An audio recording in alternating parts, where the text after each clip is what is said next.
Hello and welcome everyone. Thank you for joining us bright and early or late and dark at the end of what I'm sure has been a long, eventful week. My name is Jaime Fernandez-Fisac. And I am Felix von Drugalski, and on behalf of all of us on the organizing committee, it's a huge pleasure to welcome all of you to the third installment of the debates on the future of robotics research, and the second to take place online virtually as an open workshop. We are very excited to jump into the first of our three gripping debates that we've prepared for you today. But first things first, we want to give you a bit of background on what these debates are, what this is about, and how this will work. After a very well-received in-person debut at ICRA 2019, the then small organizing committee, comprised of 4 intrepid roboticists from the University of Toronto, decided to grow their robotics debates experiment into a larger interinstitutional effort. And this is how some of us joined the team in the fall of 2019, enamored by the vision of lively, thought-provoking discussions around the big questions in our field, finding a persistent place at robotics conferences. When the pandemic struck, forcing us to transition to a remote format, we worried that it wouldn't be possible to recreate the same kind of engagement and excitement that had characterized the first in-person debates. Still, we tried our best. To our delight and relief, the 2020 virtual debates had a wonderful reception, and despite the inevitable technical and personal challenges, they were attended by over 1,000 people from around the world. Today, almost exactly a year later, almost exactly 1 year later, we are proud to bring the debates back to the virtual stage and to all of your homes and offices. While we miss the warmth and proximity of in-person discussions, the difficult times from the last year have also shown us that our community is able to stay close despite the imposed distance. We hope that today's discussions will continue to bring us together across time zones, backgrounds, and beliefs, and that through healthy disagreements and constructive exchanges, we can each walk away with useful insights that can help us do our part in moving our field forward. So let me now take a moment to introduce the mix of new and seasoned members making up this year's organizing committee. I will ask each organizer to turn on their video when I introduce them and say a quick hello. Brian Wang, a PhD candidate at Cornell University, who is our technical chair. Hello, everyone. Mayra Saboya, a postdoctoral researcher at Vale Institute of Technology in Brazil, working with NASA's Jet Propulsion Laboratory. Yes. Hi. Matthew Gamu, a PhD candidate at the University of Toronto. Hi, everyone. Patricia Alves Oliveira, a postdoctoral research associate at the University of Washington. Hi, everyone. Sarah Tang, a former motion planning tech lead at Neuro. Hi, friends. Sudarshan Suresh, a PhD candidate, a PhD student at Carnegie Mellon University. Hello. Professor Florian Schurti at the University of Toronto. Hello. Professor Jonathan Kelly, also at the University of Toronto. Hey, everybody. Professor Sylvia Herbert at the University of California, San Diego. Hello, all. And your 2 general co-chairs, and only for the next couple of minutes, Masters of Ceremonies, Felix von Drugalski, a senior researcher at Omron Cynic X in Japan. It's me, hi. And the second general co-chair, Jaime Fernandez-Fisac, assistant professor at Princeton University. Hello. Hi, everyone. We are also very lucky to have kept 2 excellent advisory committee members from previous debates, Valentin Pereturkin, postdoctoral research associate at MIT. Hi, everyone. And Lee Clement, lead software engineer at Oxbotica, who isn't here to join us today, but who is in Valentin's picture and who has been of great help to us at every step along the way. The entire committee has worked around the clock and the globe to put together an exciting set of debate topics and a really stellar lineup of debaters and moderators. We really believe that creating a space in our conferences for discussions like these the ones that you're about to attend and participate in, is essential to help us reflect and grow together as a research community. If we don't stop to think and question and engage in dialogue, we can overlook the underlying concerns, the hidden suffering things might cause, or the unfaced challenges that are behind closed doors sometimes.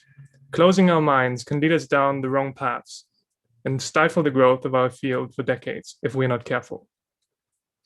We consider these debates important enough that we've advocated since to make them a mainline event at ICRA 2022, a plenary level event even. You can find the article on our website, and who knows, maybe it will happen. As we saw in Tuesday's CSAR plenary by Ken Goldberg and his crew, there's a whole range of perspectives and voices inside our broad community, and they all deserve being listened to. For this year's debates, we have specifically invited not only speakers from a diverse range of backgrounds, but also from closely related fields, such as from artificial intelligence and regulation. We hope that these debates and their perspectives leave you engaged, thoughtful, and hopefully even inspired. The debates will follow a familiar format for those of you who've attended the previous debates. Each debate will be 18 minutes long and feature 4 debaters, 2 arguing in favor of a particular proposition and 2 against it, and 1 moderator who will be responsible for facilitating the discussion, keeping time, keeping the peace. Remind you that the debaters do not need to be arguing for their own opinion. Some will be playing devil's advocate to help us understand better and explore the arguments of either side. There will also be 2 virtual hosts per debate from the organizing committee who will introduce the topic and participants. Very good. Finally, just before we get started, we want to take a moment to extend an invitation to each of you joining us today in the audience. These debates, we think, create an exciting discussion space, but the space itself isn't nearly as important as what is discussed and who steps in to lead the discussion. These are non-trivial decisions, to say the least, and while we deeply hope that you will be happy with our choices for this year, in the end, there's nobody more qualified to make these decisions than you. So, if you enjoy today's debates and you'd like to see more in the future, or if you don't enjoy the debates and have ideas on how to make them better, we could really use your help organizing next year's edition. Oh, actually another last thing before we start the first debates. Remember that underneath the live stream, if you scroll down right now, you can ask questions and participate in the polls. There's a Slido underneath this video on our website. You can also watch directly on YouTube and Zoom and use the chat, but that's only for chat and not for questions. For the debate interaction, we will look in the Slido underneath this video. And well, with that said, get your seaweed flavored popcorn and get your energy shakes, and let Florian and Matt take you to the first debate. All right. Thank you, Felix and Jaime. I'm Florian Schurti, and I'm an assistant professor in computer science at the University of Toronto. And I'm Matt Gamma, a PhD student at the University of Toronto as well. In previous years, this workshop has featured debates concerned with the structure, costs, and benefits of large robotics conferences such as ICRA and IROS. Debate participants articulated frustrations with the status quo that many of us share, while also distilling the practices and experiences that make attending conferences so worthwhile for all of us. The conference experience is clearly a major touchstone for the robotics community, but this year we're shifting our attention to individuals, students, engineers, junior and senior faculty, all the people that constitute our ever-growing multidisciplinary field. More specifically, our first debate considers the following resolution. Let it be resolved that individual success metrics prevalent in robotics create perverse incentives that harm the long-term needs of the field. And before we begin our debate on this topic, Florian's going to talk about it a little more, but please go to Slido and vote on whether you agree with the resolution as stated. Our field has been experiencing rapid growth in demand for participation across all ranks, from undergraduate students who are trying to gain experience and enter the discipline, to young graduate students who are trying to carve their own research trajectories, to faculty members who are given the privilege and responsibility of setting long-term research agendas, to robotics engineers and entrepreneurs in industry trying to build products that work robustly and maximize profit. On the supply side, we have groups and individual decision makers with limited resources, such as faculty and supervisors with limited time for mentorship, hiring committees selecting candidates for only a few available jobs, and limited investments from government and industrial funding institutions. With availability of resources typically lagging the demand, we have come up with various metrics to assess the level of success of individuals based on their number of publications, the citations and awards that they received, or how widely their products were adopted, and other such factors that often lead to hyperproductivity or the superficial appearance thereof, while increasing barriers to entry. Often lost in this complex discussion of personal career advancement is the question of whether the long-term needs of the field are actually harmed by the individual incentives that we have collectively set up. Arguing for this proposition, we have Professor Elizabeth Croft, who is the Dean of Faculty of Engineering and Professor of Mechanical, Aerospace and Electrical Engineering at Monash University in Australia. Her research in industrial robotics and human-robot interaction advances the design of intelligent controllers and interaction methods that underpin how people and autonomous collaborative systems can work together in a safe, predictable, and helpful manner. She is the recipient of the Alan Blizzard Award, the R.A. McLachlan Award in Engineering, and was also selected as one of the top 100 most powerful women in Canada in 2014 by WXM. Joining her, we have Professor Stuart Russell from UC Berkeley, who is the holder of the Smith-Zare Chair in Engineering and director of the Center for Human Compatible AI. He is the recipient of the ICRA Computers and Thought Award and the Cher Blaise Pascal in Paris. His book, Artificial Intelligence, a Modern Approach with Peter Norvig, is the standard textbook in AI, used in 1,500 universities in 135 countries. His research covers a wide range of topics with an emphasis on the long-term future of AI and its relation to humanity. He's also currently working to ban lethal autonomous weapons.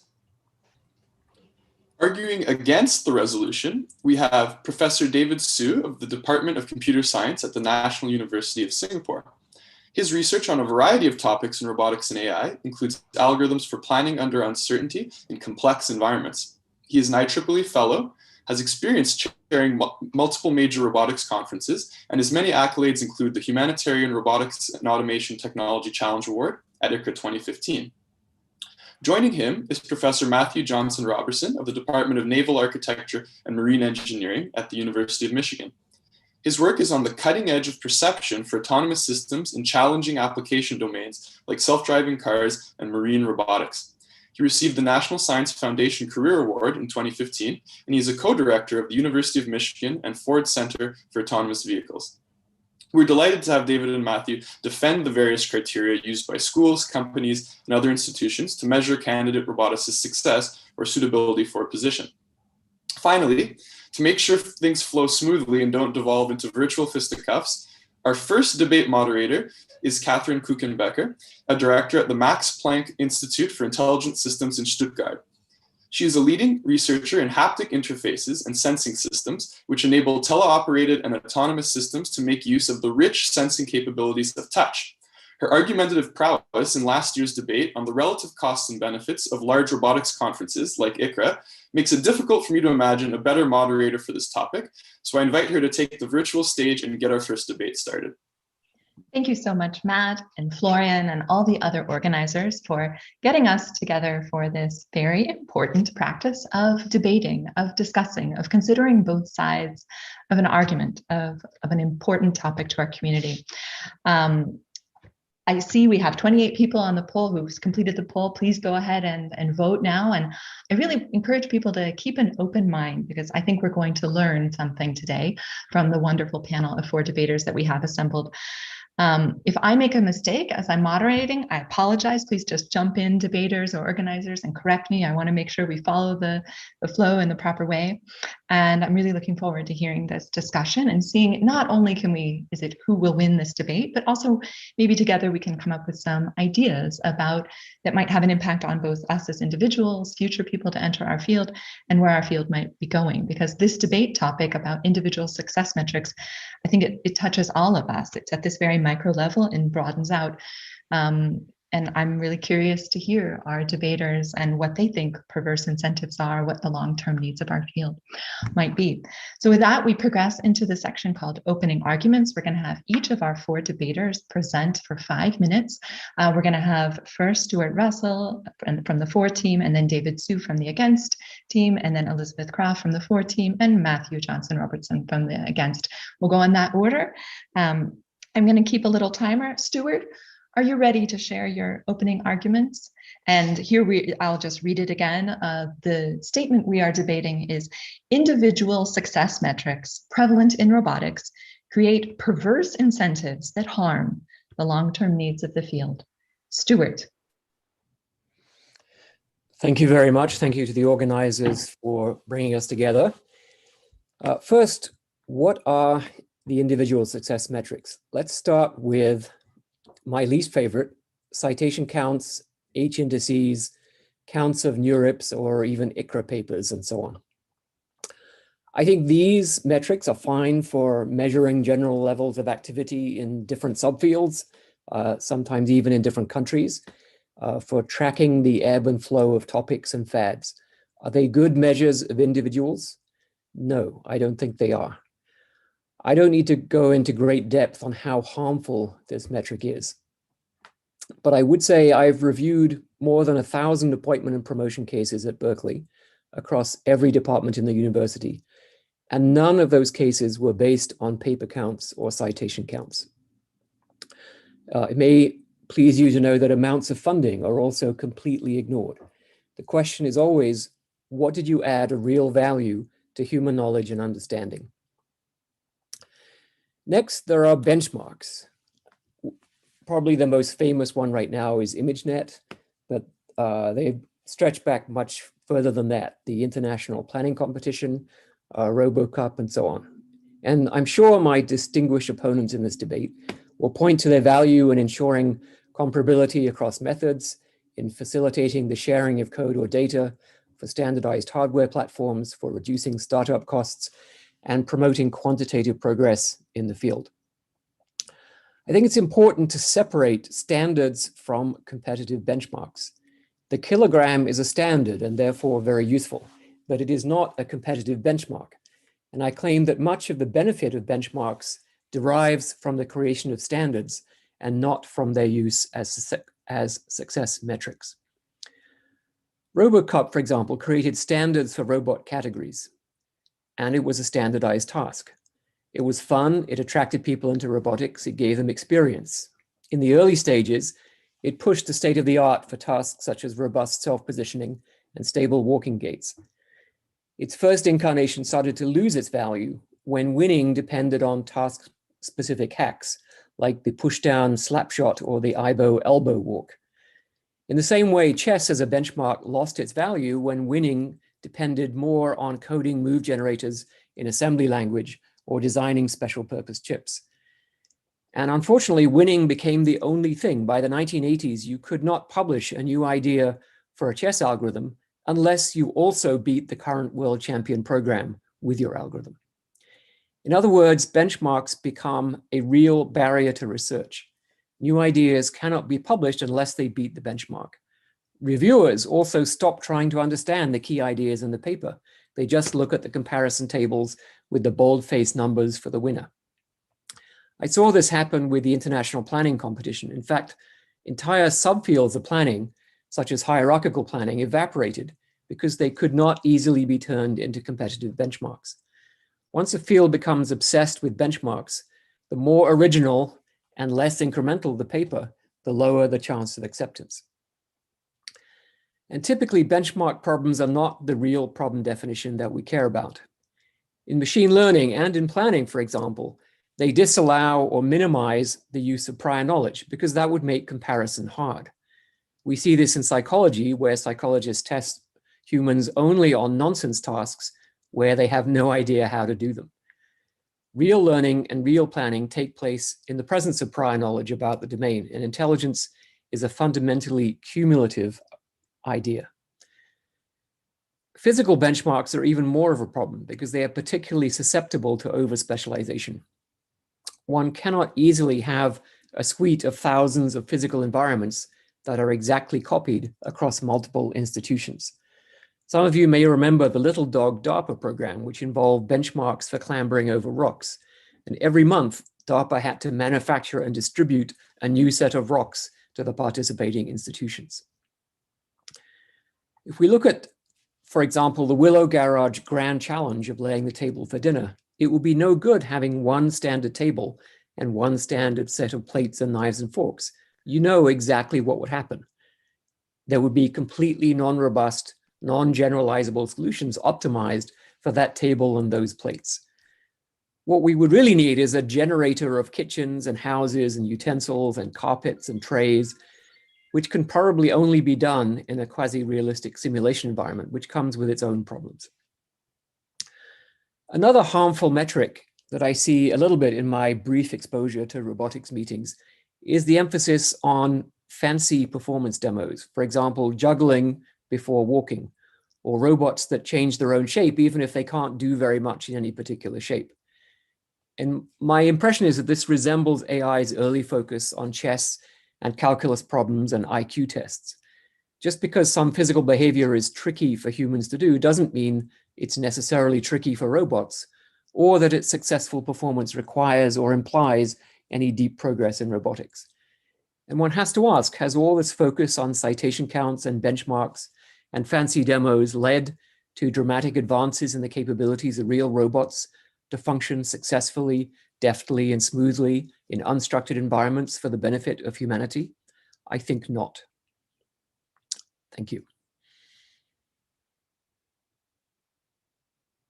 Thank you very much, Stuart, for these well thought out opening arguments. And now we move to the against team. First will be arguing Professor David Hsu. Right. I think I will start with an anecdote. And a few days ago, during dinner time, and then my son was making a comment, and well, in fact, he was whining, and that's his whining. I mean, English essay grading is so subjective. I'm pretty sure that he's not talking about his English essay, he's talking about his teacher. So I comforted him and assured him everything will be all right. Right. So, but that helped me to think about what we are talking about today. And in science and engineering, generally numbers are good, but at the same time, English essay is not a number. So is our long-term needs of the field better served by the numbers, or is our long-term need more like an English essay? And I do think that metric doesn't have to be incompatible with our long-term needs. So what do we need in the long term for our field? I tend to think there are two things that are important. One is clearly identified objectives for the community. And the other one is measures of success that offer equal opportunities to all, and more importantly, are transparent to all. Right? So I tend to think that a metric, numbers, is a summary of underlying state of affairs. There is an established rules that operate them. Certain things we can do, other things we cannot do, or we should not do. And that should be clear to all. And also that it will be good to keep in mind that what is being summarized, what's the context of summarizing things, and not try to go too far beyond that. Right? Now, I share a lot of concerns with the things that Stuart just mentioned. I think you can cite lots of examples of those metrics that are problematic. But I tend to think that in each instance of them, it's the particular metric itself that's a problem, and the people who misuse them that's a problem, rather than the metric in themselves. Let me put it this way: people are lazy.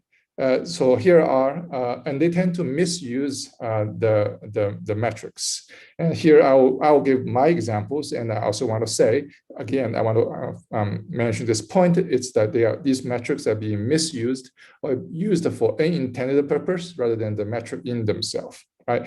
So the more very common example would be numbers in the news media, right? So if you read a newspaper article and the title contains a number, that number probably is generally doesn't say what it actually says, because it's never intended to. I mean, the numbers in the newspaper article titles intend to catch eyeballs. Is not intended to inform. And so I think, and we should be all aware of that. And then the other way is, of course, university administrators and including my own university, and I've heard this one before, right? If there is a number, a bigger number is better than a smaller number. I'm not sure about that one, but this is actually very true. I mean, it comes from one of our university administrators, but there's nothing special. I'm not saying our university is necessarily any worse than any other university. I think it's the same thing can equally happen from a minister of education in another country. I mean, it's just that way it is. That we oversimplify the numbers. We tend to forget what it actually says in the context of which that we're supposed to use them. And instead of whining about all the other people, which I think that we ourselves has problem as well, right? So, and I think in certain segments of our field these days that we have this obsession with outperform the state of the art. The problem is not the art. The problem is the state. What state is it? If we must insist that a robot controller must outperform in, let's say, OpenAI Gym, right? Now, what does it actually tell us? I mean, suppose it indeed happened. What does it tell us? Does that say that the robot controller, that controller will do well on the real robot in the physical world, or does it actually say that it actually outperforms in the gym, in the simulator? I think that's the question that we need to understand. What are we talking about? What is the state we are trying to summarizing, and which state of the art are we trying to outperform? That's all from me. Thank you. Thank you so much, David, for these thoughtful ideas against the statement we've been asked to debate. Now I invite our second debater from the 4 team, Professor Elizabeth Croft, to give her opening arguments. Thank you very much. Well, I will start by sort of summarizing what I've heard from my learned colleague, and that they've argued into a sense that metrics are driving innovation, and that what we really need are clearly identified objectives, that the measures of success that are equal and objective. But the problem is with the measurement, it all depends where you take the measurement from, right? If I measure from well below my feet, I could be 6 feet tall, and that would be awesome, right? But if I measure from my neck up, so it all depends on where you put that starting block. It would also be fantastic if the world was black and white and we could measure things in absolutes. But the fact is, as my learned colleague has said, people misuse metrics. And so the question is, have we actually thought through them? And I would argue it's far too easy to make mistakes with metrics. The metrics cause us to focus quite narrowly and present undesirable outcomes, because what happens is the metric becomes the goal. They become the reason to accept or reject ideas, papers, and projects, and also people, because they do not measure up to a particular number. This is actually counter to the role of research endeavor, which is to expand knowledge and to create new ideas for the benefit of society. In fact, the mission of the Robotics and Automation Society is to foster the development and facilitate the exchange of new scientific and technological knowledge in robotics and automation that benefits members, the profession, and humanity. Our goals are not KPIs. As researchers, we aim to benefit society, and individual metrics will never get us there. The drive for personal metrics leads to the exclusion of researchers, and we've already discussed why this is not how we should promote people, and especially from people from non-traditional fields who will be excluded from consideration if we do it just based on the numbers of papers that they published in our area. The problem is that the metric is not the goal. It is only a proxy, and often a poor proxy for a desirable state. As Stephen Kerr so well described in his oft-quoted 1975 paper on the folly of rewarding A while hoping for B, perverse outcomes of poorly designed metrics abound. The fact is that most metrics set in robotics, and more broadly in that fact, have not been well enough considered with respect to the long-term benefits of the field. And what are the long-term benefits of the field? Structured robotics and automation has actually come a long way. It is quite mature. Improvements occur, but they are only incremental. The breakthrough areas are always at the intersections of disciplines where the diversity of ideas and backgrounds and a healthy disrespect for the rules should reign. This is our past as roboticists. This is where we came from, and this must be our future. The 2018 paper on the 10 science robotics grand challenges listed new materials, bio-inspiration, new power technologies, swarms, extreme environments, fundamental AI, brain-computer interfaces, social interaction, medicine, ethics, and security. We will not make an impact on these grand challenges by individual metrics, either on the things that we do or how we measure the things that we do. My field, human-robot interaction, depends on collaboration with people from anthropology, sociology, psychology, computer science, engineering, health professions, ergonomics, physiology, and the list goes on. In such a field, individual metrics will fail to capture the diversity of thought, of ideas, of contribution, and creativity necessary for the broader success of the team, for the broader success of our field. We like metrics because, like my colleague's son, they make us feel secure. There's no ambiguity. It allows us to feel grounded, to give us a false sense of security and progress. But we must be more brave. We must eschew incrementalism and choose the excitement, the opportunity of open-ended questions, collaborations, and discovery. Thank you very much. Thank you, Elizabeth, for these inspiring opening arguments. We now turn to our last of the four debaters to hear his opening arguments against our statement, and that is Matthew Johnson-Robertson. Please. Thank you. Well, I think we're lucky on our side because I feel like the for side is arguing for what we want, which is that individual metrics are great. We just need better ones. And so certainly we would not disagree that better metrics or determining better metrics would help us excel. But certainly throwing away all metrics, I think, would be very problematic. And moving away from individual metrics, I think, could be even more problematic for a handful of reasons. So yeah, the metrics are bad. Sure, let's, as scientists, choose better metrics and assess if they are getting the outcomes that we want and modify them to improve those outcomes.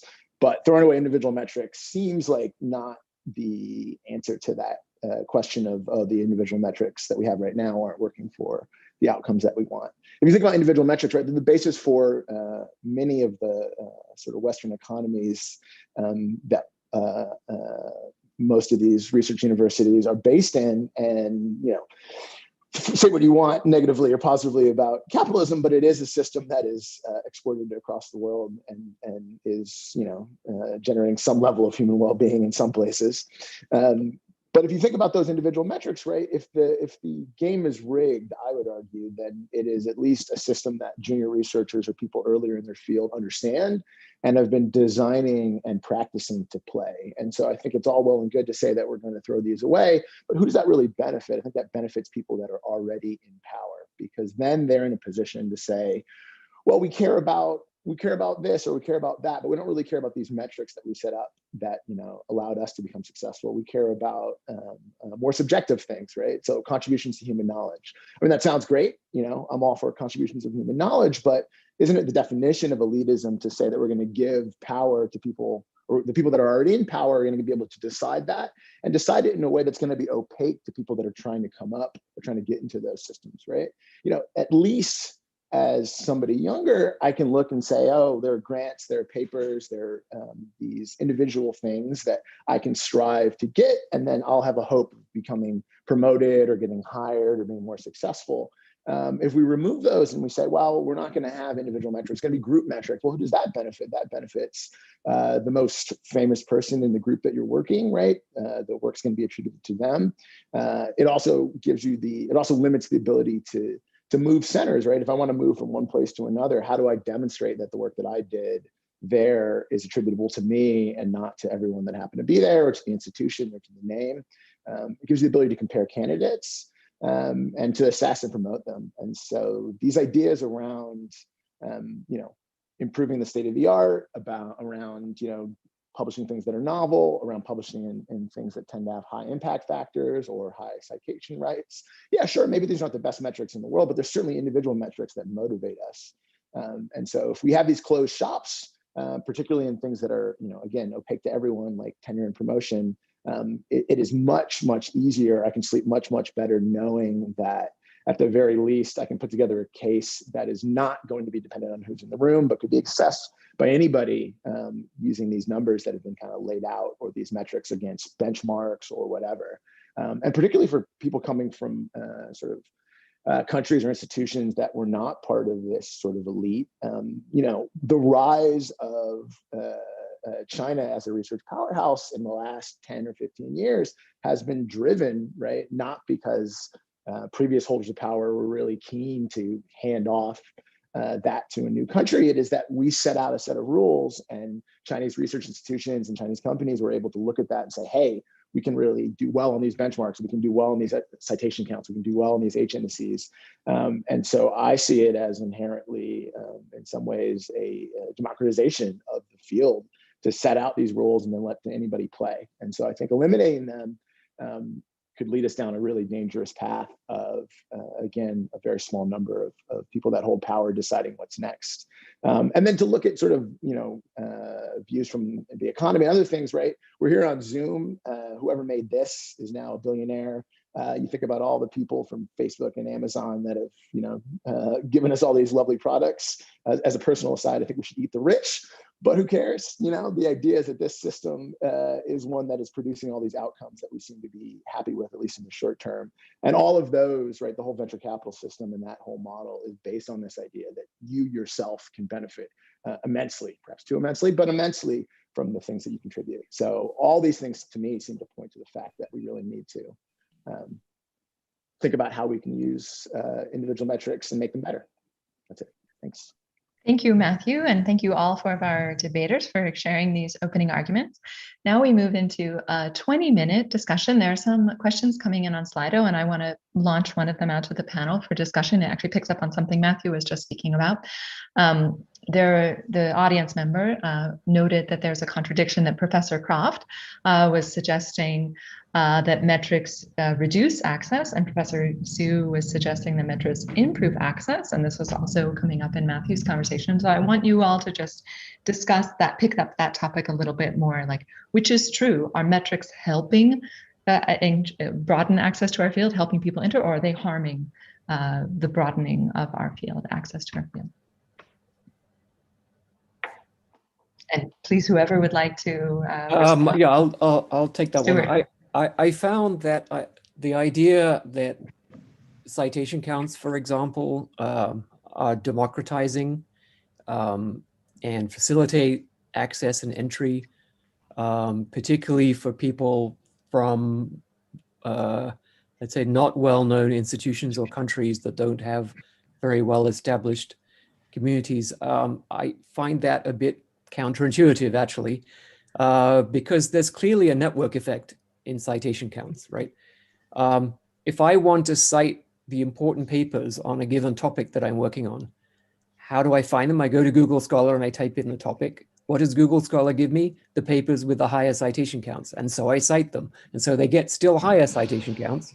And so you very quickly get papers that are, by citation counts, canonical, but it could be almost entirely random. And often the most cited paper is not the paper that really introduced the idea. And there's another weird effect which is that if you have a really great idea, people stop citing you, right? So Stephen Cook, who invented NP completeness and modern complexity theory, has a very low citation count. It's about 22,000. So it's like, quantitatively, that's half as many citations for Stephen Cook as there are to my textbook. And I can tell you, Stephen Cook's contribution is far greater than mine. And why is that? Well, because his idea is so important that no one needs to cite him. When they put NP completeness or NP hard, they don't cite his name because everyone knows what it means. We don't cite the inventor of addition and multiplication when we use them in our papers either. And so I think citation counts is a really bizarre and also easily gamed metric. And it's easier to game for people who are part of a well-established network already. And so I actually think it makes it more difficult for people to come into a field because it also sort of suppresses the content of ideas in that way. Thank you, Stuart. This argument about positive feedback. Please, Elizabeth, continue. Yeah, I would also like to add that the metrics just make us lazy, right? If I'm going to promote people based on metrics, I don't actually even need to show up. I have a spreadsheet, I'm done. But actually what I want to do is read their papers. I want to find out, I want to talk to them. I want to hear their ideas. I want to find out how they have had an impact that, where they changed some other people's ideas. That's not going to come from a citation metric or whether they made something incrementally faster or whether, they could recognize X% more images or whatever it is. I want to know what the idea is, and that takes work. It's good work. I learn a lot from doing that work. And I think we all learn a lot when we look past the metrics and find out what's in there behind in the person and their ideas. Thank you, Elizabeth. David or Matthew, would you like to respond? Let me try this one. So I think the concern here is really about the citation count. Let's just make sure we understand what citation count is. It is a measure of popularity of work. It is not a measure of the depth of the intellectual contribution of the work. Therefore, anyone who confuses the two, then that will be a problem, isn't it? When we promote and tenure faculty members, we evaluate their intellectual contributions. We are probably that's less about the popularity of a particular piece of work. So that's what I have been emphasizing so far, that when we use a metric, we better keep in mind what is this number summarizes and what is intended to use it for. If we actually want to, let's say, vote for the most popular work of a particular field or subfield, we might as well just use citation count. There's no problem with that, right? That's my point number one. My point number two is, I think that for people sitting on the periphery of the community, or maybe these days, the world is better connected, much better than before because of the internet and everything. But there is a time, but still in various form that people sitting on the periphery. I mean, a metric at least serves. Maybe that is not as an ideal objective. Maybe it is only a proxy, but it still starts as a starting point, isn't it?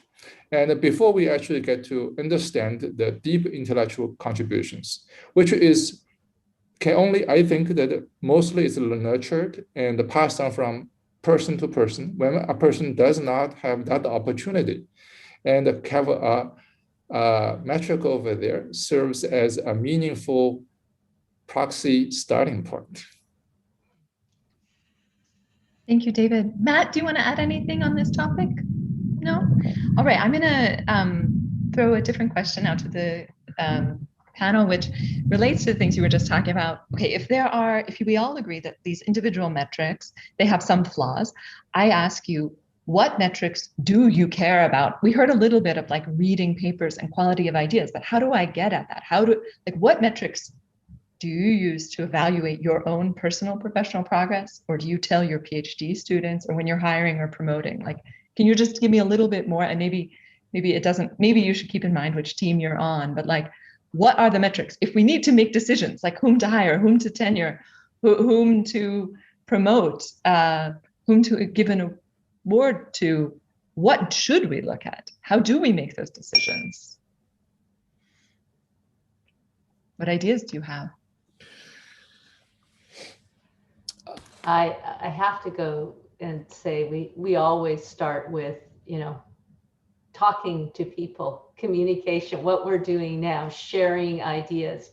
I mean, recommendations actually from other people also are pretty darn people that I trust, that phone a friend, because those are the kind of things that, you can find out something that's more than a number. I also think that one of the things I'm always looking for, to be honest, is somebody who's different. Because somebody who is different in the way that they think, in where they came from and what their experience is, and they're doing something interesting in robotics, they've pushed harder, they've done more, they have been different and succeeded. And those are the people that I always find have the most interesting, they always surprise you because they've come from somewhere different and they've had a different idea. So if one of my metrics actually is diversity, it's really critically important. For offering these alternatives to the current metrics. Would anyone else like to speak to metrics that they really value, that they think are worthwhile considering?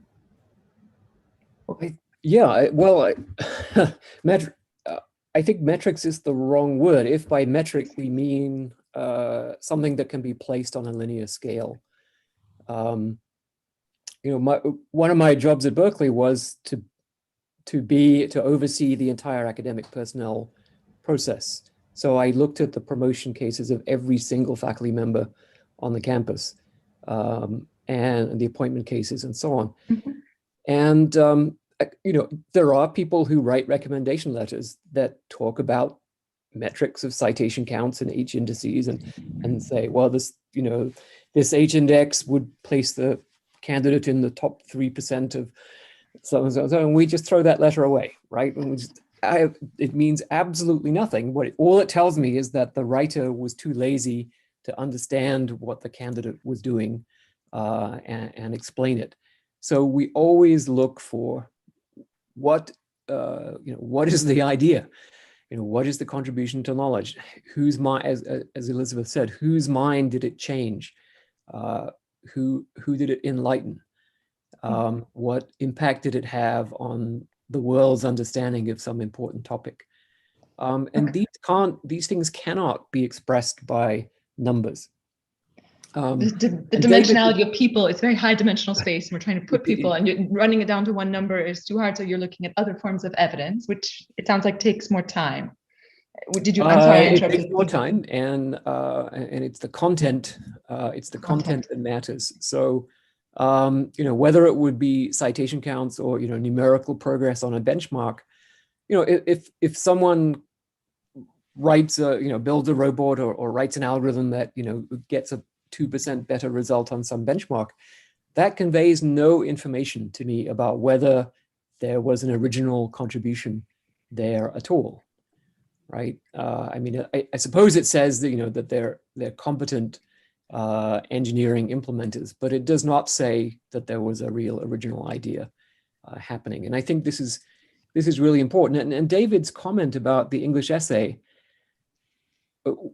I'm sure David didn't mean it this way, but it sounded like David was saying, we should simply rule out English as a thing for the human race because there's no quantitative benchmark of English progress or in individual English success.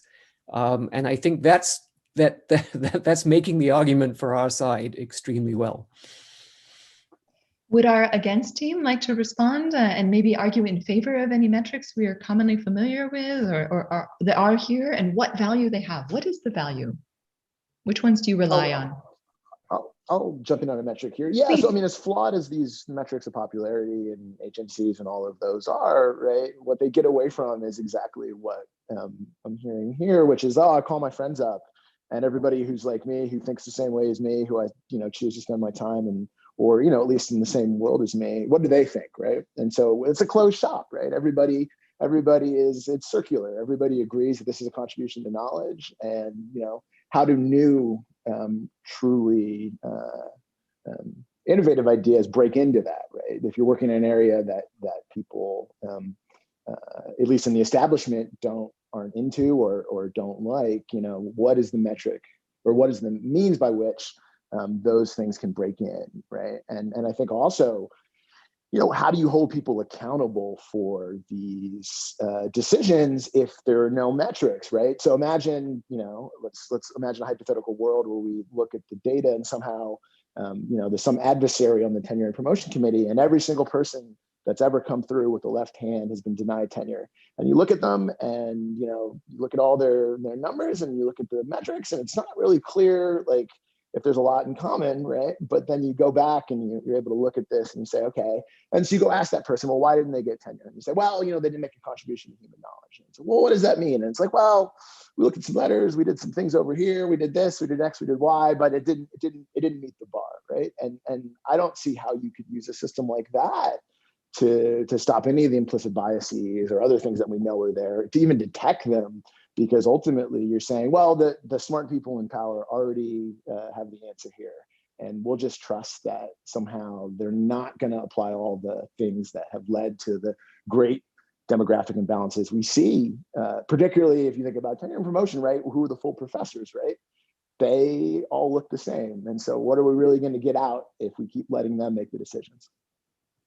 Thank you, Matthew. David, anything to add or? Yeah, let me do a quick response to Stuart's comment about the English essay. And I can assure all of you, English is important, language is important. But that recently there's this thing called the word embedding, and that can turn English into vectors. That has been working quite well as well. So now, once we have word embedding, that's a vector, and then we compress that into a single number. So it's, as I said, it's a number. It's a summary of underlying state of affairs. Not all summaries are same. Some are better than others, right? So since I have been trying to, I have to argue for numbers. So I actually have done some work on a homework on numbers. Now, I will have to say that if the popular numbers, if you look at the Google Scholars and the I-10, which is a number of papers that gets at least 10 citations, that just encourages people to, if you want to game this number, then you should publish barely publishable papers and write as much as possible, right? So that is bad. Now, H-index, which says that the X papers with citation at least X. What is that? That encourages mediocrity. If you want to game that number, you look at your mediocre papers and say, how can I improve the quality, next paper improve quality just by epsilon. That will maximize my ascent for H-index, right? So if you want me to fudge a number, I will fudge one for you. So this one I think is better than the other two, not to say this one is the best. I would say I will look at the total citation of your top 10 cited papers or top 5, and whichever threshold you want to pick. That I think will get people to think about how to improve my best work. And on the average will move if each and every one of us does this, on the average, that will move our field forward, I think.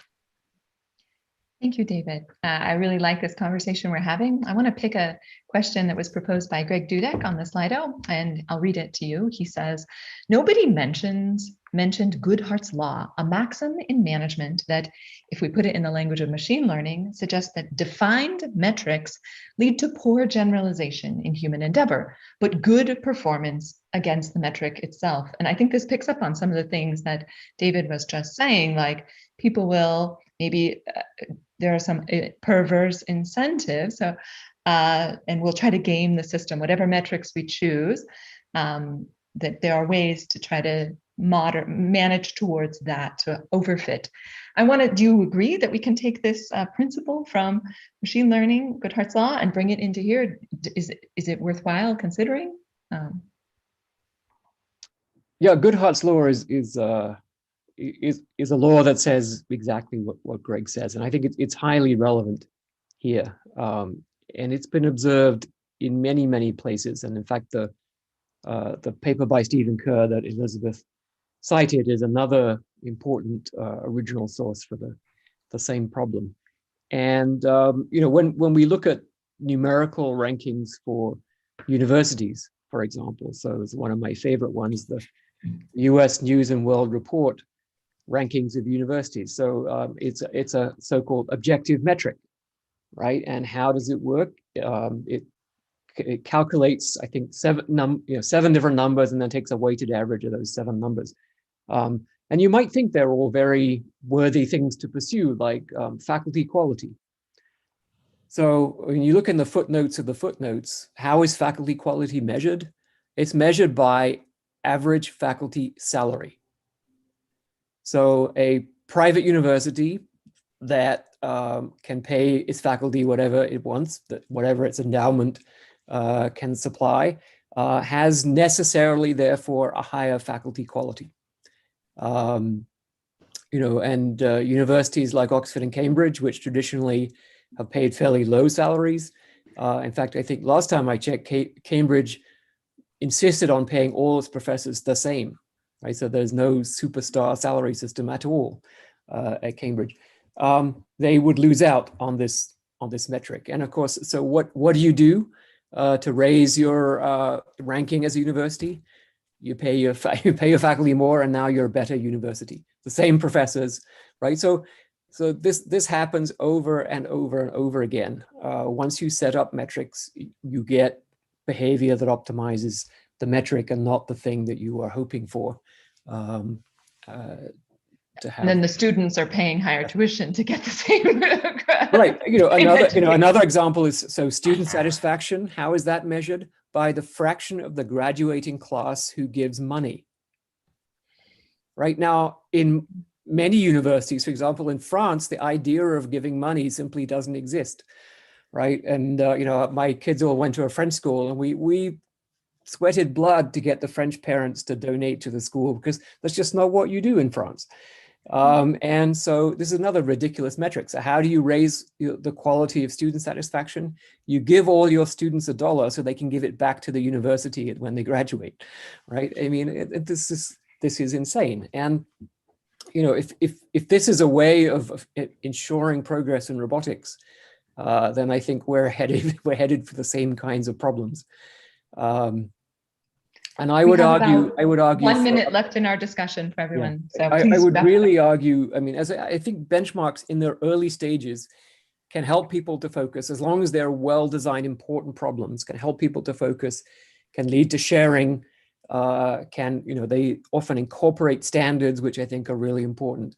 But I think they should be abandoned as soon as people start competing on small incremental progress and sort of claiming that my paper should be published because I got a 1.1% increase on this metric. And then you should stop and say, okay, time for a new benchmark. Would anyone else like to add any comments on this Goodhart's law and metrics? The last point that I would like to make is the problem that the metrics embed bias.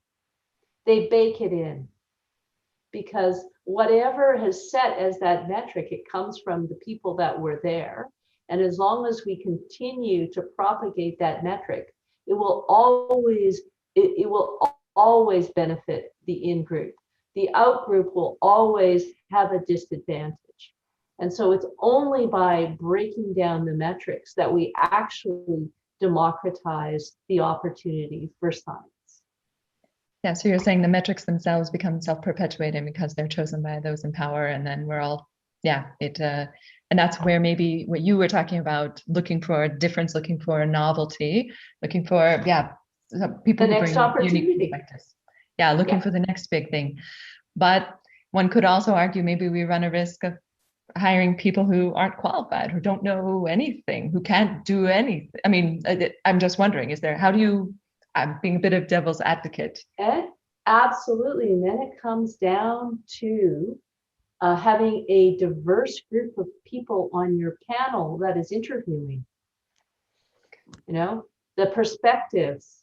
Because if you get a smart group of diverse people together who are willing to debate the benefits and challenges of you will be able to come up. But it does require people who are invested in the benefits of the group, of the university, of the department.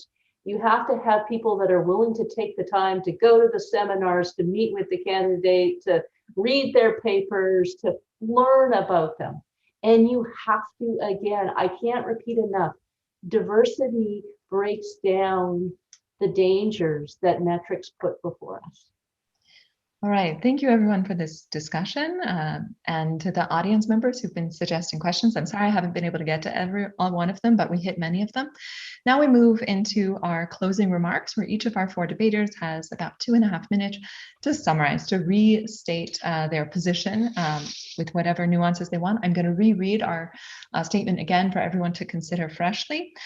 Individual success metrics prevalent in robotics create perverse incentives that harm the long-term needs of our field. And Stuart, you've been arguing in favor. Do you want to summarize your position?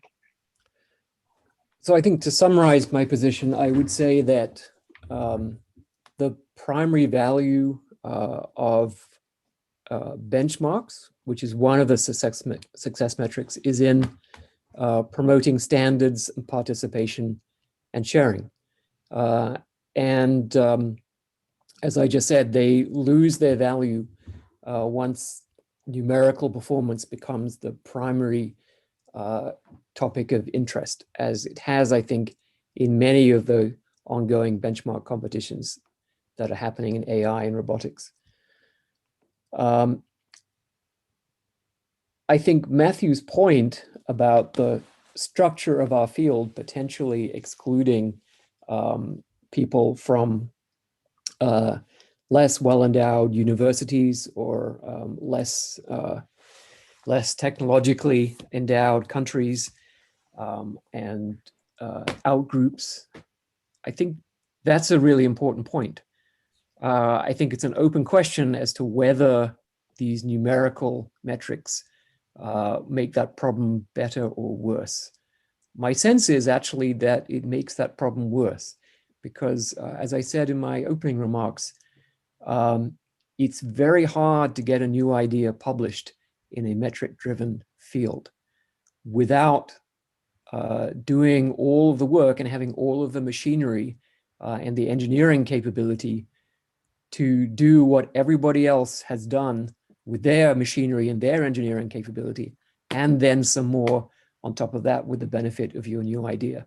It ought to be possible simply to publish the new idea with some evidence that it's a good idea without having to rebuild the entire, let's say it's ImageNet, the entire, GPU computing pipeline and the vast array of techniques that are already in place to achieve the performance levels that are being achieved, and then have to do, add your new idea onto that to show that it's better. Surely you should be able to just publish the idea with sufficient evidence that it's actually a good idea. And so I would argue that these types of benchmarks actually work against the entry of new people into the field. And I think David made the case for us best of all by saying that English should be ruled out. Well, let's let David make his closing remarks against this statement that we've all been considering. David? Sure. If we cannot measure, it will be difficult for us to make progress. At least we wouldn't even know whether we are making progress or not. The problem is usually not the metrics itself, and it is difficult to find. It's not so easy to find the right metrics. Therefore, it is especially important that we pay attention to the process of establishing the metrics. I think the problem comes if one group of people come up with the metrics and the other group of people are subject to the metrics. That becomes a problem. Therefore, what we should do is to involve the broader community and getting all of us to think hard about what is the right metrics. And the metrics helps us to establish our objectives, our field, to be transparent to all, to force us to articulate and provide the evidence for such objectives and to make it debatable and transparent to all. And by doing that, I think we can work towards a common objective and advance the field. Thank you, David. Now we return to our 4 team and hear Professor Kraft's closing remarks. I am in furious agreement with Stuart that what we need is benchmarks, not metrics. We need to, because quite frankly, we just need to get to the benchmark, right? If we can do the whatever it is, that's great. And then we can open up to creativity. There's this myth that metrics are somehow fair. Metrics are not fair or objective. They are inherently biased to the group that has developed the metric. And they continue to focus us on the metric as the goal, as opposed to what our true objectives are. So we just really need to step back from metrics and step forward to having benchmarks that tell us, well, where we are and what we're doing, so that we can open up to the opportunities to bring in the other fields, the diversity, the other kinds of thinking that allow the creativity and the opportunity of our field to really have an impact for the benefit of society. Thank you, Elizabeth. And now we move to our final closing remarks from Professor Matthew Johnson-Robertson, arguing against this statement. Matthew? Thanks. Yeah, you can point out these sort of problems with, like, let's take U.S. News and World Report, right? Okay, so there's these metrics that can be gamed, they're bad, but if you're trying to distinguish between the number 1 and the number 2 or number 3 school, yeah, people are jockeying for position, but if you look at the rankings and you look at the top 10 schools and you look at the bottom 10 schools in those rankings, those general trends are going to reflect the way that students make decisions, the way that research money is doled out. And not to say that schools on the bottom don't make contributions to human knowledge, but if you're looking for where the places where the things that we've set out as what our goals are happen, at least in an R1 research context more often, yeah, like those rankings sort of work. And it's the same with H indices. Like, I don't think that, somebody that's 1 higher or 2 higher than somebody else has made a much greater contribution to human knowledge, and we can put people on a number line and say that this person's marginally better than this person. But if someone has 0 citations, I think I can be pretty confident that their impact on the field has been pretty minimal. Literally, no one has chosen to say that this work is worthy of citation. And they're not going to build off it. And so, yeah, at the marginal cases, maybe it doesn't work, but I think that these are problems with improving the metrics and not comparing, things that are really close to each other, but not fundamental problems with individual metrics. And moreover, if we think about trying to, let people from out groups or whatever participate, think about what changes we're doing around standardized testing. If I'm a kid from a poor high school that has no advanced placement classes, no classes that are beyond basic high school education, and I'm not able to learn and practice and get a perfect score on the SAT, how do I distinguish myself from everybody else who has much greater opportunities, much greater chances to go to, do various charity work and all these other things, right? If you provide something that somebody can look at and attempt to game, or in the worst case, or, measure up to, practice against, right? I do think you give people the opportunity to break in that would not otherwise have access, because otherwise I think it is a realm of elitism to allow us only to care about people that are already in the world that we're describing without setting the rules out in a way that they can clearly understand. Thanks. Thank you, Matthew. I find compelling arguments on both sides of this debate, which is really delightful. Now that we're finished with our closing remarks, I'd like to announce the post-debate audience poll and invite everyone who's watching the live stream to go to this Slido link that's shown on the screen and vote for or against this statement that individual success metrics prevalent in robotics create perverse incentives that harm the long-term needs of the field. I'm really curious to see how many of you we've convinced in which direction. The poll is going to be open for the next 5 minutes. And this is where now we can take a deep breath as the 5 people on the panel, and the 4 of you have done an admirable job of arguing for and against. And now you can set that opinion that you were agreed to take on aside, and maybe we can have a little bit more conversation about your true opinions, if you really believe the things you've been saying, or if the other debaters have made some good points that have persuaded you, if you want to compliment each other on any of the points. So here, I open it up for a discussion among the 4 debaters. We have 20 minutes. Metrics are stupid. They're killing our field. It's the worst. I want to congratulate myself. I curse KPI every day, and I think I did a fantastic job as a debater. Agreed. Metrics are the worst.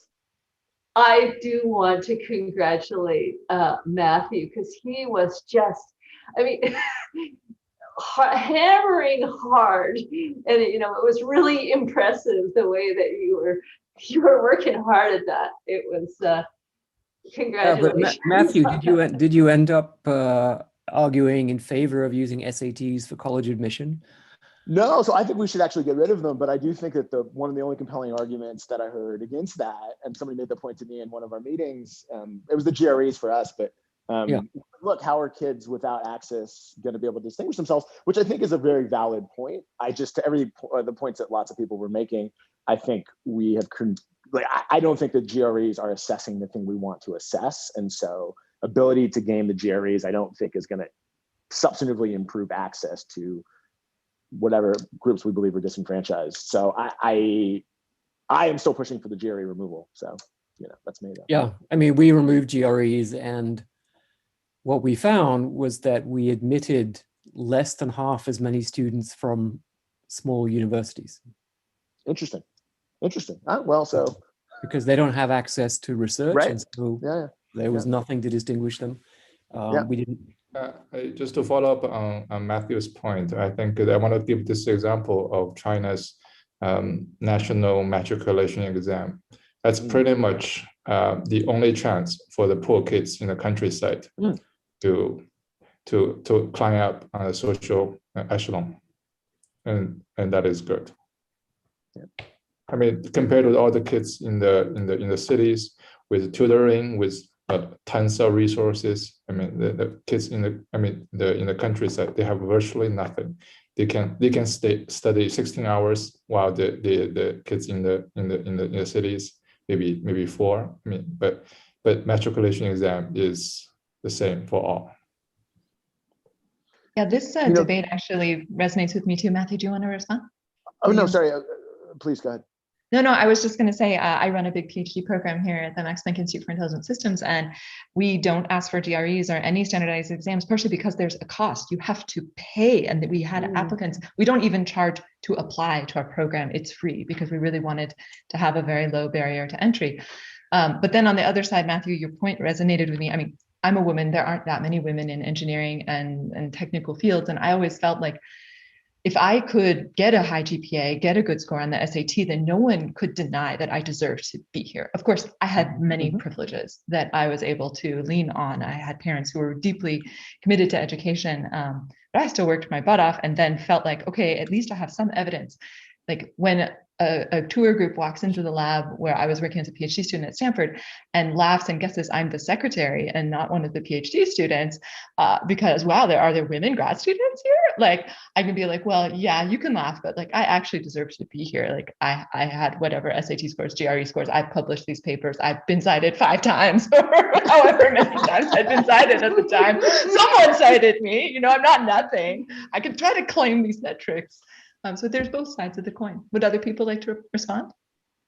Yeah, you see, in Canada, there isn't the same kind of SAT thing. It's really, but in Australia, they have something that's very, very similar. And it just drives the weirdest behavior. So what happens is kids, to get these super high scores, they pick particular subjects that they take only because they think they can game the system to get that high score. So what you see is kids stopping taking calculus and stopping taking physics, especially girls, because they're thinking, well, if I take these subjects over here, if I take French or something like that, I can get this high, and it's girls and boys. So we just see the weirdest behavior going on because people are tiny. So it's just this perverse thing that happens. And it all becomes about this one stupid ATAR score. And so I just, I think that, what we actually have to do is just, it's time for slow food around education, taking the time to really, invest in making sure kids have experiences to do this, investing in public education. It's the best thing that any country can ever do to improve the quality of life for their population. And that really, it takes effort, but it won't be I get the whole thing India is the same way, right? What David was mentioning, kids, their golden ticket out is that score to get into an IIT, right? Because if you have that, that is the way out of poverty. But I think the thing is that it works kind of at one end, but then it just does not work. When you get to a certain point, it just doesn't work anymore. And I think that's what Matthew was saying is, maybe it differentiates from the very top and the very bottom, but there's a lot of kids in the lower middle class that we're not going to reach because they don't have that opportunity, because we're measuring on a metric that they're not going to get to. And they would be fantastic scientists and engineers. We have to find a different way to get them. Yeah, I want to bring this closer to robotics, and I think, does anyone want to speak a little bit more about what role you think individual success metrics or evidence they're prevalent in robotics, or that we should introduce? Any ideas for the future to avoid creating these perverse incentives that might harm the long-term needs of our field? Do we have any proposals, like positive steps forward or reiteration of things you've heard here that you believe in? Just a thing that I think is important is to look at computer vision and the evolution of computer vision, because I feel like that, to me at least, feels like one of the closest fields that has gone through a transformation over, my short professional career. And I think I feel like they are 10, maybe a little bit, maybe 15 years ahead of where robotics is in terms of the evolution of the maturity of the field and the success and ability to kind of appeal to mainstream whatever industry and society, but I think that it is, the power of standardized data sets and the ability to operate on those has been, I think, one of the big drivers of increased participation from other countries, right? So I don't think we would see as large an impact of China if vision didn't have these things that you can really crank on and grind on without having to have all of the resources and sort of infrastructure that historically important universities have had. But I don't think we want to go that. I don't want to go that route, right? So I would like to try to shift the field in a different direction so that we emphasize outcomes that are not on that axis, because I don't think that there's a good parallel for robotics in terms of its generalizability or whatever, that you can optimize on one data set, and the real world is just not like that. And I think that is a different problem than the problem that Google or Amazon or whatever wants to solve.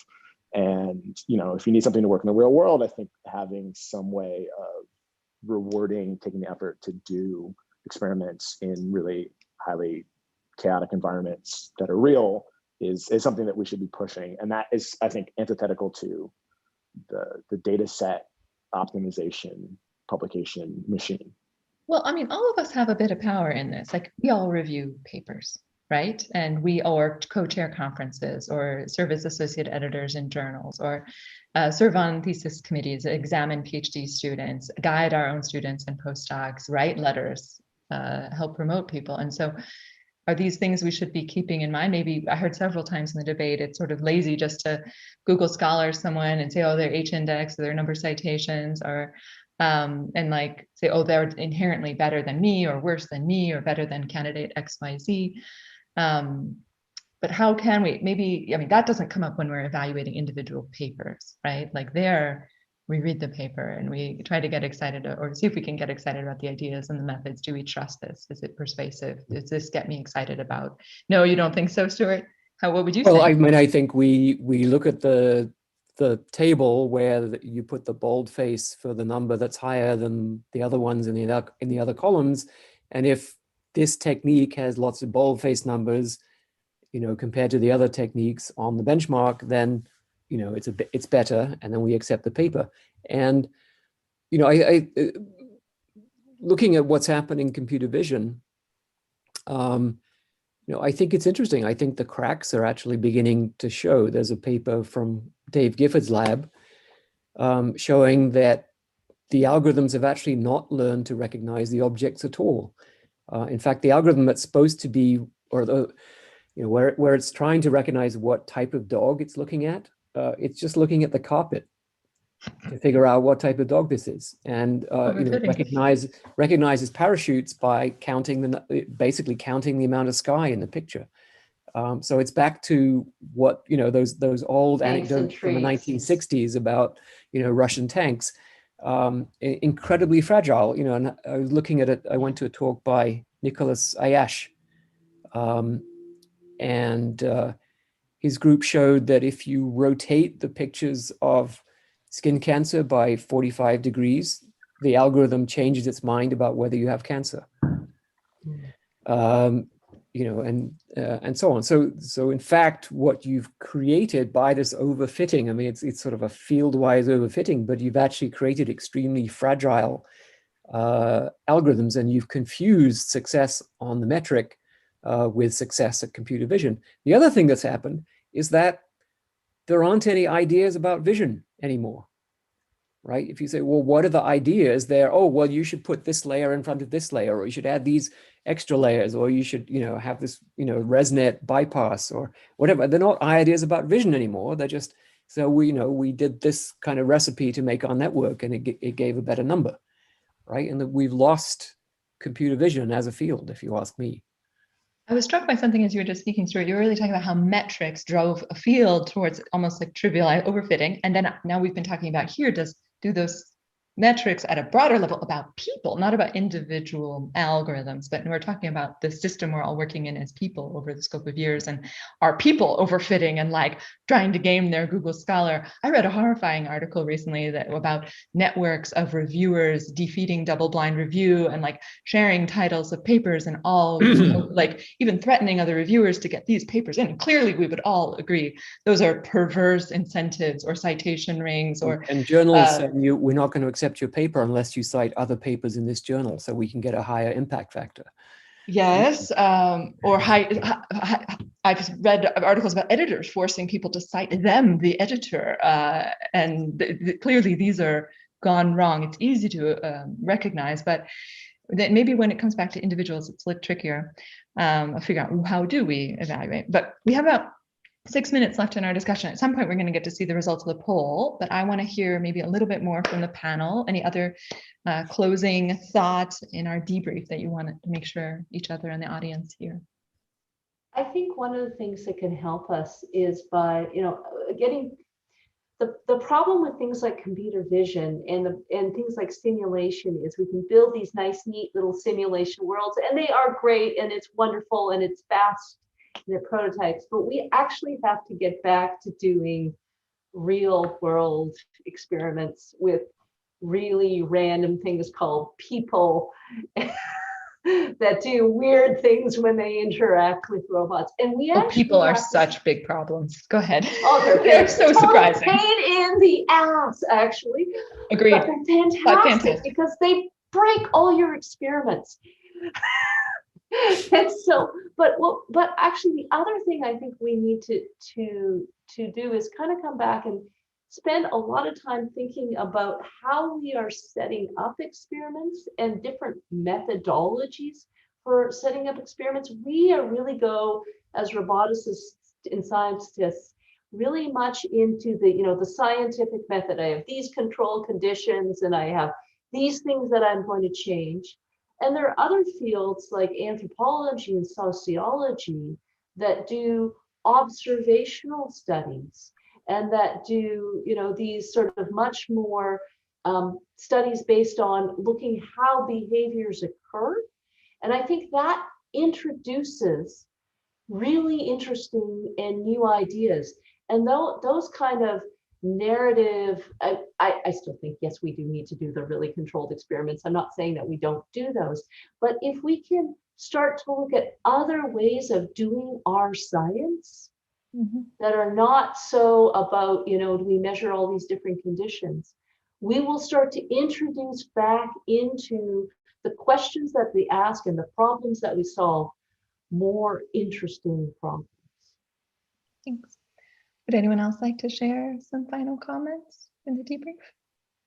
I'll just say one thing is that I think, the writings on the wall for universities, they have latched on to US News and World Report, to H indices, to X to Y to Z. They would like to quantitatively assess their faculty, their graduate students, their undergrads, everyone. So I think it behooves us to think about how do we make those things reflect the actual values that we have? How do we make them closer to the ideals that we hold? Because I think we are going to get back into a corner that if we don't present something better, they're going to use the ones that we know to be flawed and bad, simply because academic administrators are lazy, as are everyone else in the world.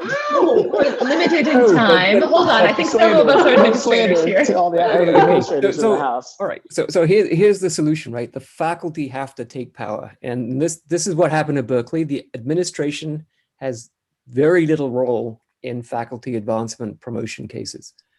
These are committees of peers, that your fellow faculty members are judging the case to make sure that you're being treated fairly and that you're, to judge how good a job you've done, and not the academic administration side.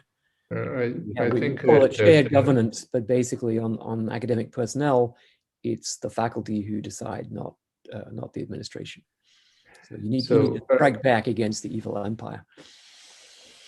I want to add over here that I think there's a cultural dimension to this. I think it is true that at Berkeley, maybe many other universities in US, Canada, maybe Australia, what you said is entirely true, but this is not true in some other parts of the world. And it's not entirely a matter of peer review.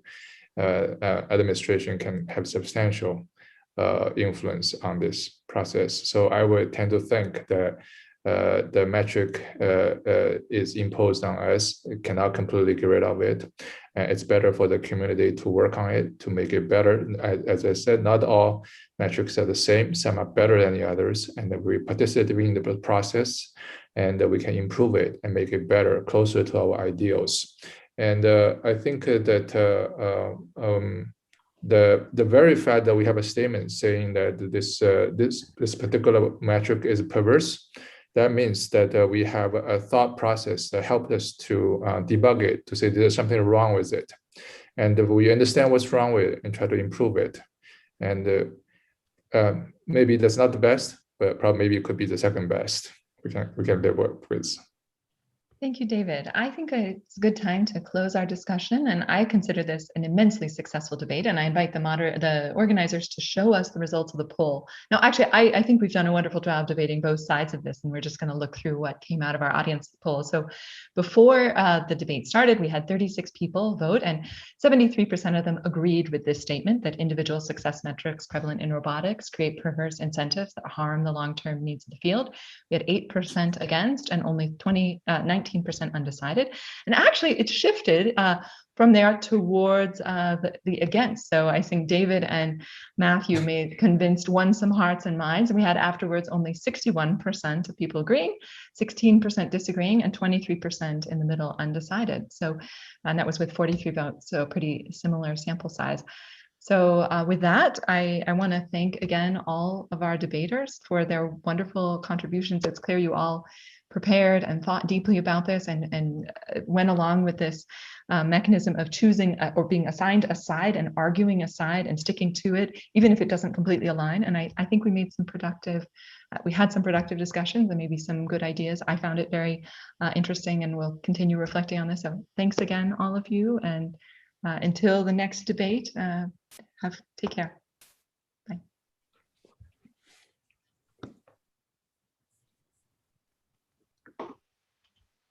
All right.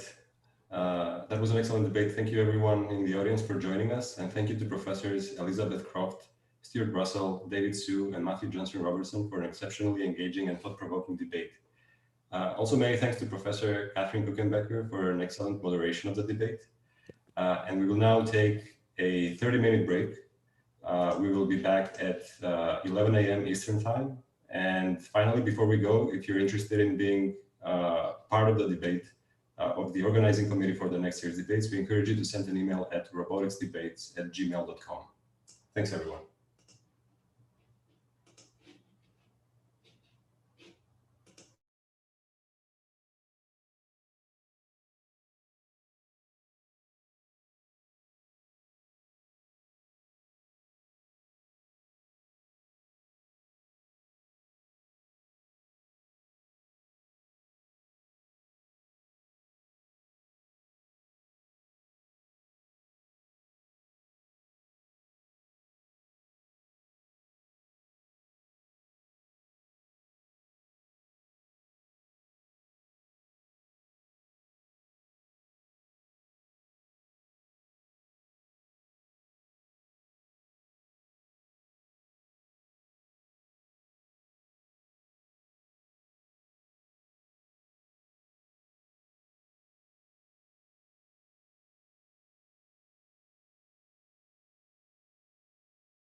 Welcome to our second debate. My name is Maida Saboya. I'm a postdoc at the Valley Institute of Technology, and I will be co-hosting this debate with Sylvia. Hello, I'm Sylvia Herbert from UC San Diego. We are moving towards the ubiquity of autonomous robots operating in our everyday life.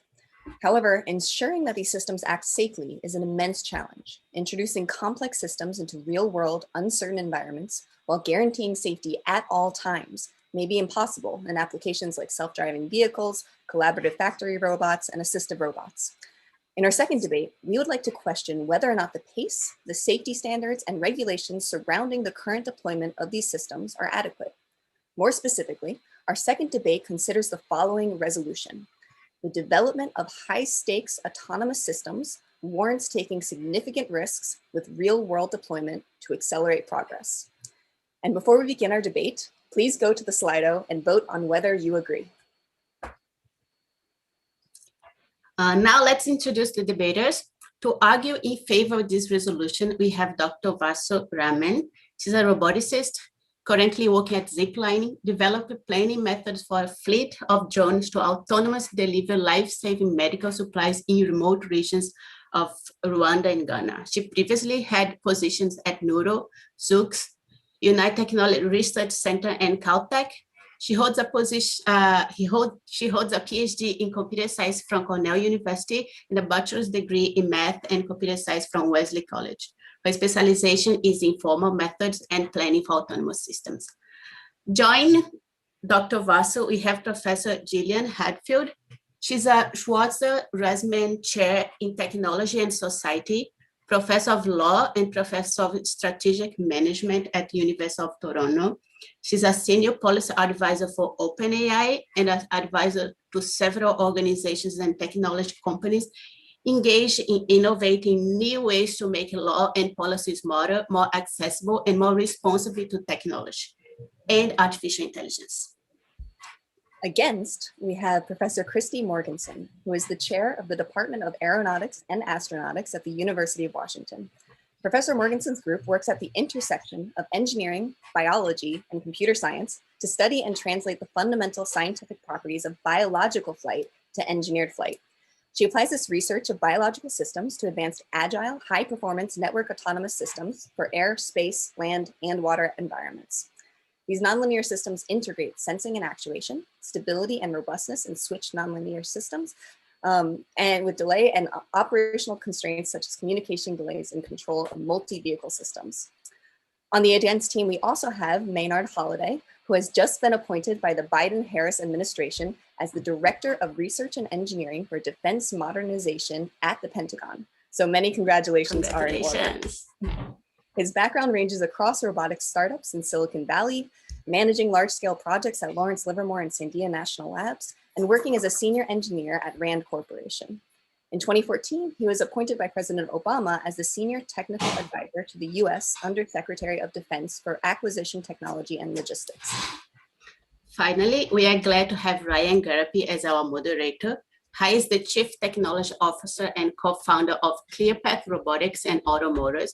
He's also on the board of directors of the Open Source Robotics Foundation.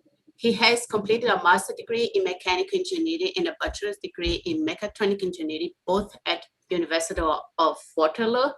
Now I invite you, Ryan, to moderate our second debate. Thank you. Thank you, everyone, for the introductions, and thank you very much for the participants and, of course, the audience. Just to provide some personal commentary, this topic is very near and dear to my heart. If you're developing an autonomous system, like it or not, you will have to make a decision on where your operating point will be when it comes to balancing taking risks against making progress.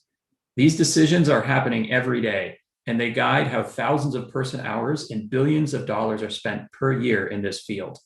So with that, we're putting it on the table that the development of high-stakes autonomous systems warrants taking significant risks with real-world deployment to accelerate progress. We'll start with Professor Hadfield to lead off the fours side of this. Thank you, Ryan. I'm really looking forward to this. Welcome, everybody. And thanks for the opportunity to convince you all of the wisdom of the proposition that development of high-stakes autonomous systems warrants taking significant risks with real-world deployment to accelerate progress. My academic expertise is in economics and law, so I'm going to be focusing on the wisdom of the proposition as a matter of the real world of trade-offs that are inherent in promoting the welfare-enhancing innovations and regulating to make sure that those innovations do not cause undue harm. And my debating partner, Bazu, will talk about the real world of engineering and her experience in innovation and dealing with regulators. So the central wisdom of this proposition is found in this concept of trade-off. Our claim is that if you reject this proposition, you're engaging in a form of magical thinking, that we can have the benefits of substantial innovation in AI and robotics without taking any risks. We think that's misguided, at least. All innovation and economic development takes risk-taking, and it's also misguided to interpret the proposition to mean risks be damned. Taking significant risks does not mean taking unbounded or unwarranted risks. Our argument will boil down to this. Significant benefits warrant significant risks. So there's 4 key points I want to open with. Number 1, we should do as much as we can with simulation and lab experiments, but economies and societies are complex adaptive systems, meaning that they are composed of a huge number of independent agents making decisions in response to each other in what biologists call a dancing landscape. There is much that is unpredictable in all the ways that these components interact. And we do not have and are unlikely to be able to produce full simulations of human systems and behavior. There's therefore much that we will not be able to learn, there's very much we will not be able to learn without real world deployment. And that means if you reject this proposition, then we are saying that we can never deploy such systems. If we want self-driving cars, we will need real world deployment in some fashion to develop them. Point number 2, some high stakes autonomous systems will offer significant, perhaps very large benefits relative to the systems now in place. Suppose we develop an autonomous system that, if it works, could reverse climate change, for example, or drastically reduce the incidence of fatal disease in poor countries with non-existent healthcare public systems. If you reject the proposition, that means that you irrationally are choosing a worse status quo over a promising alternative. Point number 3, the key phrase in the proposition is significant risk, not unlimited or exorbitant risk. Risks can be significant and still warranted. Our goal should be to design regulatory and oversight systems that are good at predicting risk and overseeing deployment to minimize risk. If we deploy autonomous systems in immigration and migration adjudication systems, for example, which are high stakes for the people involved, we can do so in, and should do so in, well-monitored and audited regimes that track errors and correct them as much as possible. There will be significant risk of error when first deployed, but the human cost of our current schemes is very high too. We can design smart approaches. Last point. The error is leaving it up to AI developers to decide what risks to take, as they do in many cases now. Deploying, for example, recommender systems that it turns out are high stakes because they have proven capable of undermining democratic institutions and fostering violence. We need to take significant risks to achieve the benefits of AI, but we have to do that. We need to focus much more attention on how we will build those appropriate regulatory regimes to ensure that the risks we take are calibrated and ultimately under democratic and not corporate control. And I firmly believe that we can do that. And that's what I'm working on with my colleagues at the Schwartz Research Institute for Technology and Society at the University of Toronto. And for that reason, you should vote in favor of that proposition. Thank you very much, Professor Hadfield. Let's move on to the first opening statement of the against side, which will be given by Professor Morgensen. Thank you so much. And I'm very happy to be here to provide some context and a different opinion on this platform and this question. I think it's very important that we actually vote against this plan.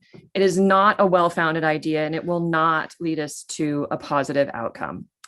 So first, my experience, I work in guidance, navigation, and control for autonomous systems, underwater, air, and space. I work both in theory and in hardware validation, from benchtop prototype all the way through to commercial systems. I am a faculty member and a chair of an aerospace engineering department, and I teach design to undergraduates and graduate students. So for some context on the statement, I think this is very important that we clarify some of the language. So first of all, high stakes autonomous systems. These are systems for which improper behavior would cause likely harm to human life, catastrophic environmental damage, economic collapse, or a similar scale of negative outcomes. Significant risks. Either the operation is happening intentionally while not all known risks are being mitigated to a reasonable level. Actions must be taken in a time frame which does not allow appropriate risk mitigation planning, or reasonable risk mitigation is not economically or physically reasonable. And then real world deployment. Operating in an environment with natural time and spatial scales that cannot be controlled is dynamic and stochastic, sensing that may be messy. Models are highly complex with large unknowns. Okay, so my points in particular, and I have, I think, 4 of these. So discipline and rigor. One should always take a disciplined approach to handling, containing, and mitigating risk. The approach can and should be staged to incorporate safety. Properly defined key performance indicators with verification and validation provide a tried and true structure for achieving design goals in a safety critical system. Even some of our currently highly accelerated programs, for example, the SpaceX Dragon capsule, have engaged a repetitive design build test cycle that embraces failures as a learning mechanism without leading to endangering human life.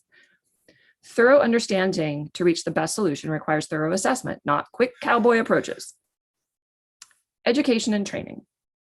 One of the points of training people as engineers and scientists is that analysis-based design with rigor accelerates the design cycle as compared to design that is strictly intuition-based and experiential. Encouraging proper assessment of necessary resources such as workforce scope, training, and risk awareness, and planning to provide these resources is a key step to mitigating risk. We have a responsibility as educators, scientists, and engineers to not promote bad planning. Public opinion. An important point to be aware of is that risk of fallout from high-stakes systems in the real world is extreme. Loss of support from the general public, the taxpayers providing funding for much of basic research, another AI winter, economic recession, failure of key commercial entities from safety failures are a huge concern. Further, the faces of the people doing high-risk work matter. Failures in high-risk systems have broader impacts on the careers and perception of persons from underrepresented demographics than persons in the majority, which leads to more entrenched disparities. And finally, administrative costs. Have you perhaps noticed the increasing costs and staffing associated with liability management? Have you ever noticed that new rules follow demonstrations of Darwinism? The costs associated with high liability situations, or just those with excessive accidents, can be prohibitive to any progress and completely outweigh the possible gains of accelerated technical development through high-risk options. Thank you. Thank you very much. And let's move on to another perspective from the fours given by Vasu. Hi, everyone. It's great to be here. Great to see a lot of familiar faces. So as Jillian said, I'm going to be speaking from my experience as a robotics researcher and engineer trying to deploy these high-stakes autonomous systems in the real world. I'm going to say before I begin that my opinions today are informed by my experience and not endorsed by anyone who pays me or has paid me in the past. So it's all me. You can blame me. So I think that we can all agree that many high-stakes autonomous systems hold this potential that Jillian described for significant benefits. For example, self-driving cars promise to eliminate hundreds of thousands of accidental human deaths a year globally, and I think it's tens of thousands in the US, high tens of thousands in the US. And also to, in the long run, stop climate change, maybe even reverse it. At Zipline, we're working to eliminate scarcity in healthcare via drone-powered logistics, literally trying to save lives by delivering timely blood, medicine, and vaccines. And so these are the stakes we're talking about, right? So imagine a world where we could have that. That's what we're arguing in favor of here. So to prepare these technologies for deployment, We should obviously test and de-risk as much as we can with simulation, controlled experiments, test facilities, that sort of thing. And it's not like we're not doing that, right? Companies today spend millions of dollars a year on testing, whether in the cloud or at physical test sites. But there's a lot we just won't be able to learn without real-world deployment. Now, we talk a lot about unknown unknowns, and the real world is full of unknown unknowns, right? So V0 of a product is never perfect. You know, when the rubber meets the road, there's usually friction, release early, release often. Yeah, I know I sound like a Silicon Valley cliche, but it's all true when you're trying to actually do something and have an impact. So working with regulators for permits, to get permits for things like real-world deployment and even sometimes just real-world testing, currently takes a lot of process and time and can lead to frustration because the starting point is often, well, we don't have regulations in place for your robots, so you can't operate them legally. So everything you do is illegal. And you know, when did that happen, right? The first motor car was invented and sort of released on public roads in 1886. But meanwhile, the first law governing them was passed 15 years later in 1901, right? So what were they doing in that time? They were innovating and discovering sort of that technology. Another really nice story I like is that the federal role in aviation safety began not initially as an industry regulator, but rather as sort of the operator of the US Air Mail Service. And it turned out that they were basically so safe in that service that the rest of the aviation industry started begging them for safety oversight, like, oh, tell us your ways, right? So that's sort of where we're coming from. And where we are today is a bit different, right? But the good news is that most regulators are beginning to identify and prioritize the benefits of this autonomous technology.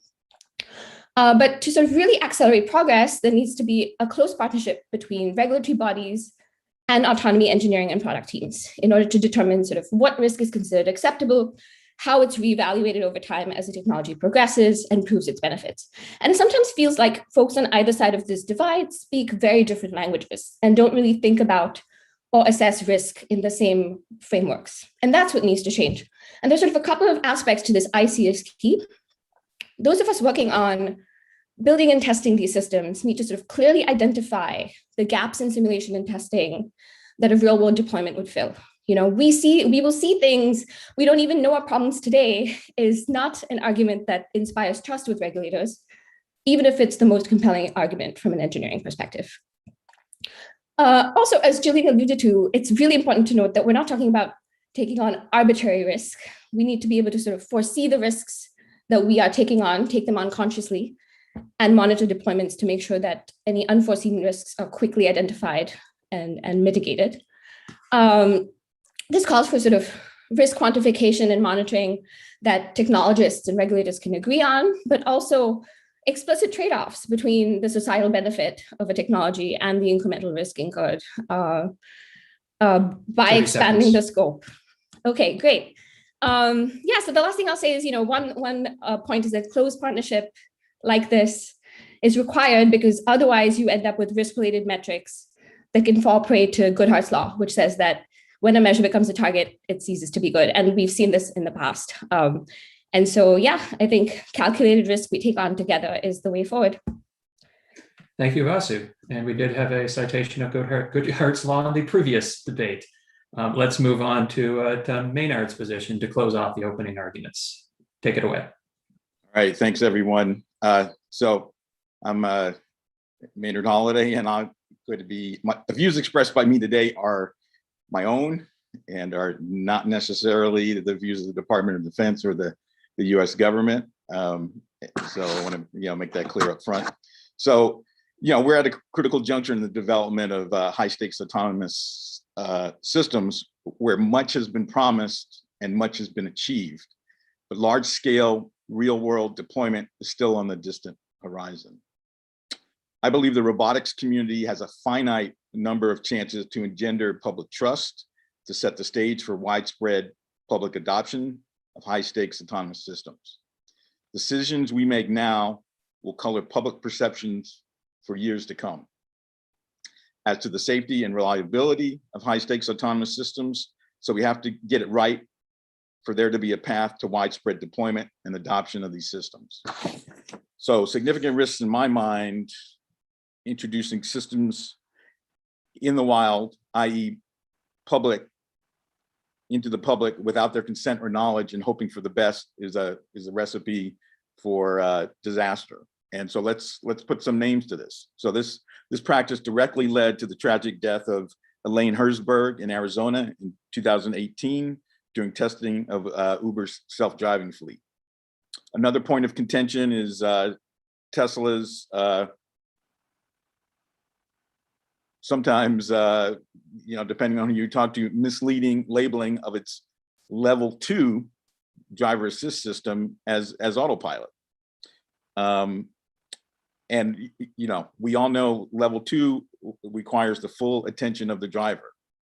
And so what we've seen though, with the deployment in the public, is that this misplaced confidence and willful disregard in following safety instructions as outlined by Tesla has led to some very high profile crashes where owners did not fully comply with the supervisory control required for these systems to operate safely. And that has led to injuries and death. And so much less publicized small drone collisions and near misses with passenger aircraft and helicopters worldwide are also emblematic of a problem of high stakes autonomous systems that could cause irreparable harm to the unsuspecting public. So, so just an aside, autonomy at rest, i.e. tool AI like Siri, Alexa, and sentencing tools like Compass, the correctional offender management profiling for alternative sanction is another related issue that also needs to be addressed, in another forum. So I posit that to make demonstrable progress in fielding high stakes autonomous systems, all stakeholders, public and private, need to be involved in any public deployment plans. An AV version of FDA drug trials is in order, where town, retirement community, or any geographically designated area all agree to be part of a deployment pilot. So where there are mutually agreed upon rules of the road, like operating times, operational areas, acceptable weather conditions, and then plans to mitigate potential accidents with indigent populations, and many more potential corner cases. So currently, that's not done.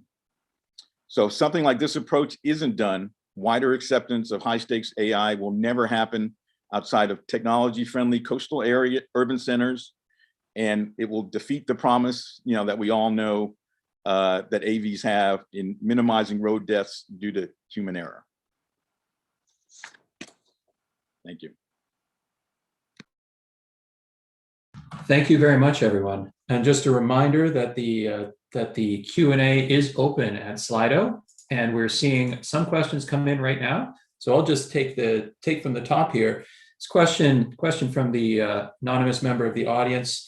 When we take significant risks with high stakes autonomous systems, who has the power to take these risks? And who bears the brunt of the consequences of these risks? Would anyone from the fours like to start by addressing this? I'm happy to do so. Valkyrie, you want to say something? Go for it. Okay, all right. So so one of the points in my opening was to say this is a really important question. Who decides on what the appropriate risks are? And this is why what I'm emphasizing is, we are seeing a lot of those risks and those risk decisions being made within corporations and within the companies that are building technologies. And we're not seeing oversight from the democratically controlled regulatory systems that we have in place. So our claim is not that we have all the existing infrastructure that we need in order to be able to do these deployments, but that we should be doing that. The question about the risk should be within a risk management system that's ultimately responsible to democratic government. Who's affected by the risk? Well, there's a lot of people. That's part of the point. Vasu emphasized a lot of unknowns, and I totally agree with the points made by I think it was Christy who emphasized this, and Maynard, you may have as well, that people affected will often be the most vulnerable in our populations and communities, and it is quite critical that we have oversight of those risks. We just don't believe that means that you don't ultimately end up in some real world deployments taking significant risk as appropriate. All right, and just to maybe another 30 seconds, how do you combine the need to that you still need to take significant risks with a extensive risk management practice? They may seem to some to be in conflict. But we take risks all the time. We take risks with drugs, we take risks with vaccines, we take risks with the design of highways, we take risks with current existing cars. I mean, the world is filled with risk, and most of the products that we sell, the services we offer, there's risk inherent in them. So it's, those risks are there. What you want, and Vasu emphasized this, you want systems that monitor. So we need to develop metrics to assess risk. We need to develop those risk frameworks. And we need to put in place regular auditing practices. We don't tend to do that now. We tend to, look at risks up front and then put things out there. And then we rely on things like the tort system for people to sue when there's been a risk that we've discovered. I think we want smarter approaches than that. But we have lots of ways of evaluating this. You can audit for accident rates. You can audit for intrusions. You can audit for the kind of harms that we're worried about. And I think we should be explicitly measuring that. All right. And would a member of the, excuse me, would a member of the against like to speak to that point on the, who gets to make these decisions? Yeah, I would. I'd just like to push back, all the risks, that Jillian speaks of all have a regime up front to determine whether it's safe for the public to interact, with systems. And so there's no equivalent currently for, the deployment of autonomous vehicles. So some would posit that, California's regulation on disengagements, that just, counted disengagements was one attempt. And, people in the space know that, that was an ineffective measure of safety. So, I would say that, before drugs, hit the market, they're tested. Before vaccines hit the market, they're tested. Before you fly in an airplane, it's certified. And so, before a teenager gets a license, he or she has to take a test. And so, there needs to be a regime in place to ensure safety of these systems before they hit the wild. Thank you. Just because we've just to keep things a little balanced here, is there anything you'd like to say, Christy? I completely agree with Maynard. I will just reiterate, we must have a risk assessment system in place and training for people to use it before we set things loose. I will note we have an IRB process that, like, if you want to write a journal paper about students taking a test, you have to get it cleared through an IRB process. And yet we don't do that with, testing in the wild with the general public. And I think that's a mistake.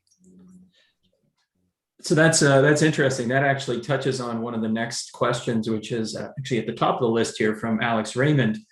And it makes the analogy to pharmacological research, which we're very, very familiar. I think all of us have become, de facto armchair experts in clinical trials in the last year. But due to risks to humans, pharmacological research gradually progresses from controlled environments to realistic human trials. And only after demonstrating high levels of safety in those, I assume, can proceed. Oh, sorry, that is my timer. Anyway, why should it be different for robotics research? I can go. I don't think it's necessarily different in spirit, right? So we're still talking about doing, millions of hours of simulation testing and flight testing prior to a real world deployment.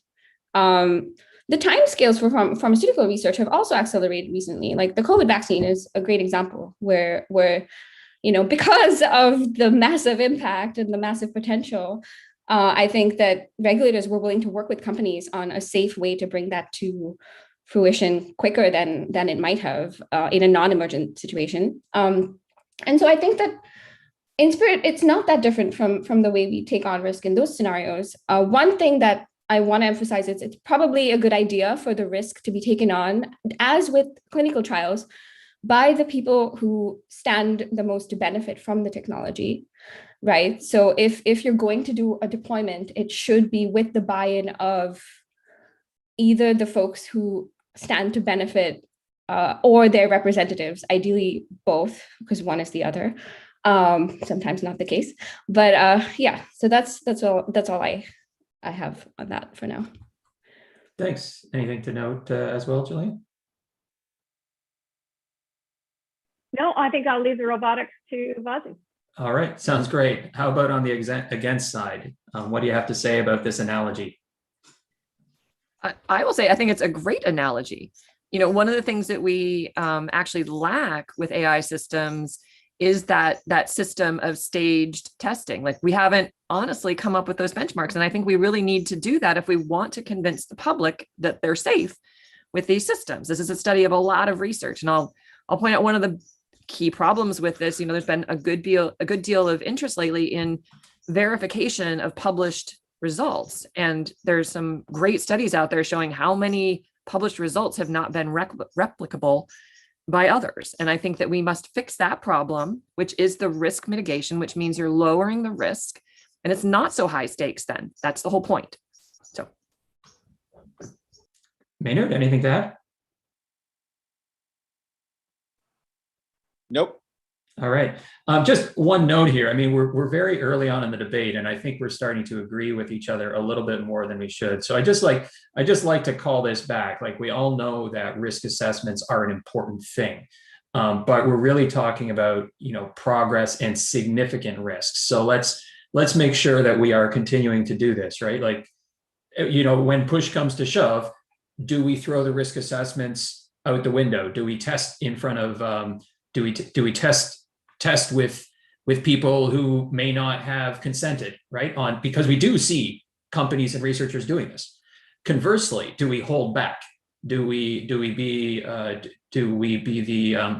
the robotics equivalent of the older car companies when the EVs came knocking? Do we not do anything for 10 years, right? Like, let's make sure that we are exploring the extremes of this argument, right? We all know risk assessments are a thing. I think we all agree with that point, but, you know, let's take some of these extremes here. You know, so I'll pick another one. I'll pick another one off the list. The fourth side talks about autonomous systems as a panacea for the world's problems. How must we consider these technologies' risks in comparison to less fashionable, non-technical solutions that are effective and less risky? Let's switch it up. I'll lead with the againsts.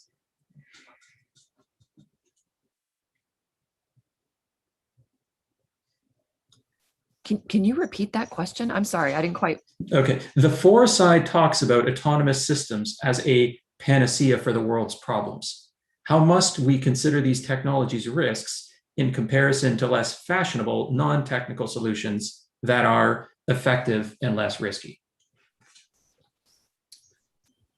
Yeah, I think I'm actually still a little bit confused about what solutions they're talking about, but to provide an example, which I would, like, if I'm just thinking off the top of my head, the example would be, and AVs being a popular one here, the counterpoint would be, why develop on-road autonomous, like level 5 cars? Why push towards level 5? Why push towards hands-off when you could spend time and effort working on, you know, ADAS systems, or for that matter, better public transit? Yeah. Just as an example of, you know, parallel solutions to the same fundamental problem.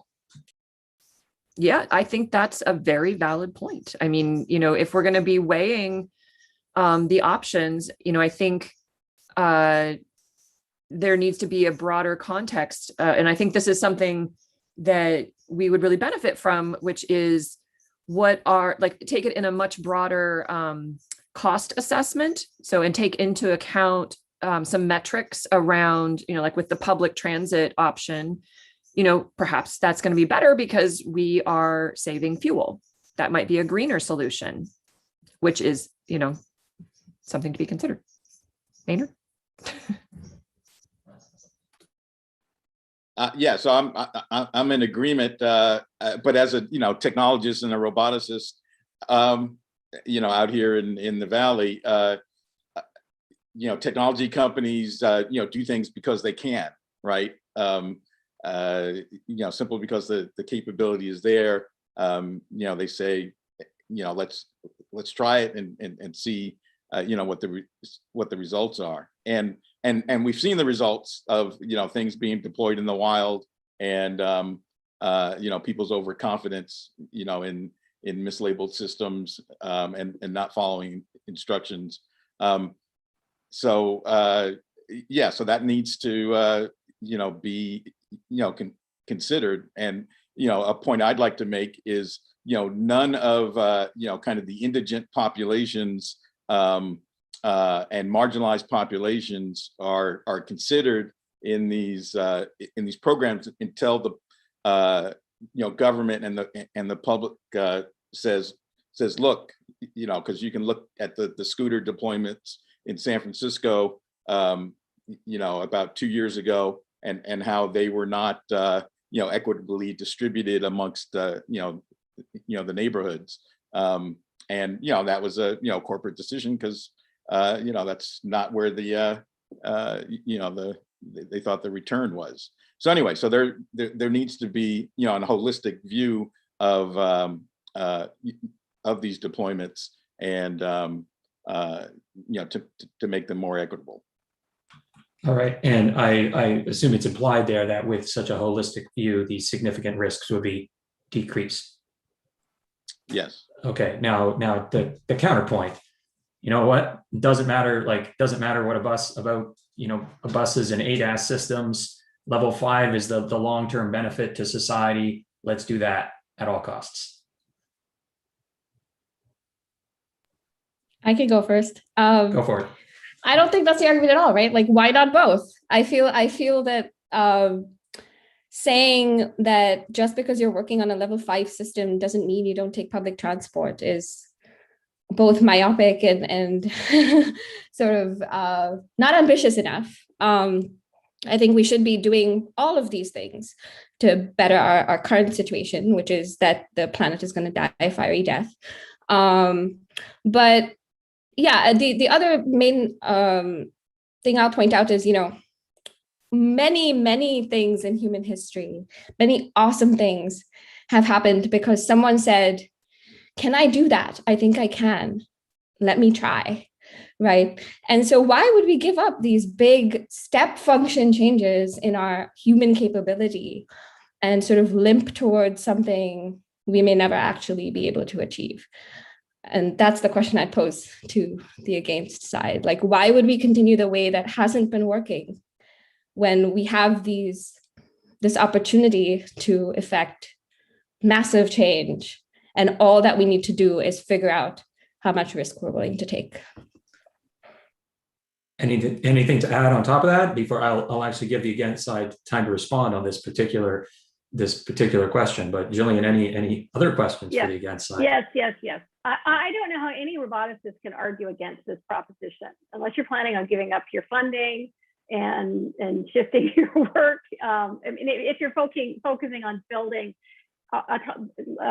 autonomous systems, presumably you're interested in building things that have really significant benefit for the world. I mean, that's what we're focused on. If you don't think that there are those big benefits available, then we are tinkering. And okay, we should be looking at, we should be doing all these other things as well.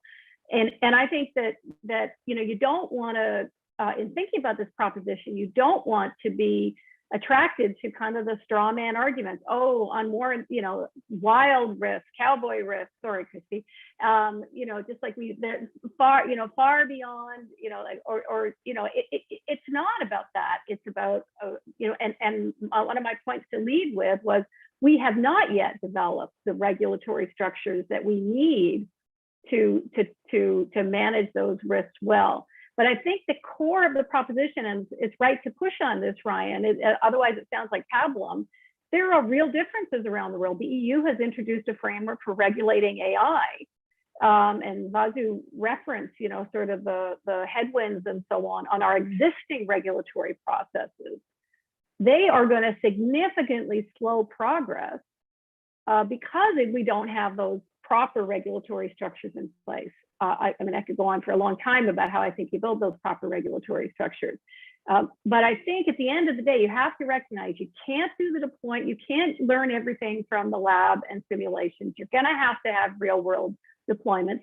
And at the end of the day, that will always involve some residual significant risk.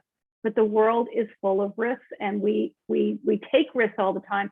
And there are tremendous risks in the way the world is now. Vasu, you know, if she wants to say more about zipline, right? It's not like there's no risk sitting out there, right? It's in the absence of the system, there's death. Thank you. And just before the against respond here, I will note we're running out of time on the moderated discussion portion. So before we move to closing remarks, there's a lot of questions still on Slido. Please go in and vote because we've only got time probably to take one more. So with that note, Maynard and Christy, I believe, oh, Christy's responding. Oh, I'm on it. Okay, so this is exactly my point. We have backed ourselves into a whole bunch of corners because we didn't stop for a moment and say, let's stop and think about where could the risks be here? And are we asking all the right questions about those risks? That's what makes it significant risk. Absolutely, we're all at risk. I mean, one of the planes flying overhead right now could fall on my house. That's a risk. We accept that by letting people fly. But we have all kinds of problems, like there are articles around how many drones are being flown near commercial aircraft at airports because there's no way of the aircraft, like there's no plan to say like, you can't do that and some way of making it stop. And there's no training of people to reinforce that in the general public. So there's this whole mess around how do we build these novel, amazing systems and make them functional and accepted and be able to have these novel solutions at the same time, doing it in a way that will be accepted and doesn't stick into the corner a bunch of things that could have been awesome, but somebody didn't like follow their safety plan and hurt someone. And now we're just never going to touch that thing again. That's the problem. You're actually losing solutions by taking on way too much risk without planning for it. Okay. Thank you. Maynard. Yeah, so there are examples of us, getting, taking, risks and putting technology out there, and having a public backlash. And so if we deploy and we've all seen this, every accident that Tesla is in is a national news story, as opposed to all the accidents that happen with internal combustion engine cars. And so we need to come to a point where how safe is safe enough, and what is the deployment risk, and so I would point people to supersonic air transport, right? That was never approved in the US because of the environmental issues around sonic booms over land, and so eventually we have no supersonic transport now, because of these these issues were not dealt with, and we went ahead deployed, but no US carrier adopted it. And so we're going to have a similar issue if we continue to deploy in the wild and incur injuries and death without a regulatory regime that that mitigates this and gives the public confidence in these systems. Thank you. Unfortunately, that we're tied for two top questions here. I'm going to note there's one about how do technical progress spurred by military development, and how do we avoid offloading these risks onto foreign populations. I'll note that is a bit of a refinement of some of the earlier questions about generally how do you consent to being parts of the test. So I think it's a very valid question. And I know that Maynard and I also participate in some other discussions on that point, among others. So with that, we'll just jump to take one more question here from the audience. No, that's the one. Okay, so how do we avoid offloading our risks onto foreign populations by developing this? Let's go 30 seconds. Who's for the force? I think I already alluded to my opinion on this, which is that it should be whoever stands to benefit that takes on the risk. So I'll let Jillian elaborate if she has more. Yeah, I'm out of my depth on the military ones here, especially with Maynard on the call, I guess, and others who worked in this domain. I think Vazu's right. It's those that enjoy the benefits. You have to think about are these corporate developments, are they private sector developments, are they government developments? The government one is about treaties and foreign relations.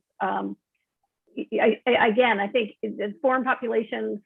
Well, I don't even know how to think about who we're thinking about as foreign populations.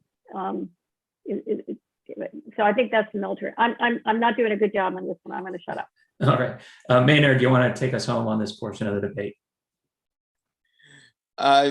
Just that you run the risk.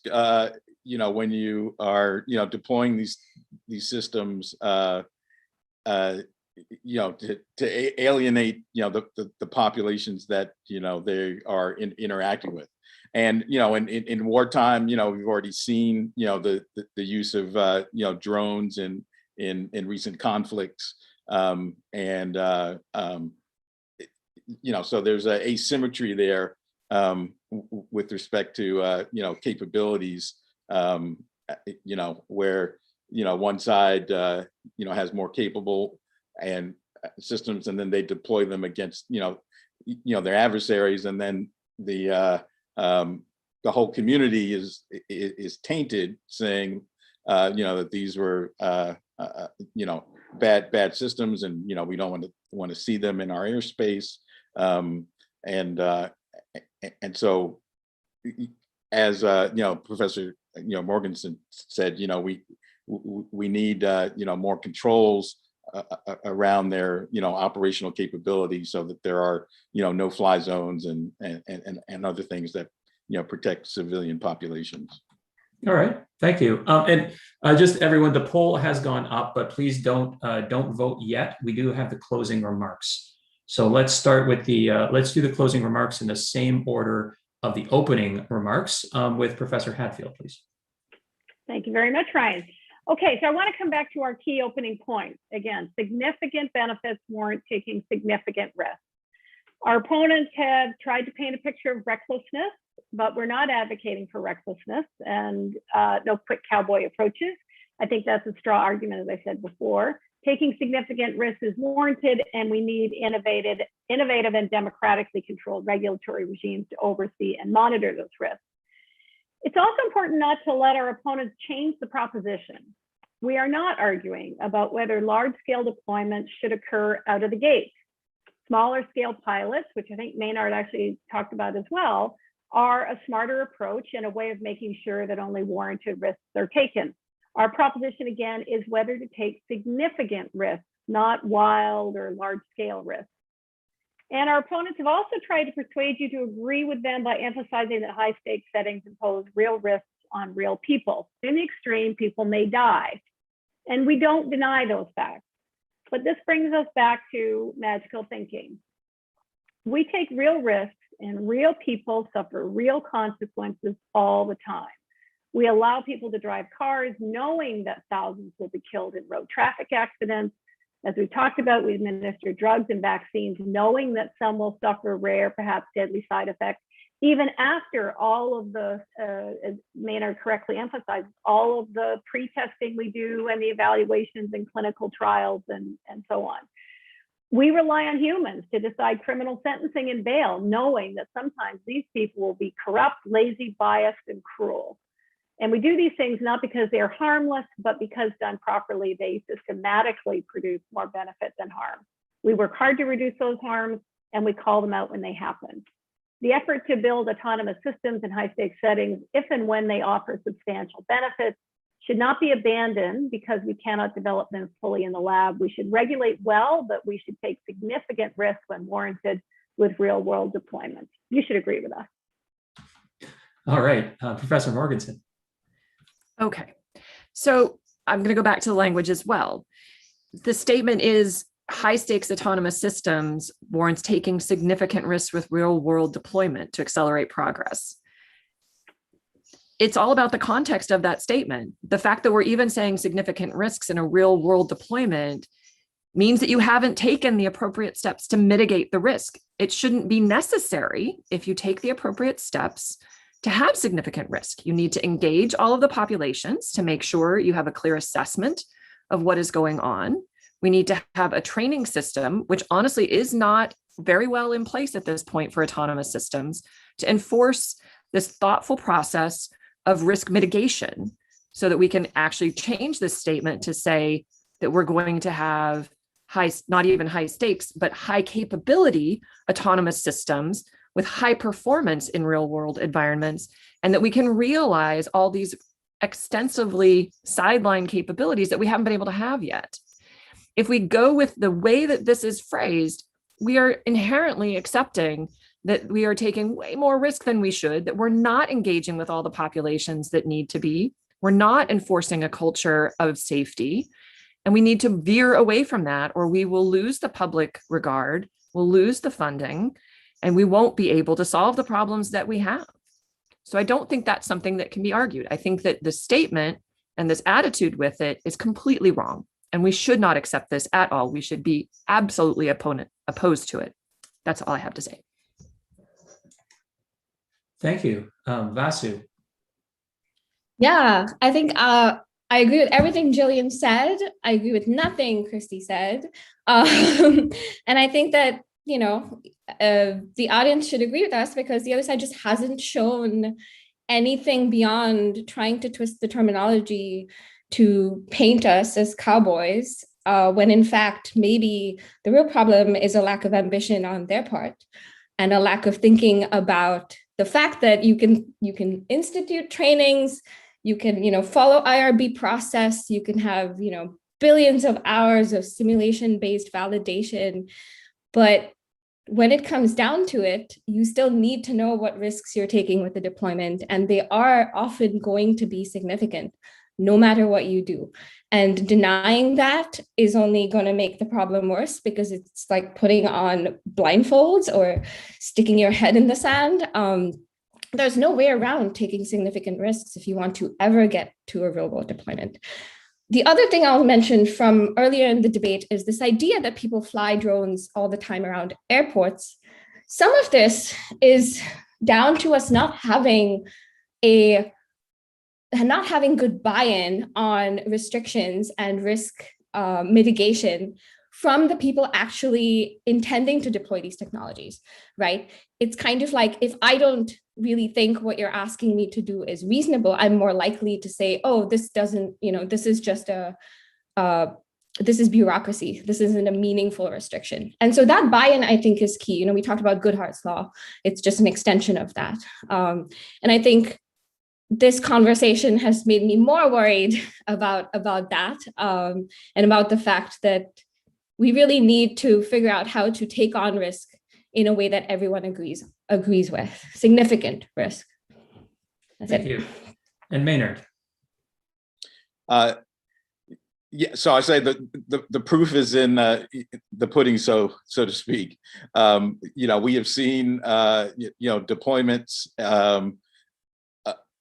of these systems in the wild, and their resulting accidents, injuries, deaths, and then if we look at the divestiture of by Lyft and Uber of their self-driving units, that speaks volumes to their calculation about how close they think deployment is, and so I would say it's the proof is for everybody to see that we're not there yet, and a regulatory regime needs to be established, before there is, widespread deployment. And then, on the drone question, the FAA has, put out rules, dictating, where and,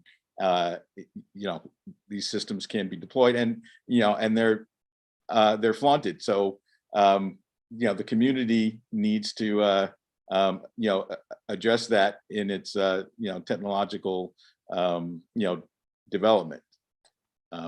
So I'll stop there, and thanks for your consideration. Thank you very much, Maynard. The poll is open. We'll be closing that in a few minutes. Oh, there we go. Post-debate polls are now open. And otherwise, we've got more time. We've got more time to talk about what we think. There still is. I see all the Q&As disappeared, but there still is time to get some more questions in. So let's just start. We're just going to start in reverse here. What do you actually think, Maynard? Well, actually, I'm a big fan of the technology and its promise.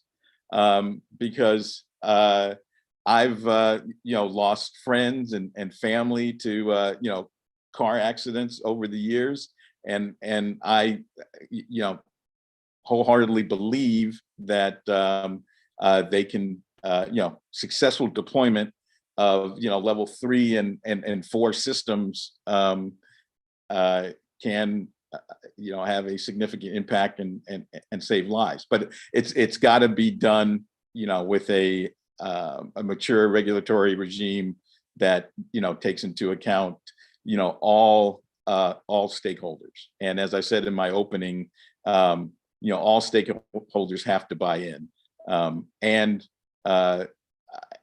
have their concerns and potential vulnerabilities addressed. All right, and Vasu. Yeah, I mean, I think a lot of what I said, I actually believe, but some stuff that I absolutely agree with Christy and Maynard on. The frameworks are not mature yet. The good news is there's a lot of impetus and a lot of sort of collaboration across regulatory bodies and industry partners and researchers to sort of get us there, which is really encouraging.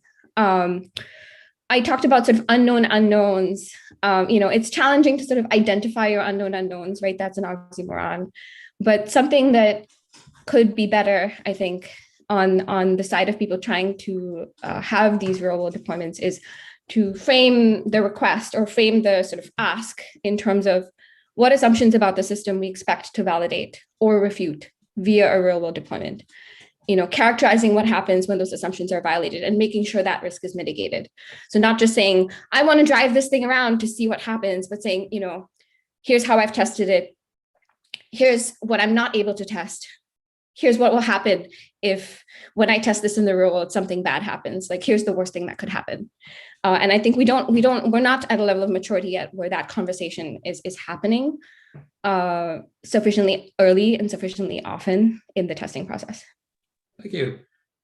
Christy? Yeah, so I'll be clear. I'm a huge fan of innovation. I love crazy stuff. Honestly, I make fish robots. So, enough said there.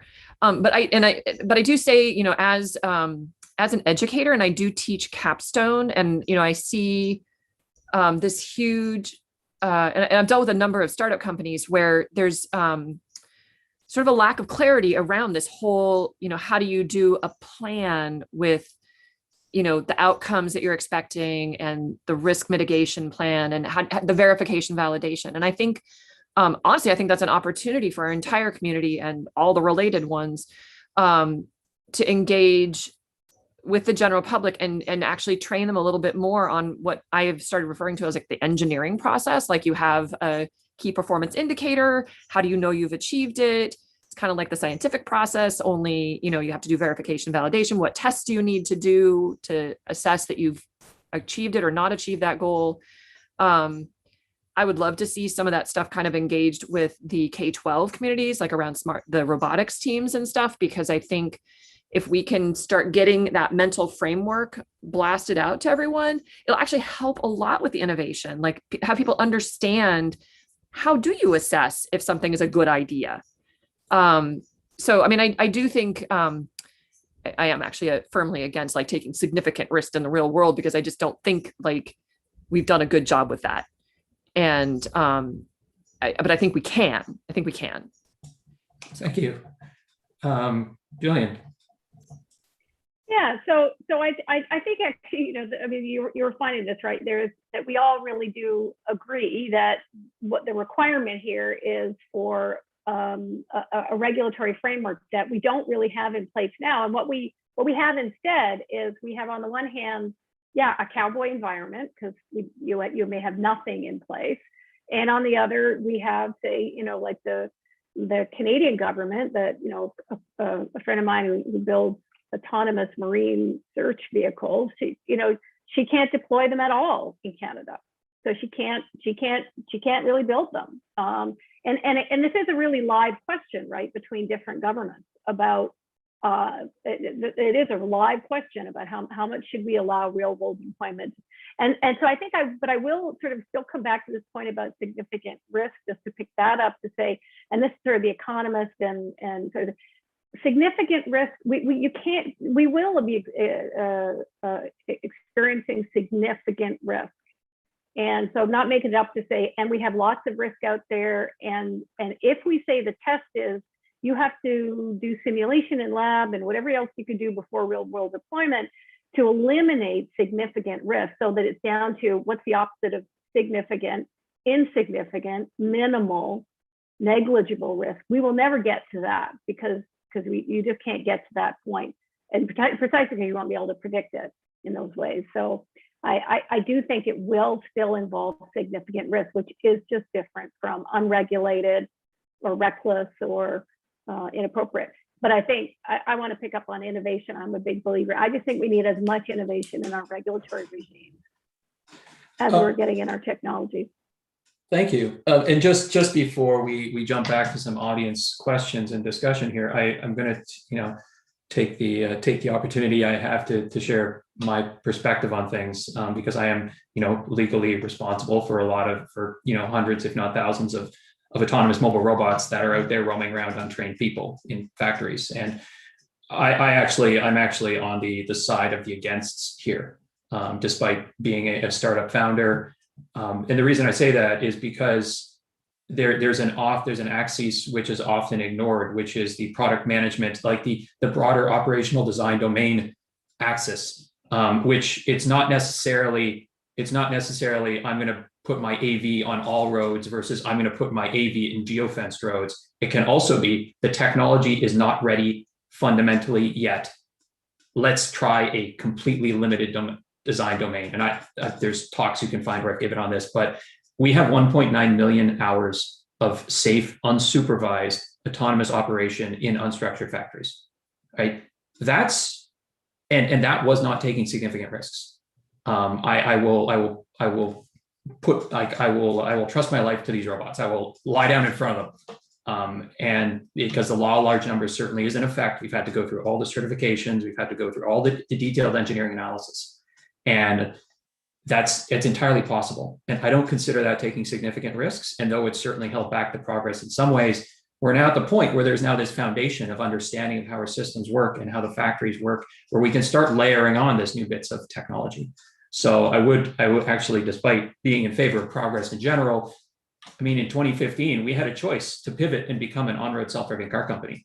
We had that choice and we didn't take it because the significant risks were too high and there were other ways to drive progress.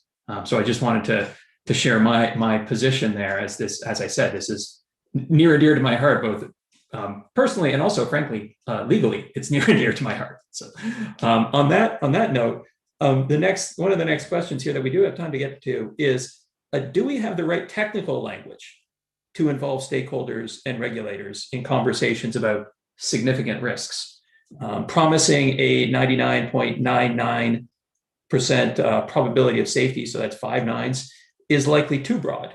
Are all failures made equal? How do we do better? And I think this broadly comes into this question of how do we better engage regulators or other sorts of non-roboticists. Can I take that a little bit? Because there were 9s in there, and that's like an arrow catchphrase.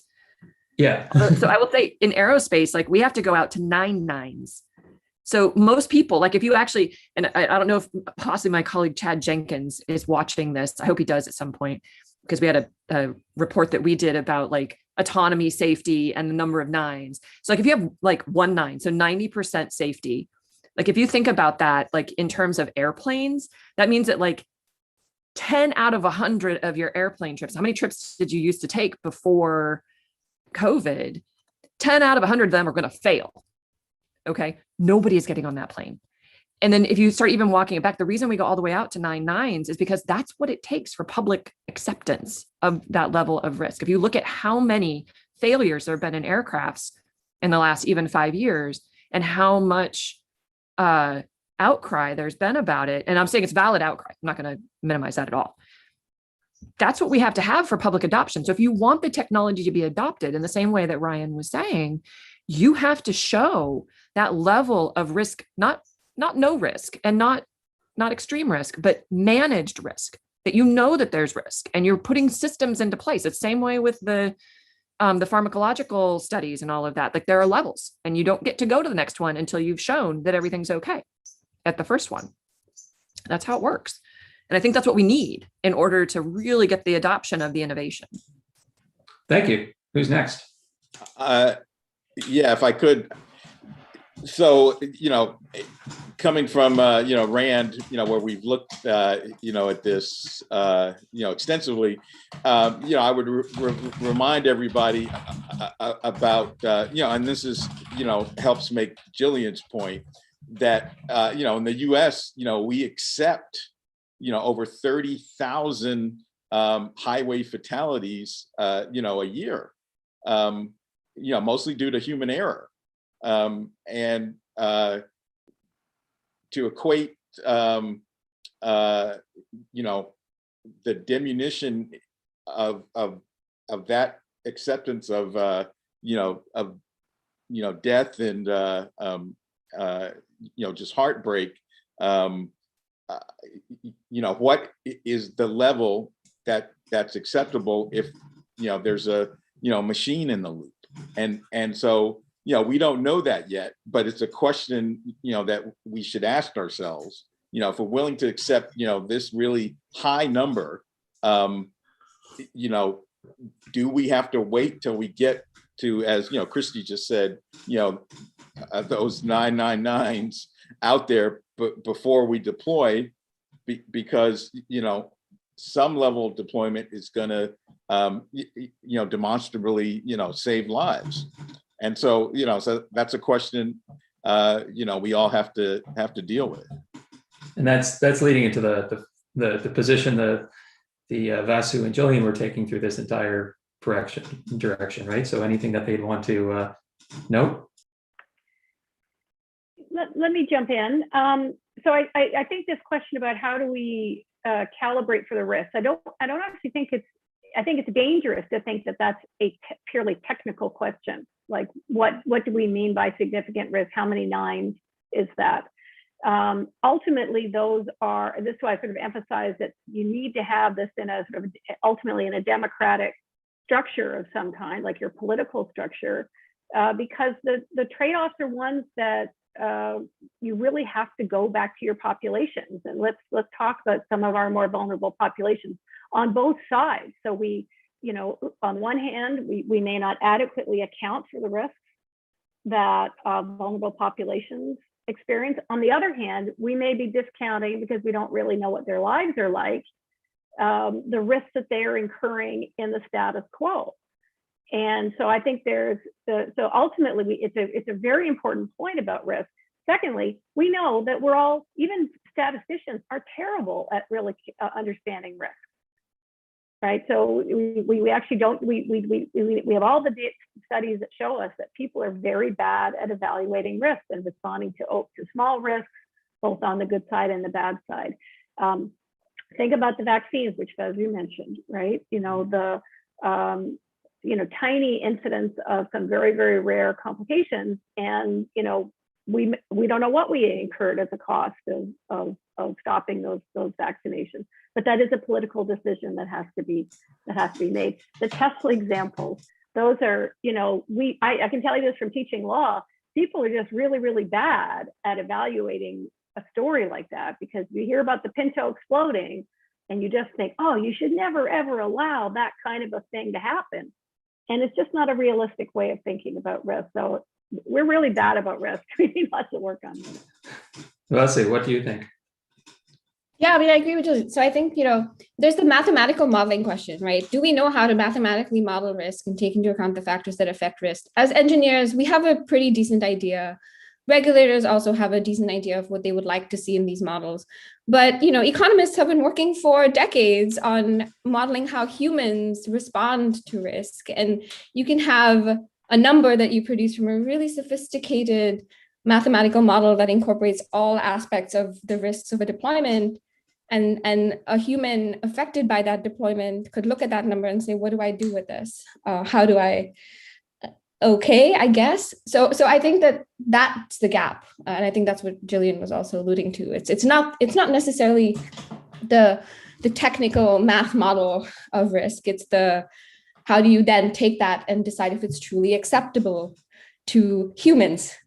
And I think that's still an active area of research in many fields. And to build on that, just for the audience, safety engineering is a very real, very well-studied practice. Obviously, the closer you get to deploying in the general public, the more the aspects of public perception come into things. But in case you are listening and interested, safety engineering, there's a lot of statistics, but there's actually fairly almost step-by-step, paint by numbers for this is how you generally assess your system for risk. And to use, Christie's analogy, the requirements for industrial control systems is 6 to 7 nines. That's what our robots need to comply to from full autonomy systems. So there is this complete standard that does exist. And I think that is one of the discussions which is going forward, is how much of this is really significant, taking the significant risk for progress, and how much of it is, frankly, there are a bunch of people who've never taken any of these courses and are still deploying, hundreds or thousands of pounds of robots on the skies and the seas and on the ground. Let's jump to one more question here. From Shreyas, the lay perception of AI and robotics is often riddled with misunderstanding, like for sharks, he notices. He compares this to the misunderstandings about sharks. Can more thorough or less sensationalist public education actually open more doors for high-risk testing? And I like this concept because I've been in the field since I was 17, and yeah, there's definitely some misunderstandings here and there. I'll start on that. I completely agree. I was going to follow on Vasu's last statement. So there's the modeling of risk and how people just are not trained at all in that, and like the mathematics of, modeling human perception. There's also, I think, a huge gap in the technology knowledge. I mean, we know this of the general population. And so what they think an autonomous system can do is not what an autonomous system can do. I mean, we've seen this with, definitely in Seattle, like at one point when I first moved here, like the police had bought a bunch of drones. I hate the word drone, actually. And they were going to use them for various surveillance things. But what the population thought they were going to do with them was completely out of the scope of what they could do.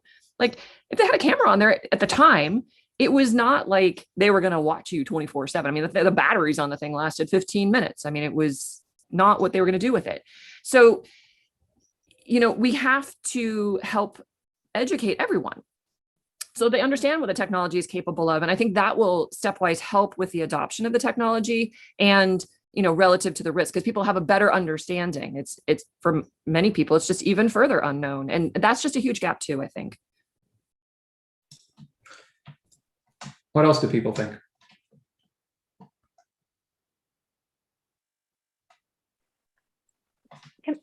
Go ahead, Maynard. Oh, I was just going to say, in my domain, people think, Terminators are around the corner. And if, anybody saw the DARPA robotics challenge several years ago. That's nowhere near reality. And to Christy's point about educating the public, I absolutely need to do that, and demo, and what the public has adopted, are getting on autonomous shuttles in urban areas, and we all take for granted, we get on elevators. There used to be elevator operators, right? But we have no problem now stepping into elevators, pushing a button, and going really fast up and down, with no human supervision. Same in these giant airports that have these people mover systems. They're all automatic, and move at high speeds, and everything's done automatically. And so some of these, and then there's systems that airports and other urban centers that are autonomous, that are wheeled, and so this kind of phased deployment of systems that are ever more and more capable is going to go a long way in public acceptance, and so that's what I think is the future. All right, Jillian, let's close it off with you. Yeah, sure. I mean, education's great. I'm an educator. I think, we certainly want the public to know and having greater exposure to the positives of robots and autonomous systems is good. But I want to push back a little bit on education, because I think there's a lot. What makes people confident, what gives them confidence, is a well executed regulatory regime. Like, you don't think when you go into the restaurant, are they keeping the food at the right temperature, right? Because you have confidence if you are lucky to live in a well-developed, advanced system that has effective regulation, which, by the way, 3/4 of the world does not. That's what gives you confidence, and that's why my point usually here, if I didn't agree with my the point I was asked to argue, is that I go around saying, look, the crazy thing right now is you've got these powerful technologies, a complete regulatory vacuum for the most part. I mean, and our existing tools, our existing regulatory approaches are not going to work. They're not going to be able to keep up. And so I want to come back to regulatory innovation. And that's the most important thing we can do for, I think, acceptance of beneficial systems. So focus there. Thank you. If I can make a 30-second, 10-second point. I think I agree with everything everyone has just said. I feel there are 3 pillars here. There's the regulation, there's the actual proven safety of the technology, and then there's education and community outreach. I mean, so at Zipline, we've been really successful in Rwanda and Ghana with the first 2 first, but even to this day, after we've delivered, we've made well over 100,000 deliveries at this point, we still have regular outreach in the community. We bring local communities on site for tours, and that stuff really does help. It really helps even when the first 2 are going really well. So really, I think that this is sort of 3 legs of the stool that you need to stand on. Thank you. All right, let's bring those let's bring the poll results up on screen if the person behind the curtain could. There we go. All right. Okay, so it looks like the undecideds generally remained about the same. That I'm just assuming that those 36 people stuck through us the entire time, and generally there was a bit of a swing towards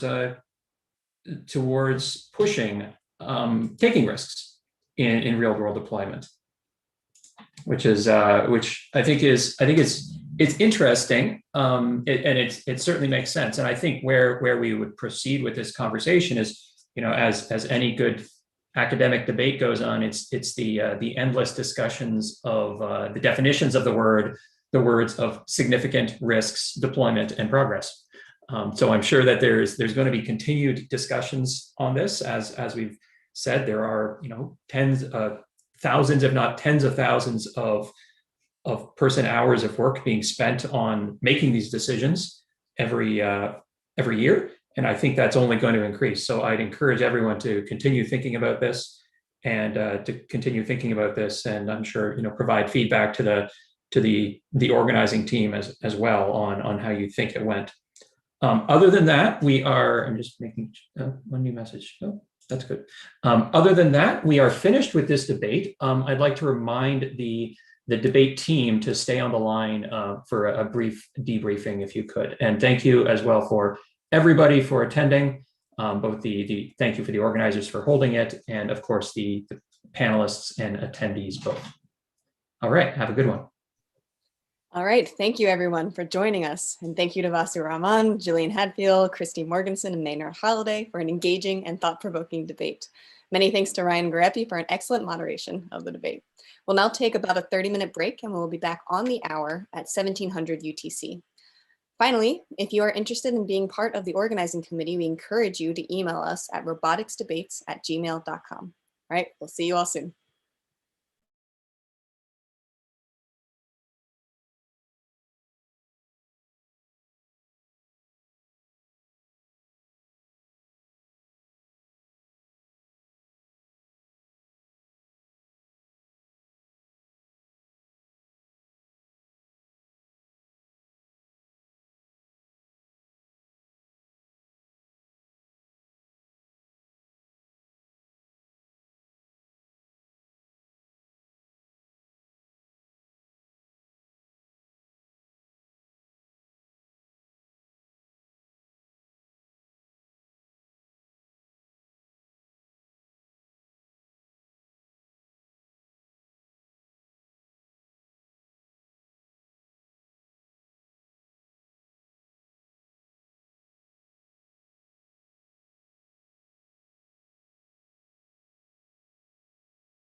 All right.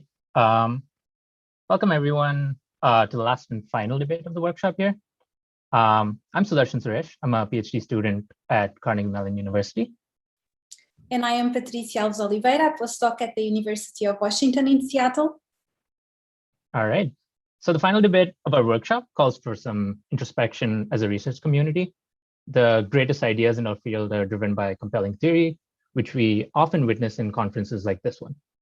Alongside this theory are experiments whose design choices are up to the authors and whose legitimacy is co-signed by a reviewer. The meteoric growth of robotics brings large conferences, fresh perspectives, and ample resources. But how does this affect our experimental rigor? We ultimately care about real-world deployment, but do the current experimental standards in published work indicate these priorities? We'd like to welcome you to the experimental standards debate. This will prove to be a technical yet philosophical debate into how and why we test our algorithms the way we do. And just to be clear, we are considering the following resolution. Here we consider the standards of experimental validation are insufficient to ensure that published robotics methods work in the real world. And before we begin our debate, please go to Slido and vote on whether you agree on this. The polls should be open right now. We have a great cast of debaters well equipped to answer this question, or at least argue about it for 1.5 hours trying. First up, on the for side, we have Dmitry Berenson, who's an associate professor in the EECS department at the University of Michigan, and is a member of the Robotics Institute. Here he heads the Autonomous Robot Manipulation Lab, which develops algorithms for the robots to interact with the world. These include general purpose motion planning, machine learning, and manipulation research for robots working in homes, factories, and operating rooms.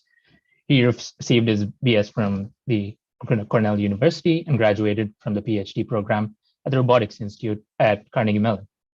Between 2012 and 2016, he was an assistant professor at WPI, after which he started as a faculty at the University of Michigan. He is a recipient of the ICRA RAS Early Career and the NSF Career Award. And to accompany Dmitry on the foresight, we have another debater that completes this all-Michigan team. We didn't plan for this, but we hope the camaraderie helps their team. We have Ram Vasudevan, an assistant professor in mechanical engineering at the University of Michigan, also with an appointment in the Robotics Institute. He has the Robotics and Optimization for the Analysis of Human Motion Lab, which seeks to improve human and robot interaction with one another and the environment. In particular, they focus on applying techniques from infinite dimensional optimization to their modeling, estimation, and control of dynamic systems.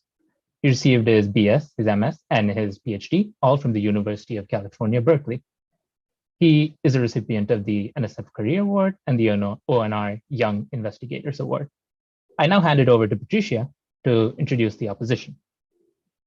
So, to argue against the resolution, we have CJ Taylor, a professor at the University of Pennsylvania at the Computer and Information Science Department. CJ has a long history of academic accomplishments, including NSF awards. His research lies primarily in the field of computer vision and robotics, and include reconstruction of 3D models from images, vision-guided robot navigation, and scene understanding. Arguing against on this topic with CJ is Pete Troutman. Pete works at the Honda Research Institute and is interested in investigating robot navigation in human crowds. Previous to this, Peter worked at Boeing Factory and the United States Air Work. Pete has a PhD in Control and Dynamic Systems from Caltech. So we are very, very excited to have CJ and Pete spice up this debate and defy the argument that our current standards for experimental validation are insufficient for real-world robots. And to keep this flowing, the debate moderator is Gregory Dudek, who is a professor at the School of Computer Science at McGill University. His research areas include autonomous navigation, robots that learn, multi-robot systems, and self-driving vehicles. All of these are super relevant areas for this debate, so there is really no better person to be here. And I'm not even listing all the interpersonal qualities. So I invite Gregory now to take the stage and get the debate rolling. All right. We have a great set of debaters. Thank you all for joining us, and I'd like to thank the audience members for being here. I think this is going to be really interesting.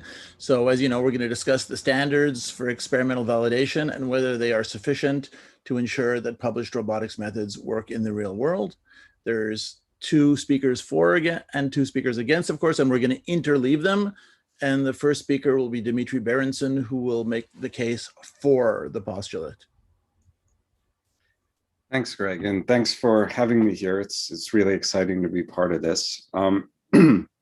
So I'm going to do something that's maybe a little bit weird, which is to argue for the resolution, but against its underlying assumption.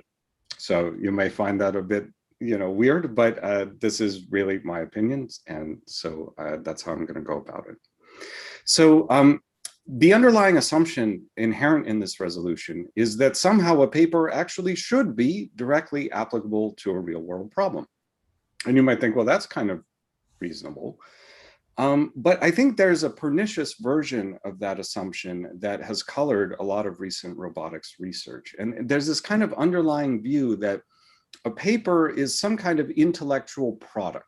Right? And just like a software library or a component I buy from a manufacturer, this product has certain specs that it works with and can be guaranteed to fulfill. And I just take this product and I plug it into my machine, whether it's algorithmic or physical, and now that machine is going to work super well, right?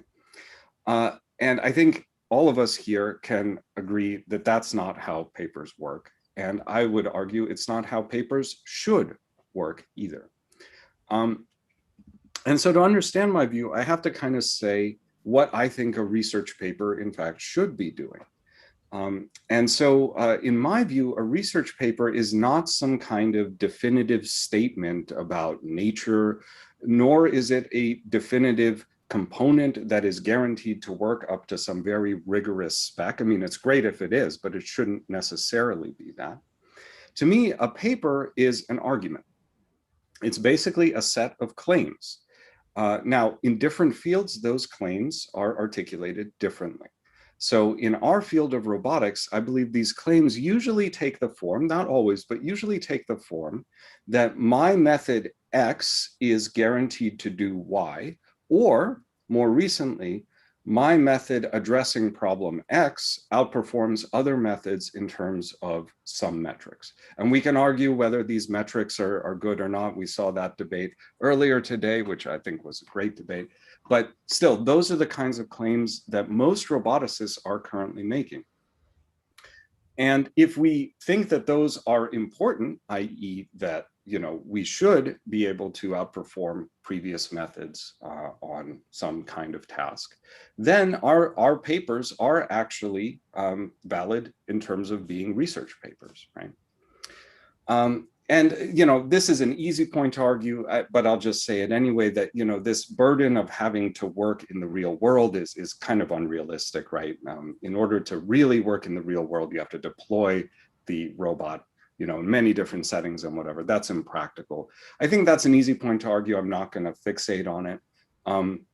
But it is still important to mention that so that we set our expectations appropriately for research papers.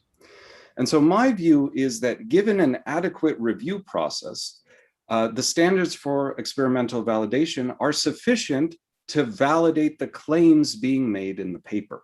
Now, you may say, well, wait a second. Not all claims are equal, right? Some claims can be boring or trivial or irrelevant, right?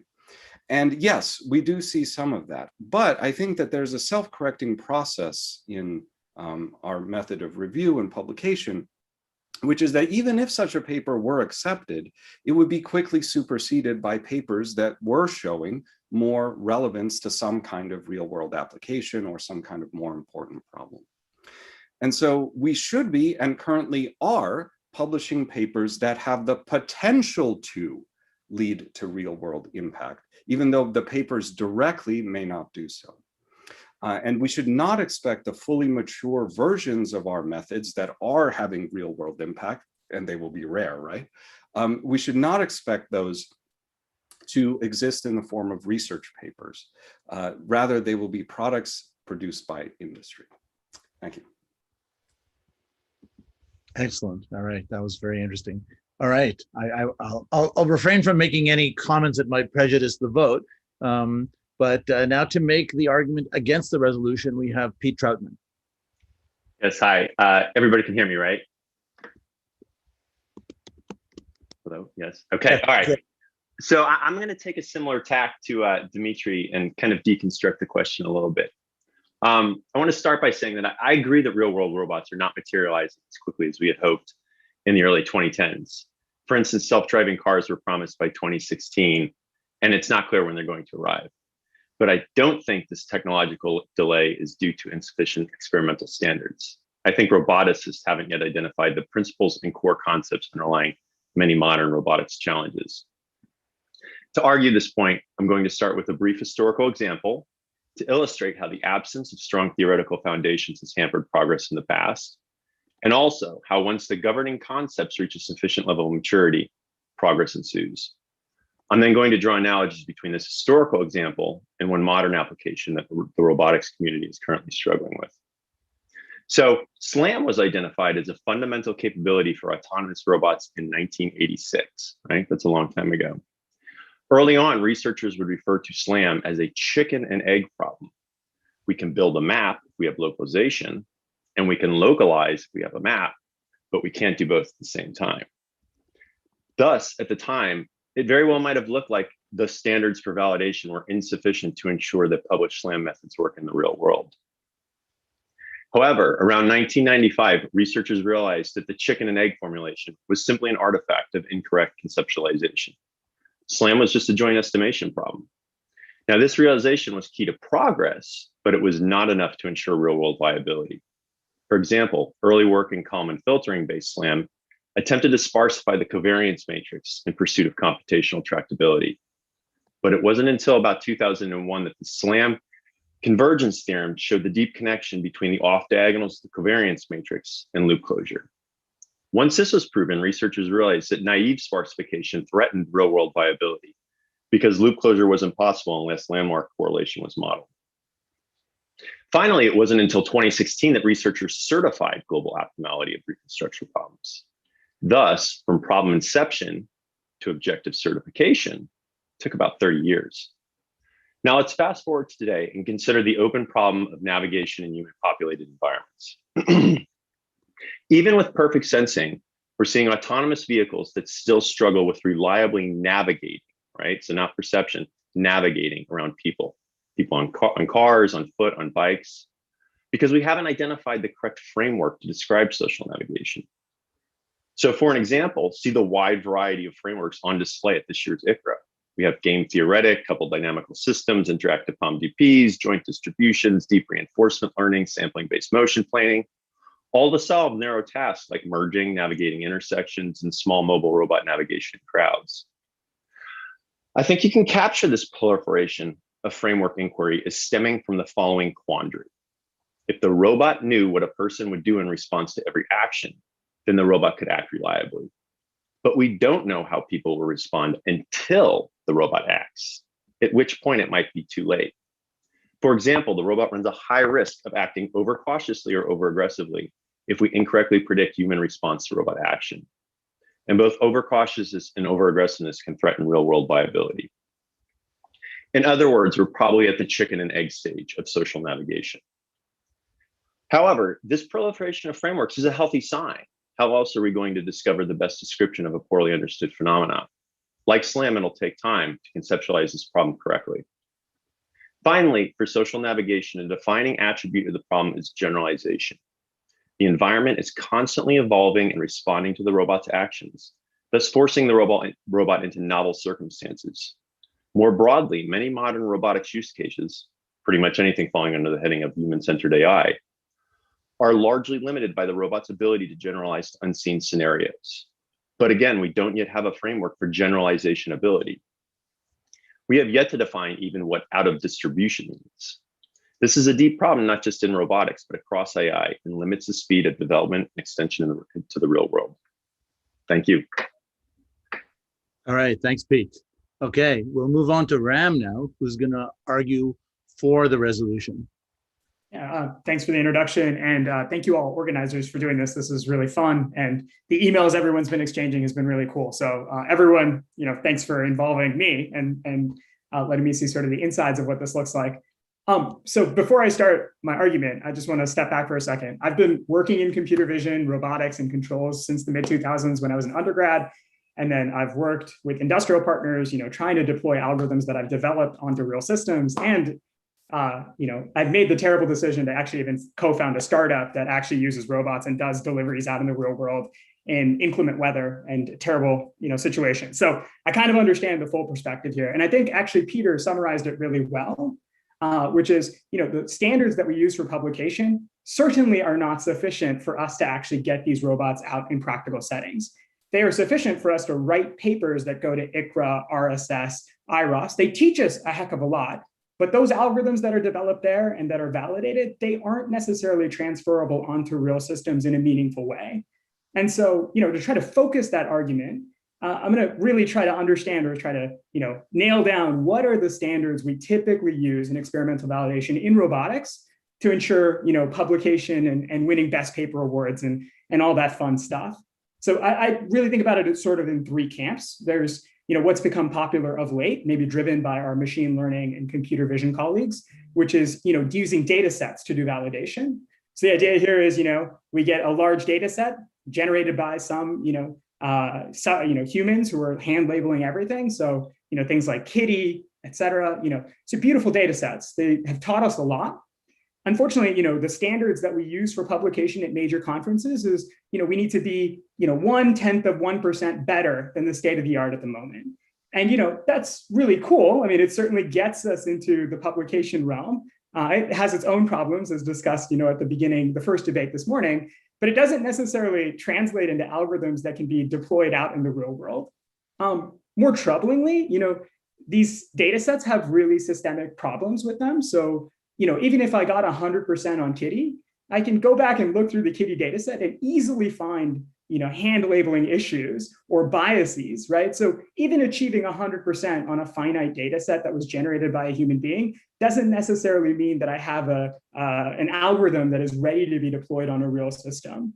This second class of ways that we think about doing experimental validation tend to rely on simulation.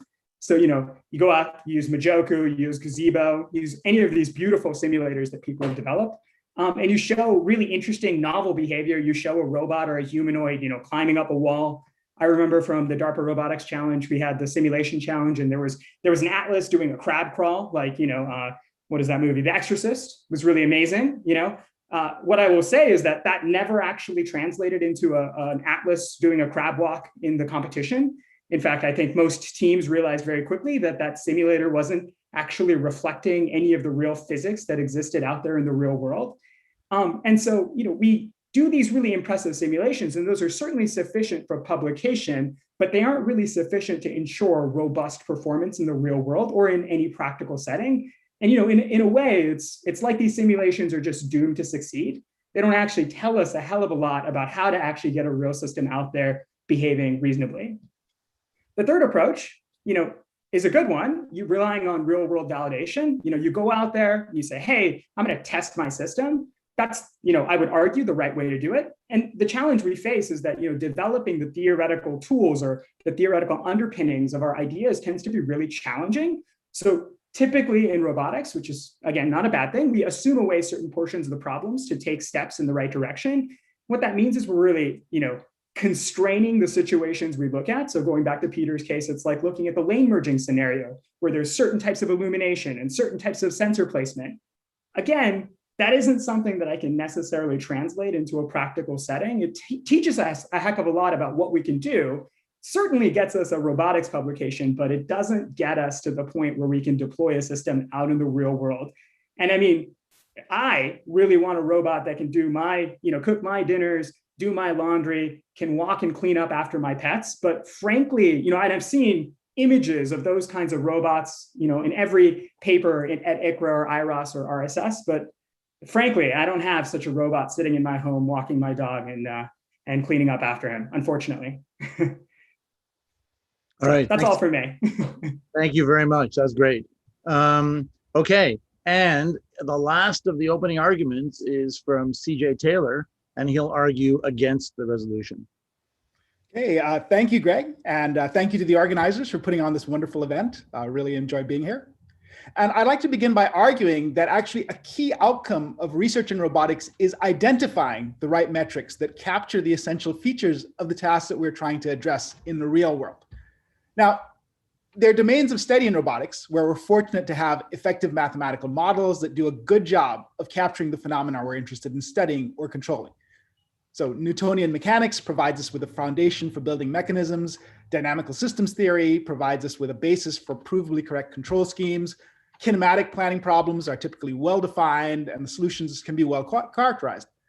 Now, in robotics, our ambitions as a field have increased over time, and appropriately so. And now we're seeking to deploy systems in more complex real-world environments. Problem domains like off-road driving, in-home robotics assistance, or autonomous city driving, just like Ram mentioned. Now, these are fundamentally open world environments, which are not neatly described by a small set of equations, and where, I would argue, we do not entirely agree on what constitutes a working system. The question we're debating seems to suggest that we understand completely what it means for a solution to work in the real world, and that the research community is somehow choosing not to run the correct experiments. Now, I would contend that the research community is actually doing its job in this area by proposing solutions and proposing experiments that aim to characterize the problem. The papers that we write allow the community to have a debate about what measures, metrics, data sets most effectively capture the task at hand, and that process is an important part of advancing our understanding of the problem and our ability to engineer solutions. We have an inchoate understanding of what it means to build systems that work in the wild. And one outcome of the research process is turning that inchoate understanding into more concrete tests and experiments that help us to specify this task and thereby allow us to make progress towards solving it. Now, remember that before we had chemistry, we had alchemy, which provided a description of the phenomenon that was superseded over time as better and more accurate descriptions were developed. And I would argue that we're in a similar position when it comes to addressing these real world problems. We're searching for better descriptions, and research is really that conversation taking place. Now, the second argument I would actually make is that experimental validation in the field has actually improved over the last 2 decades. Now, here I would point to the proliferation of publicly available data sets, such as Kitty and UROC, again, as Ram just mentioned, the increasing availability of shared software implementations, the increasing availability of high quality simulation environments like NVIDIA Isaac or the OpenAI Gym, which provide standardized environments for testing and comparing proposed solutions. I would also point to the proliferation of competitions associated with conferences such as ICRA, Coral, IRIS, that provide forums for researchers to test solutions against each other systematically. Of course, on a larger scale, we have competitions such as DARPA Racer or DARPA Sub-T, which also provide venues for allow us to compare and contrast approaches on an even footing. As evidence for this trend, I actually went back and pulled the citations for the 2016 UROC dataset paper, which have increased year over year, as have the citations for the 2012 Kitty dataset paper. And actually, if you were to try to do a fit, you might actually argue that those citations numbers are actually increasing exponentially, which is just pointing to this fact that we have internalized this idea of comparison and into the community in a very profound way. So in my experience, at least, reviewers are not shy about pointing out flaws in your experimental methodology or asking for comparisons to existing methods or experiments on existing data sets. Now, of course, there can be pitfalls with this approach, but overall, I would contend that this has led to steady improvements in performance of all manner of systems and solutions. I would further argue that there's actually a special place in heaven for researchers who put time and effort into constructing high quality data sets, competitions, leaderboards, simulation tasks, and the like. This is really hard work, and I'm not sure that the incentives in our field are always aligned to support and reward people who do this. And I think this is something that we as a field can work on. I also think that there may be more opportunities to debate, curate, and maintain these tests more intentionally, to add new ones and to retire old ones as the field evolves. Thank you. Excellent. Thank you. Thank you, Dimitri, Pete, Ram, and CJ. Those were very good arguments. Now we're going to enter the discussion part of the debate. So we're going to allow the debaters to briefly respond to one another for a couple of minutes, maybe like a minute or so each, just if they have burning comments to make to one another based on what they just heard. And then we're going to solicit comment. Well, we are soliciting now questions from the audience. So I hope if you're listening in, put some comments into the Slido link, and we can select from those and discuss them. And if all else fails, I'll try to give the people a poke a little bit and add some questions of my own. Let me remind the debaters and the audience that this is a bit of a game in the sense that Dimitri and Ram are perhaps exaggerating their sense of the for argument, and Pete and CJ are arguing their position vis-a-vis the against. And so we want them to be a little bit more combative than they might normally be, because they're actually very reasonable, personable human beings in everyday life. At least that's my prior. Let's see how this goes. So let me ask Dimitri, then Pete, then Ram, and then CJ to just say ask them if they want to add anything in response to what they just heard from their opponents. Yeah, well, I'll say something, I think, in response to CJ's last point, which I think, on the one hand, I totally agree with CJ's description that data sets and competitions have been growing, and there's a lot more comparison on tasks that perhaps look more real world. But I think there's a downside to that we really have to be careful about, which is that a lot of times over benchmarking and over defining the problems we care about can actually stifle the field and lead it farther from real world impact. So the example that Ram gave with DARPA Robotics Challenge Simulator, I was on that project and I saw the crab walk. And as soon as we looked at that, we knew there is no way this will ever work in the real world. But hey, it got a great score and money as a result of that. So while I agree that this is progress, I also have to, go back a little bit to my argument that we're trying to make a set of claims, and our claims should be relevant to something in the real world. If we go too much down benchmark simulation lane, we risk actually not making claims that are relevant to the real world. Okay, thanks, Dimitri. Pete, anything to add? Yeah. So I mean, that's kind of the key, I think the key question, right? Is like when does benchmarking serve us, and when does it stop to serve us? To stay in line with both what me and CJ were saying, and I think this is the correct idea, is that what I'd really like to see is a tighter integration of our theoretical development and our benchmark scenarios. I think that's probably, to me, that's where we're falling apart, is that we're developing these benchmarks sort of independently, and science kind of demands this in some sense, that we're designing metrics and benchmarks and data sets somewhat independently of the theoretical frameworks we have. But I think there's a deeper interplay that needs to be acknowledged, and we need to realize between how we develop these benchmarks and how we test in laboratory settings, right? Academia does have a somewhat different purpose, and we're not industry, as Dimitri said. But at the same point, we can move forward incrementally using these benchmarks if we're careful, right? There is very much a tendency to overfit, but at the same time, if it's tied to an incremental progression in what we understand down to the theoretical level, I think we can use these benchmarks much more effectively than we have. I think that the overuse of benchmarks is more an artifact of just kind of hype, right? Like ImageNet, it became this big deal in 2012, and we're still testing it. And I mean, that's outside of robotics. But I think that what's been lost in that is that people haven't developed theory at the same time because they got so excited about experimental validation on a very narrow data set. And we're starting to see the machine learning community correct that, which I think is exactly what we need to do. I would have liked to have seen it sooner. But I guess the bottom line is that I think these benchmarks can serve really, to use CJ's word, he said intentional, right? That we are intentionally developing these and we're intentionally paying attention to them. And also the special place in heaven. I love that. Special place in heaven for researchers who go out and do the dirty work of spending 6 months collecting a data set, right? That needs to be better incentivized. And I think as a community, we need to come around this idea that benchmarks are not fixed forever. They're really only relevant for a short period of time. And we need to work on those with the notion that we're seeking to falsify, right? In some sense, falsify the simulation to reality gap. And I'll stop there because I've been talking for quite a while. Good. Thanks. Ram, do you have anything you want to add?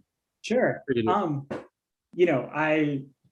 Dimitri and I, fortunately are in the same building. So we were able to have a conversation earlier this week about this debate. And, we got into a longer discussion about what it took to actually get a publication accepted at a top tier robotics conference. And, slowly at the moment, I think it's becoming more and more the data set story. And I would assert that, and maybe provocatively so, that this has been the bane of our community and we should rid ourselves of it. In particular, I think the thing we cannot stand for in this community is soft failures. So if I go to Google Images and I search for a dog and I find a carpet, at the end of the day, I don't die because of that.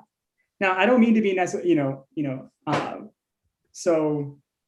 dramatic here, but frankly, if my robot is driving around in Ann Arbor in the winter and we screw up, that's it. We could be in serious trouble.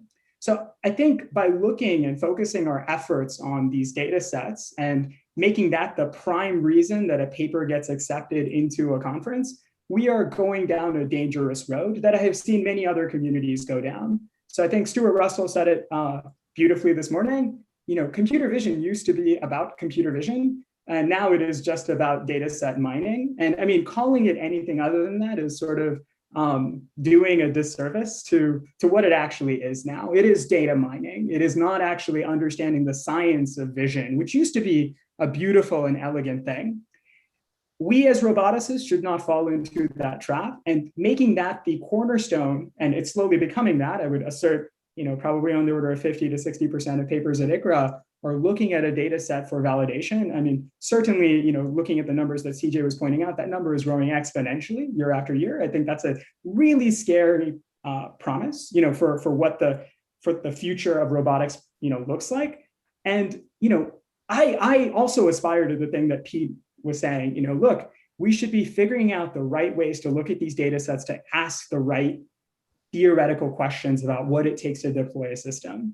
Unfortunately, our standards as a community have fallen to looking at just one bold-faced number and hopefully a bold-faced row, because that's what it really will take at the moment to get into a particular place, right? A particular level of acceptance in our community and to be able to get a job of a certain kind. That does not translate into real world or practical deployments. And I think everyone here agrees on that. So I see CJ smiling, I see Pete, covering his eyes, he's accepted, that we've won this one. And Dimitri is chuckling because, this was so easy.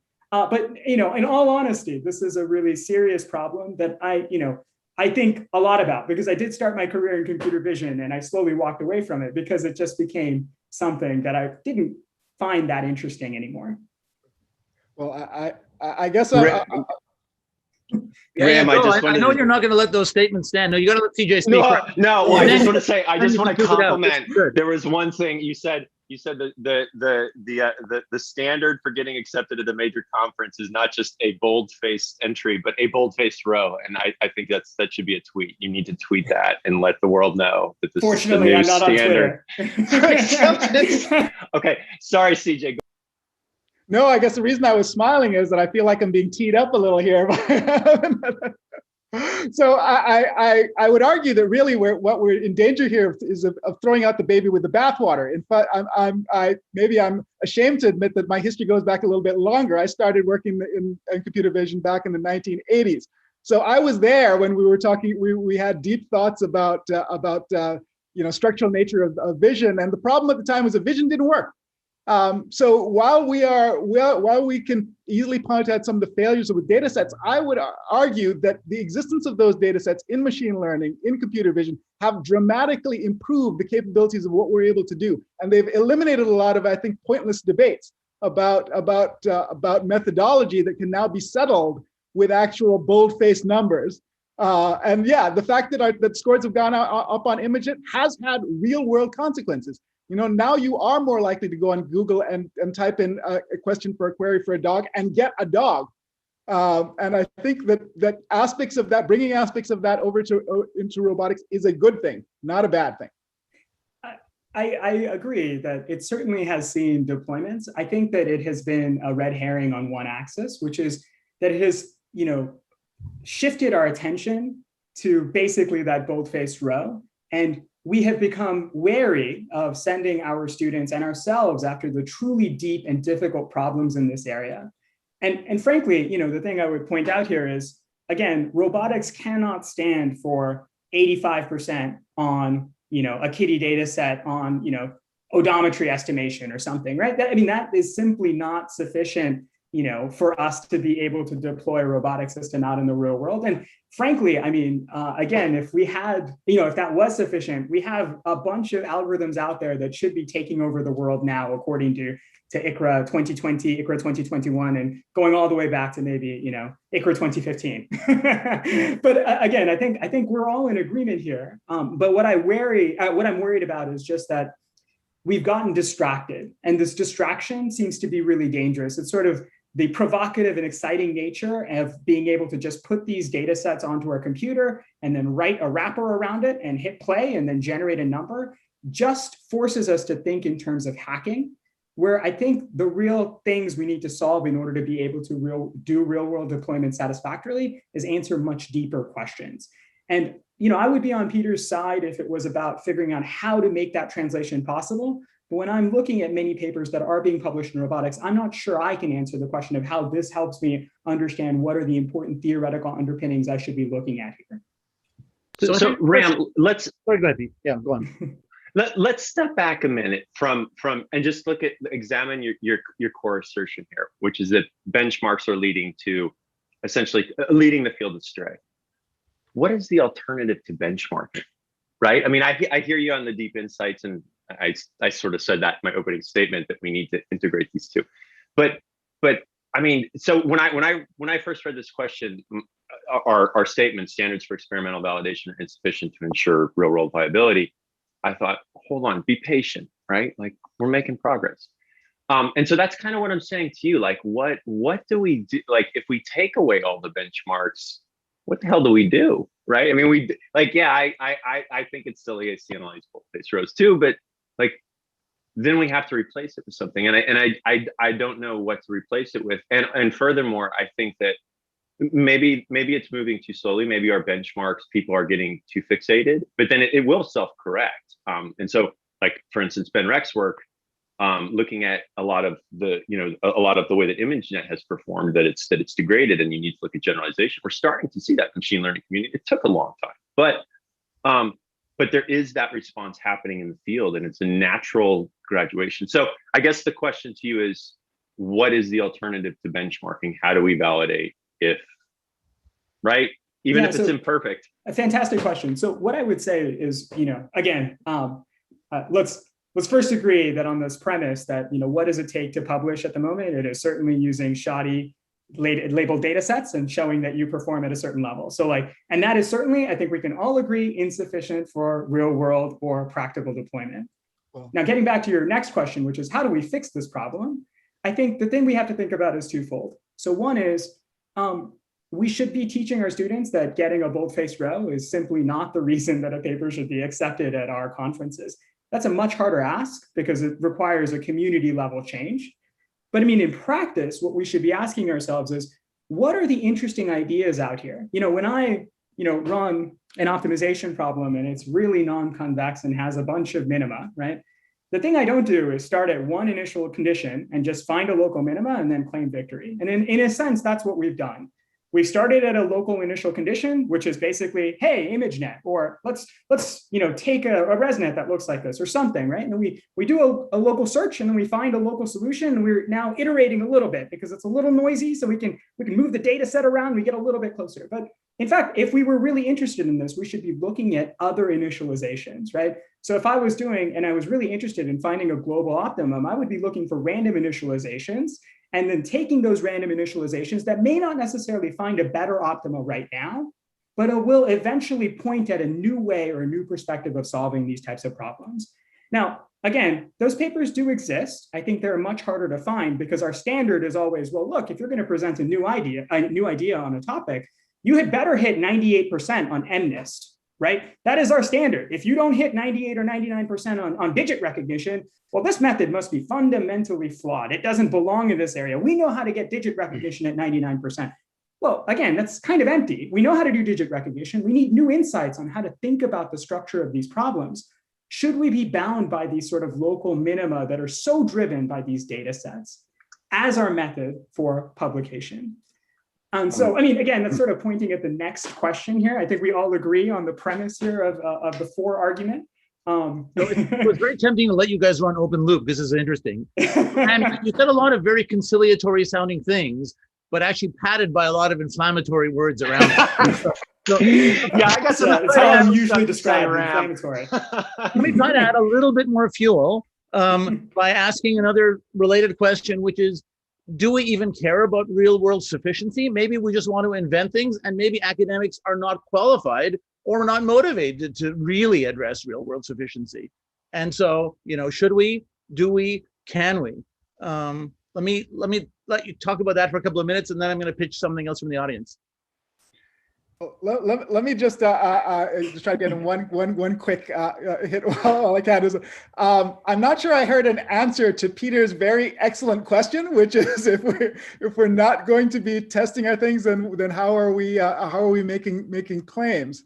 I think it's, you know, I would even be willing to concede that, you know, when we can point out various potential flaws or actual flaws with aspects of it, but at the end of the day, and the kinds of problems that we're interested in talking about, some level of experimental validation does seem to be called for. Yeah, so I think that's an excellent point. Let me be really careful here. What I'm trying to answer is Peter's assessment that, like, only this is what is acceptable for publication in a robotics journal or a robotics conference. I think certainly this is one component, but there has to be multiple, right? And just because you're not performing at a satisfactory or state-of-the-art level on one of these data sets compared to another method doesn't necessarily mean that this is insufficient. And again, this is answering more of the broader question, not necessarily this particular, question put in front of us. But to answer Greg's question about, should we actually be interested in this? Actually, maybe I'll point at Dimitri because he's raised his hand here. So. Great. Yeah, well, I think we have to look at the assumptions that we're making when we say we need these benchmarks, right? Oh, Peter disappeared. So to me, that a benchmark is basically saying I have crafted a problem statement which is sufficiently useful enough for real world whatever, that now we can just hammer on this problem statement. Here's a data set that represents this problem statement. I don't think the problem statements we're making right now make any sense. All right. There is no biological entity in the world that looks at things as discrete images that are randomly sequenced during its life, right? That there's no such thing in nature. We look at things in video streams. There's high correlation among sensor modalities. None of that is represented in a data set like ImageNet, right? So we carved out this very narrow problem with some useful applications for Google image search. Sure, great. But if we want robotics to be able to operate on the level of, say, people or even just animals, we've got the wrong problem statement. So we can climb that tree and report incremental progress toward the moon, but we will never get to the moon because we're climbing a tree.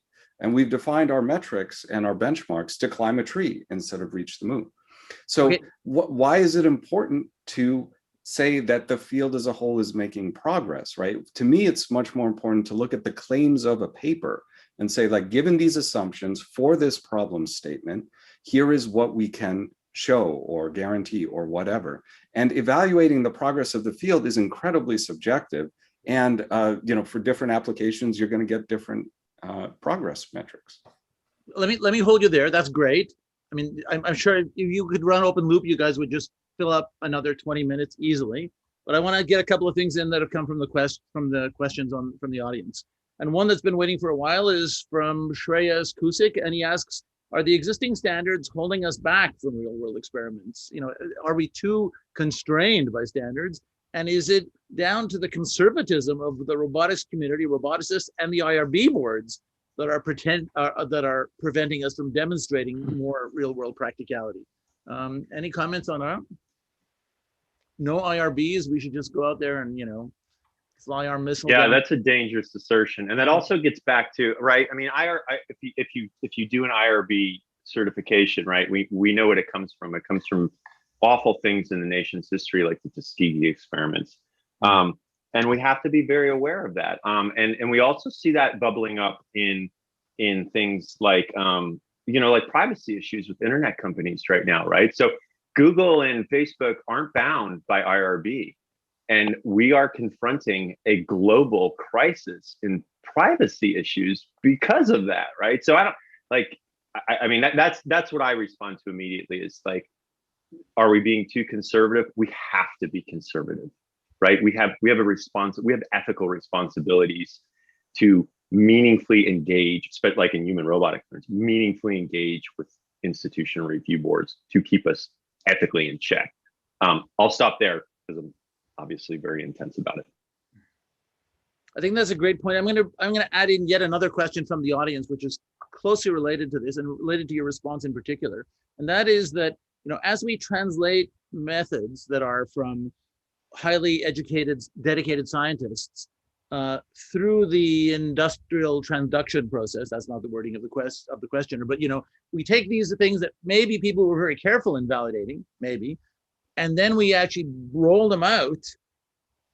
And maybe some of the people rolling them out are more excited and may have less background. You know, some like Ryan, who spoke earlier, have tons of background, but some are probably more cavalier, as Pete has implied. How do we deal with that? And how do we make sure that those ideas really are ready for putting out there?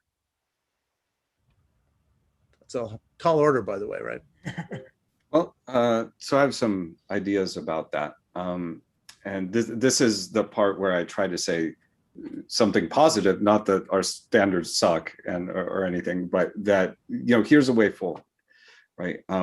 I think one of the major things that is lacking about that transition from academia to industry is really a population of people, both in academia and industry actually, that are, for lack of a better term, research literate, right? So what we need to do as educators, for those of us who educate, is not just say, well, here's the technical method and here's the this and here's the that and here's the numbers you got. We also have to engage people's critical thinking to critique the underlying assumptions in research papers. And that is going to serve that transition, I think, much better than a benchmark or something like that, where people are going to say, well, all right, I saw a cool demo, it got better numbers on this benchmark, but can I really, you know, trust that the data set I would get from my application would obey the kind of assumptions that they made in this paper about their data sets? Is it big enough? Is it diverse enough? Can I cover the space of reasonable things that I might expect well enough, right? These questions are not things that you're going to find in some table in the results section. They require thinking about it. And unfortunately, I see this with new PhD students. They're too often just jumping on whatever's popular, whatever gets the highest number on the benchmark, instead of really doing some critical thinking and working out, is this something that can lead to further impact, or is it just, you know, this niche thing for this kind of data set that this paper is working on? Good. We're down to like the last minute or so before we move into the closing arguments. Any further responses to what Dimitri just raised? Otherwise, I'll bring in another question. Okay, so I wanted to go all the way. Yeah, go. I wanted to go back to something that Ram was talking about, and in particular, you talked about just seeding your problem sort of randomly and letting and just finding this local minima. And we've seen that for a while, right? But I would point you to, there was a huge, very long paper, the underspecification problem, right, that came out of Google, and it has like 60 authors and it's 90 pages long. And they examined that and they showed that. So that would be my counter argument to you, is that the system is working as it's intended. It's that, yes, there was this period, there certainly has been this period of bold rose, right? And to use your word. And I think what we're seeing now is the machine learning community and the robotics community, maybe a little bit, is responding to that and saying, we can't just do this local minima search. And in fact, when you do that, when you deploy in the real world, you see vastly different capabilities, right? Even for equivalent objective function value trained networks. I'm sorry if I said that wrong. I just wanted to say that one thing, that the community has responded to what you said, and I think a very decisive way. And hopefully that paper gets adopted. But that would be my counterpoint would be that the community is moving forward on precisely what you are concerned about. That's great. I think we're at the point where we should probably move to closing arguments. I must say again that I would love to hear you guys talk for another hour. So I think you have 2.5 minutes each for closing remarks in the order of Pete, Dimitri, CJ, and Ram. And then I'm going to invite the audience to fill out the poll. Don't fill out the poll till you hear the closing arguments. And then there's a little bit of a panel debrief for the panelists afterwards. So closing arguments, Pete, Dimitri, CJ, Ram. I know, Pete, you just spoke, but okay, go ahead. I think I had written a closing argument, and it actually still kind of stands, I think, hopefully. So my first response, and I said this earlier, when reading the debate topic, was be patient. Real world impact will happen, right? I think the point that I just made to Ram speaks to that directly. And as I've thought about the debate topic over the last few weeks, I've come to adopt that slogan as a summary of my argument. The standards for experimental validation are indeed sufficient to ensure real world viability. Instead, I think what we're experiencing right now in robotics is a transition into more open world settings. And historically, robots have been deployed in these more constrained environments. So now that we can't really constrain or control the scenarios to match precisely what the robot was designed for, right? Think about like what's going on, the transition. We essentially transitioned from warehouse robots with duct tape on the floor, right? Amazon's the Kiva systems. And then we went straight to self-driving cars, right? There's like nothing, no intermediate. And to be successful in these environments requires new conceptualizations that have not previously been used. So, I mean, I think we're in a bit of transition period. And I think we're doing the right thing. I think there's healthy signs from the community. I spoke about a number of papers in the machine learning community. I think that the prevalence of frameworks at ICRA are really encouraging, that people are trying out lots of new ideas. And ultimately, I think what we're doing is we're using the basic concept. The core concept of science is falsification, right? So we're going out, we're trying frameworks, we're falsifying them, and if they turn out to be false, or falsifying parts of them, and then we're moving forward with that insight. Another point that I want to make really quickly is I think we should start to think of metric development, and this includes like benchmarks and other things, as a field of inquiry into itself. And this sort of goes into what Ram and Dimitri were saying. But I think it's different than what we're used to. For example, for robots navigating through static environments, our objective is clear: get to the goal as quickly as possible without colliding. However, if you look at other robotic subdisciplines like human-robot interaction, which is quickly becoming a dominant paradigm, I think, we see a much wider variety of evaluation approaches that you see at non-HRI dedicated venues. So I think that we need to start thinking about metrics in a different way. And I think that we are. I think that we're starting to, expand the scope, and we're starting to, CJ say, hopefully be more intentional about the way that we design these benchmarks. Okay, so that's my closing argument. Okay, Dimitri, just like Pete, you have 2.5 minutes. Thank you. So yeah, I have a couple of things to say. I didn't totally script this, but I have some ideas. So again, much like Ram, not surprisingly, when I read this statement, it was a no-brainer. Obviously, our metrics are not sufficient for real-world application, because if they were, every single paper we would accept would now be a company, and we know that's not the case. Now, we can talk about, is the field maturing overall, and are we getting better at that? And maybe there's some value to that conversation, but my view is actually much more practical, I think, and much easier to think about, rather than subjectively saying, well, I saw this paper, I didn't see that paper, here's what I reckon about how the field is going. I want to focus it on a paper is submitted to a conference or a journal, And how do we evaluate that paper? Do we set a bar of this has to work in the real world, or alternatively, this meets some, outperformance thing on a benchmark, right? Do we set that kind of bar in our evaluation standards? And my argument would be not necessarily, right? Sometimes that's appropriate, but almost always, I think we need to be looking at the novelty of the ideas and their potential to lead to real world impact, knowing that that's always going to be a noisy measurement, right? We don't know exactly what's going to work out, but we should be focusing much more on including interesting ideas that are looking at fundamentals of problems, that are changing problem statements, not inculcating them, that are changing the assumptions we're making, not perpetuating them.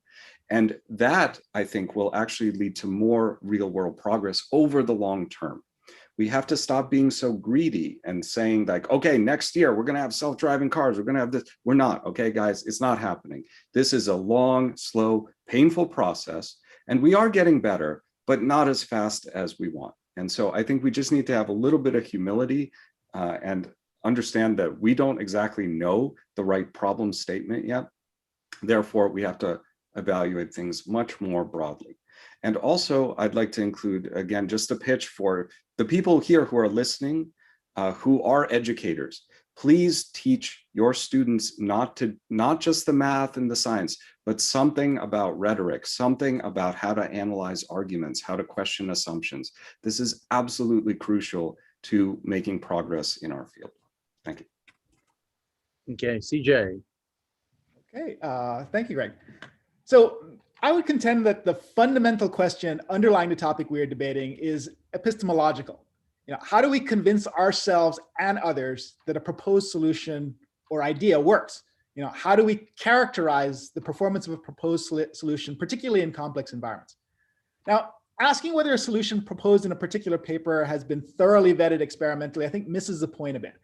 After all, if it worked, it really wouldn't be research. In research, more than in other disciplines, we perceive the world through a glass darkly. Every paper, every experiment is an attempt to shed light on a problem and understand it more fully. The field should be judged not on whether individual papers completely solve a stated problem, but on the gradient of our collective capabilities. And here I would argue that the cumulative effects of our efforts has advanced our capabilities on hard problems, like autonomous driving, like SLAM, like legged locomotion, and so many others. Each paper has the potential to give us additional insights into the problem, or can provide us with additional ways of testing our solutions, and in so doing, advance our shared understanding of how we should go about proving to ourselves that our solutions work. So thank you for your attention. Thank you. And Ram, you get to bring it home. Great. So thanks, everyone. This is really great. I think we are in agreement fundamentally that at the moment, the standards we're using for publication are certainly insufficient to ensure real-world deployment. I also believe that we're curved in a direction where hopefully we can be pointed in the right way, that we're eventually doing practical deployments or practical development of companies of all the robotics papers that we're writing at ICRA, IROS, RSS, Coral, whatever. But I think at the moment we're not there, and I think this path that we're using to get there, I would assert, has some problems in it. It's like dangers to, the research enterprise or the academic enterprise, which is, we are sometimes getting distracted and not actually studying the true nature of the problem. And I think fundamentally, that's more of an acceptance of the premise of the argument and a question of what do we do next. And I think we're all in agreement that we should be considering what do we do next. Is it throwing the baby out with the bathwater, which may be a provocative idea, get rid of all data sets, get rid of all simulations? I think, other than sort of the reasonable problems you guys raised, how do we actually validate stuff? I think there are ways around that, but I think it, limits the accessibility of robotics to a handful of researchers who have access to these really fancy machines and whatnot. And so, I'm not saying we should throw away all data sets, but what I'm saying is that if we really do care about, bending towards this better future, we really do need to look at the ways that we're doing experimental validation, agree that they're insufficient at ensuring that we can deploy a robot tomorrow. Then it's sort of two different questions. First one is that the goal of the academic enterprise? Is every paper about getting a real world deployment or not? And the second question is, if these papers are truly about getting things out in the real world. Certainly these experiments are insufficient. What are the right types of experiments? But again, both of those are sort of answering secondary questions here that I think we'd all agree are really important, because at the moment, I think we can all see that there are some fundamental problems with the ways that we are thinking about publication today. Thank you. That's very, very nice. So for people who are listening live, at this time, I'd invite you to go to the Slido page and vote on the poll. There's the link for you right there. So you have a few minutes to vote on the poll, actually more than a few. You have, on the order of 10, 15, I think. And while you're out there clicking that link and voting, the panelists now we have time for a kind of an open discussion. And let me remind you that, the panelists to a large extent, not completely, in fact, were requested to take positions that may not completely mirror what they truly believe in everyday life. For the purposes of making a more interesting debate. But now I think as you're voting, it's a chance for them to kind of open up a little bit and talk about where their personal beliefs really lie on this spectrum, and perhaps even exhibit a more conciliatory position, although that's quite awkward for an academic, right, to do. Look, I'll start off. I think we're on the right track, everyone. Look, we should be data set mining all the time. P-hacking is the way to go. This was all a farce.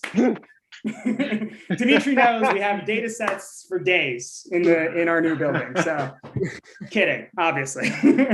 So as moderator, I have to bite my tongue more or less about the comments, but I think I can't resist mentioning now that I have a chance that there's a spectrum of kinds of research, right? And like it's arguable that general relativity still hasn't had sufficient experimental validation for real world deployment, because it's not even clear what real deployment means in that case. And there's a place for some robotics work which is never gonna really touch the real world in the near future. And at the other end of the spectrum, maybe we should leave that to industry only. I don't think that's true, but this question is perhaps posed to be overly general, I would say. Yeah. Uh-oh, that might have been. Oh, well, yeah, go ahead. I didn't mean to quash you by saying something conciliatory. No, Go ahead, Ram. I guess I would agree with this, and obviously, I mean, I take many of the excellent points that Ram and Dimitri made. But I think one thing that strikes me is that I remember a time before ImageNet, and there will be a time after ImageNet. And I think it is a mistake to think that these, and I understand that there is a tendency for burn-in and for some sense for us to maybe concentrate a little too much or a little too long on particular data sets. But I think it is useful to think of these things as a continuum. I think it is useful to think of each data set, as Pete said, sort of playing a particular role at a particular moment in history, and that these things need to be intentionally changed and moved on, but that the fundamental idea that there are things that we're using to try to validate our performance is kind of an important aspect that we need to keep. Because fundamentally, there is this issue of being able to convince ourselves and others that the stuff works. We need to make that argument. I, particularly in these complex environments, I haven't seen a compelling argument that says that we're going to be able to do it other ways. Maybe they exist and I'm just not thinking about them, but I think that this is going to be a key part of what we need to do. Yeah, go ahead, Dimitri. I want to highlight some points of agreement, especially with some of the positions CJ expressed, that a key outcome of research is trying to ask better questions or identify the right metric or turn kind of inchoate ideas into concrete goals. I absolutely agree with that. And, sometimes I worry that message is getting lost basically in the noise of cool demos and cool data sets. And, I'm not better than anybody else, by the way, right? I do cool demos to get attention too, okay? But, I do realize that overall as a field, we have to kind of rein that in. So, yeah. Do you think there's a risk that work that is narrow, interesting and true and falsifiable, but not robust enough to really work in general, gets swept under the rug because it doesn't meet this new standard that we're trying to push? So, years ago, I did some proof on something, right? And whatever it was, it's true. It was a legitimate proof. but it's not something you can deploy in any natural, straightforward sense because it's just too far. It's not meant to be that kind of game. I think we need to strike a balance here. So in essence, I think you described the spectrum beautifully. What I think we should aspire to as a community is to look for publications across that entire spectrum. So a new theorem may be very useful, but I mean, a new data set could be equally useful. I think the thing that we should expect out of each of these things is that they're adding some element to our enterprise that is actually getting us pointed in the right direction in terms of achieving, these important overall objectives of getting robots out there doing impressive, useful, and important things, right? So, when I look again at, sort of the data set stuff that I sort of harped on here, I think it was really powerful at its start. What I worry is that we've gotten to the point where that's the only portion of the spectrum certain communities are seeing, and we're missing the other stuff, right? And so that other stuff should be put in front of students, right? And rhetorically speaking, that's not gonna be the best in terms of achieving the state of the art, but it may push people out of the local minima that they're in and get them looking and exploring in a useful way. So, long ago, SIFT was a thing that everyone cared a lot about. And the famous story about SIFT is that it was rejected, right? SIFT, which, in the 2000s was basically, to quote, Matthew Johnson Roberson, was the jump off, it was amazing. Everyone was using it for everything. Was rejected when it was first sort of published or attempted to be published, right? And the idea was, oh, this isn't interesting, right? It's hanging at the fringe of this thing. It's not cool. And then it became cool, and it took a while. But I mean, the fact that we rejected it at first sort of points at some problems with the way that we're thinking about access to, these fancy conferences and these important journals, et cetera. There's a question from the audience that's been hanging around for a while. Like I haven't gotten to pose it to you, but the question is, what is the role of purely mathematical arguments of reliability? So it's still about reliability and it's still about, sufficiency, but it's about a mathematical argument for that.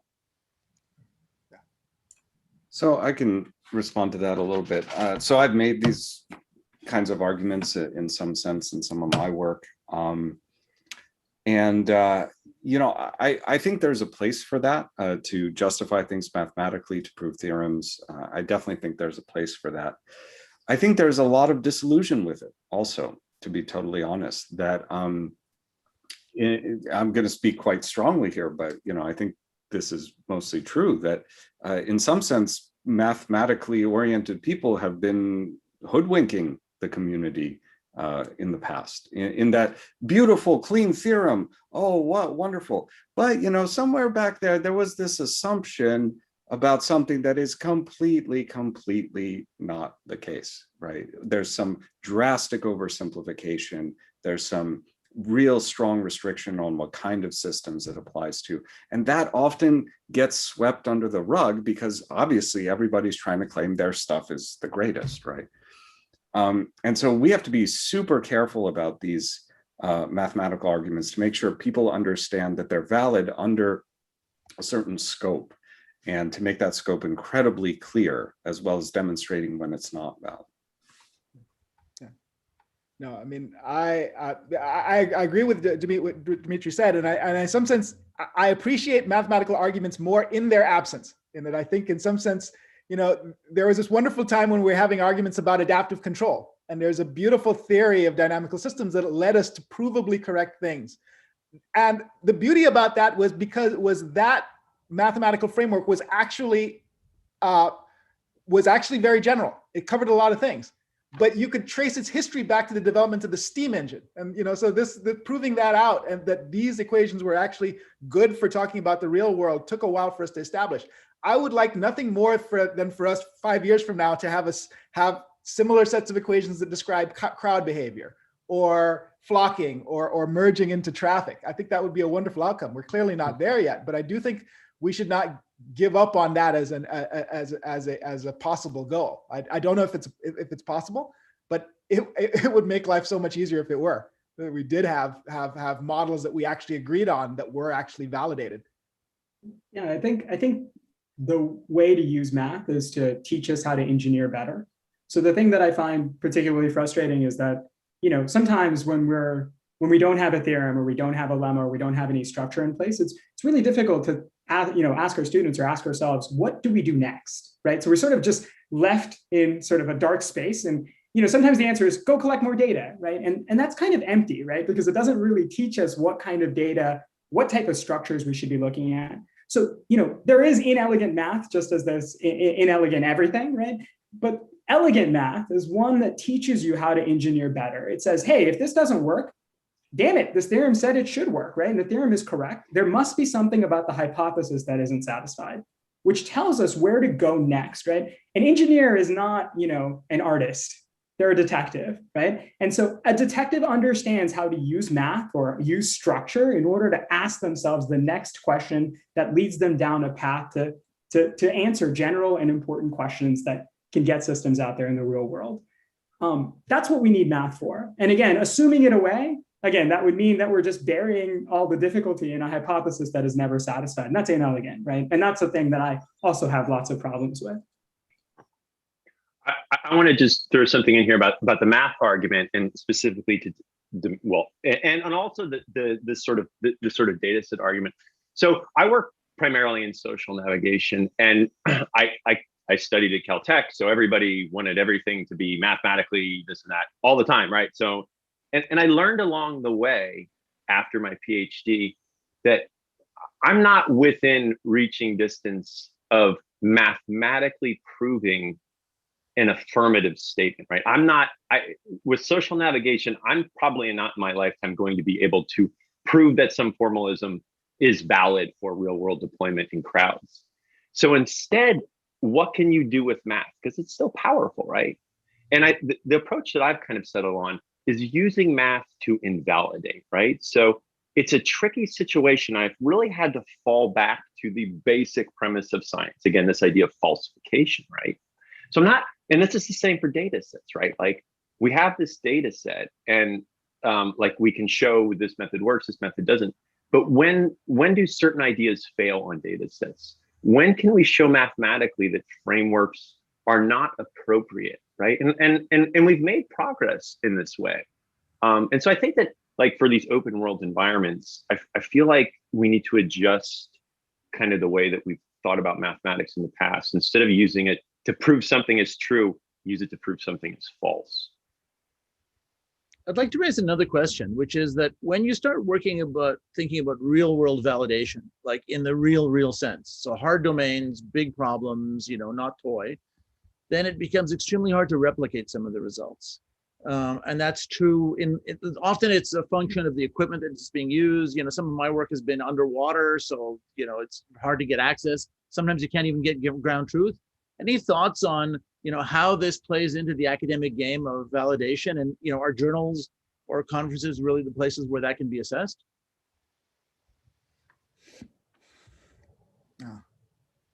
It's a deep question, and I do think that ultimately there's an interplay between academics and industry to be had here. I think as the scale of the problem increases and the range, the long tails become an increasing part. The cost of collecting a data set and the task of building metrics become something that is going to exceed even the capabilities of the best funded lab. I think hopefully we as researchers can play the role of kind of bringing insights and experience from sort of across the spectrum of ideas and ideas about how to do experiments that might lead to progress. But it's a tough problem, Greg. I mean, yeah, I worry honestly. I mean, what is a driver's, what would it take for us to have a driver's license for a car? And I think one of the issues for big time experimental validation, big time meaning like large deployments, big systems, complicated systems, that moves rapidly from the world of academia to the world of industry, as you've implied, CJ. But then publication may no longer be the relevant metric, right? Like I'm not sure that some industries care as much about whether you're publishing as opposed to whether it's productizable. Now that involves its own metrics, but they're not necessarily publicly disseminated. That's true, but I think there's an interesting point here, which is increasingly we as a field have a responsibility to society that are relying on the artifacts of what we've produced. And if it goes into this magic black box and then comes out the other side, how do we build trust is, I think, becomes an increasing problem. So maybe we need to look at, things like the development of aviation. How do we get to the point where we blithely board aircrafts with equations that we didn't necessarily understand? Is it just because we saw 5,000 of them take off and come down safely? Is that what it boils down to? But yeah, I don't think that we're going to be able to black box this. I think we owe more to society than that. Yeah, I also think that when we think about transition to the real world, I don't know if you guys are thinking this way, but maybe there might be an idea out there that it's like somebody just takes a published paper and they like implement it, and yeah, they tune some parameters and then it works. And I think all of us know that that is never the case, basically. And really, to make that bridge, what you need is a conversation between people in industry and the authors of that particular paper or whatever, some academics who are developing something. And it's not just like you throw it over the fence, right? And so in that conversation, you're going to find the pain points and the things you need to change and so on. And so really, I think the strategy is engagement between the two for specific problems that are relevant to industry, rather than just setting some metric in academia and assuming if we hit that, then everything we make will be useful for industry. Right? I mean, just to make it one touch sweatier, I talked to a guy in a startup company recently, a young guy, like new to the game, but he didn't even plan to implement. He said, I downloaded the GitHub repo and it didn't work that well. And like, what am I going to do? It's like, so even looking inside the code may not always be happening now. Right. I think this goes back to what I was saying, that people are now just looking at the headlines or the benchmark results, and they're assuming that, oh, the best one of this is going to work for my application. They're not thinking critically about papers.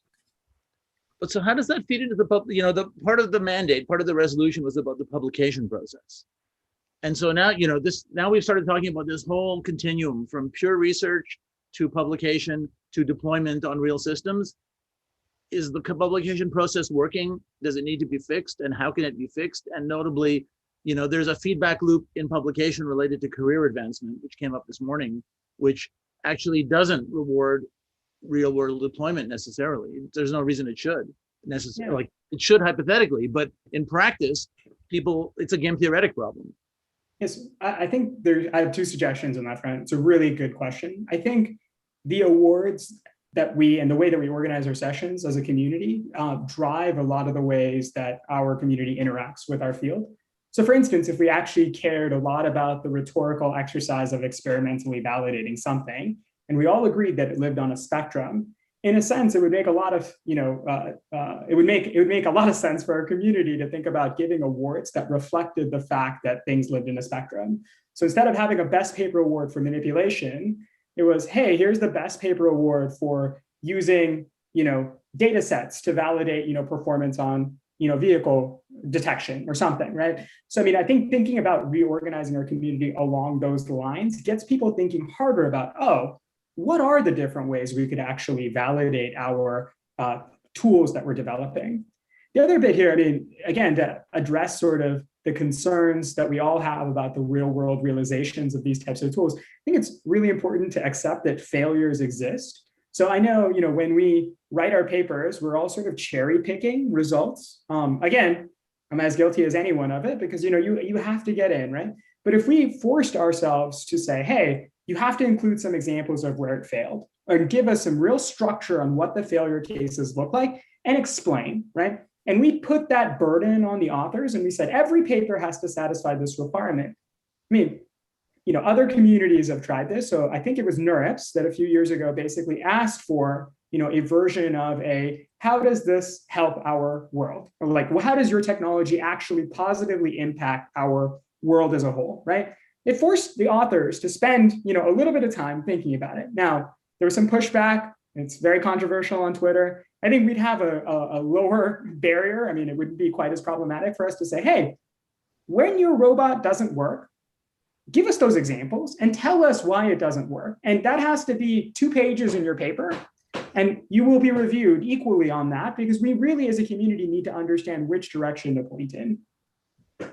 So I think that's a great point. In fact, John Wade, one of the audience members, had asked a very similar thing, which we hadn't gone to. So I'm glad you touched on it.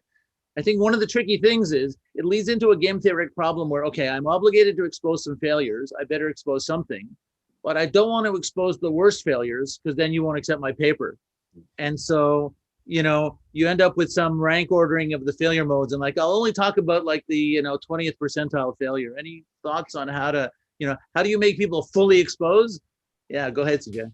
Oh, okay. First, I want to thoroughly endorse Ram's suggestion, and I would actually ask for a blooper reel for every paper, and the one that makes me laugh the hardest, that's the one that gets in. So, which would address the problem that you're raising.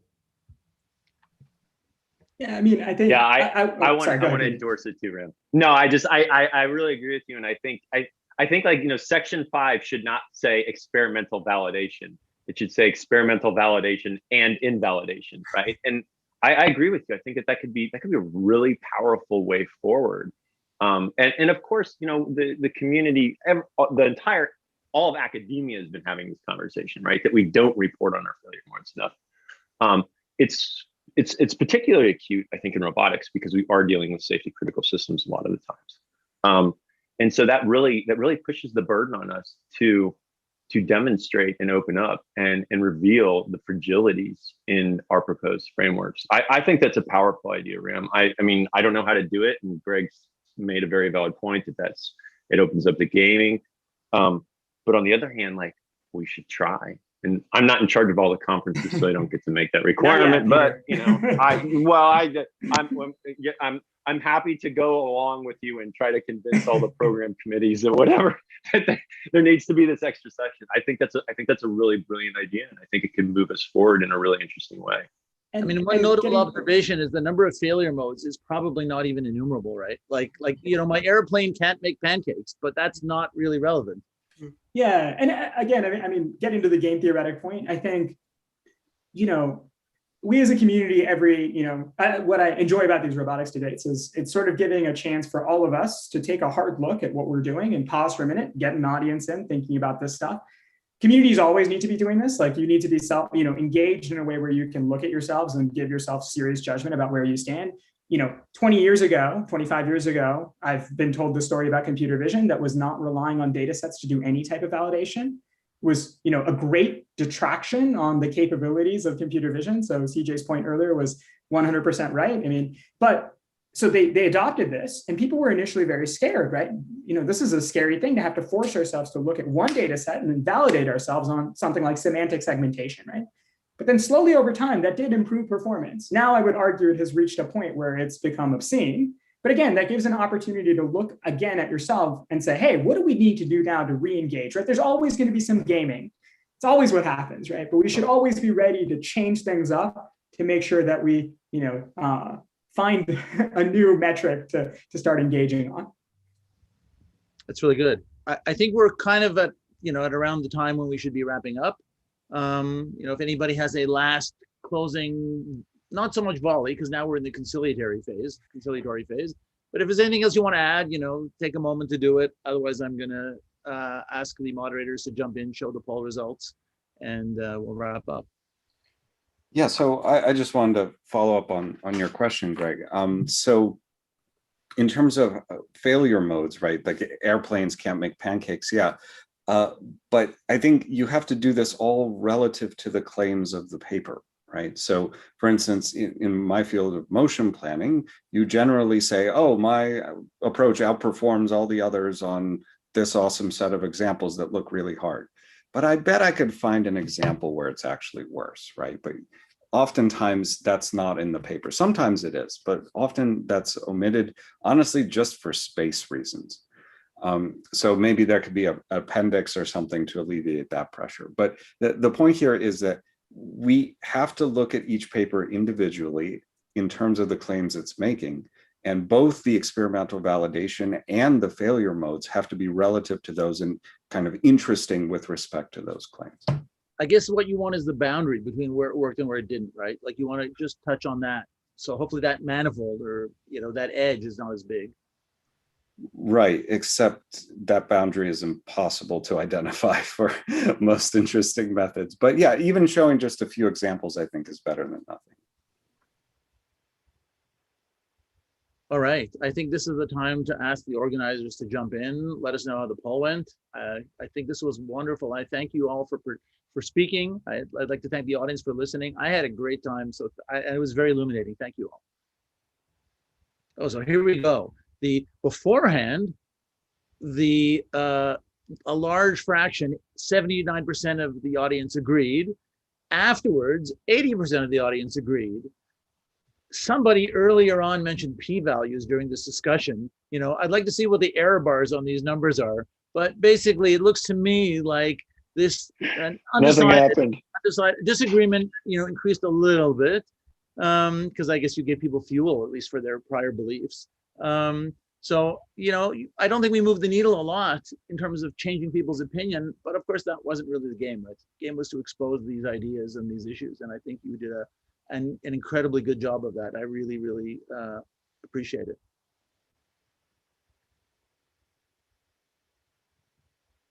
So I think we're at the wrapping up moment where the organizer is going to jump in and make some closing comments. Okay, yeah. Thank you so much. This was really a really great visionary debate. I want to thank the debaters and our moderator for the incredible work of conveying their ideas and for inspiring the field. If you enjoyed these debates and you want to contribute to next year, you can volunteer to be part of next year's organizing committee by sending us an email to roboticsdebates@gmail.com. I will now pass to the organizing chairs.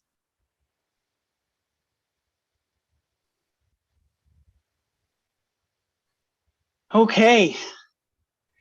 Well, I am genuinely bummed to have to share with you the news that I think you all know at this point, which is that this brings us to the end of today's debates.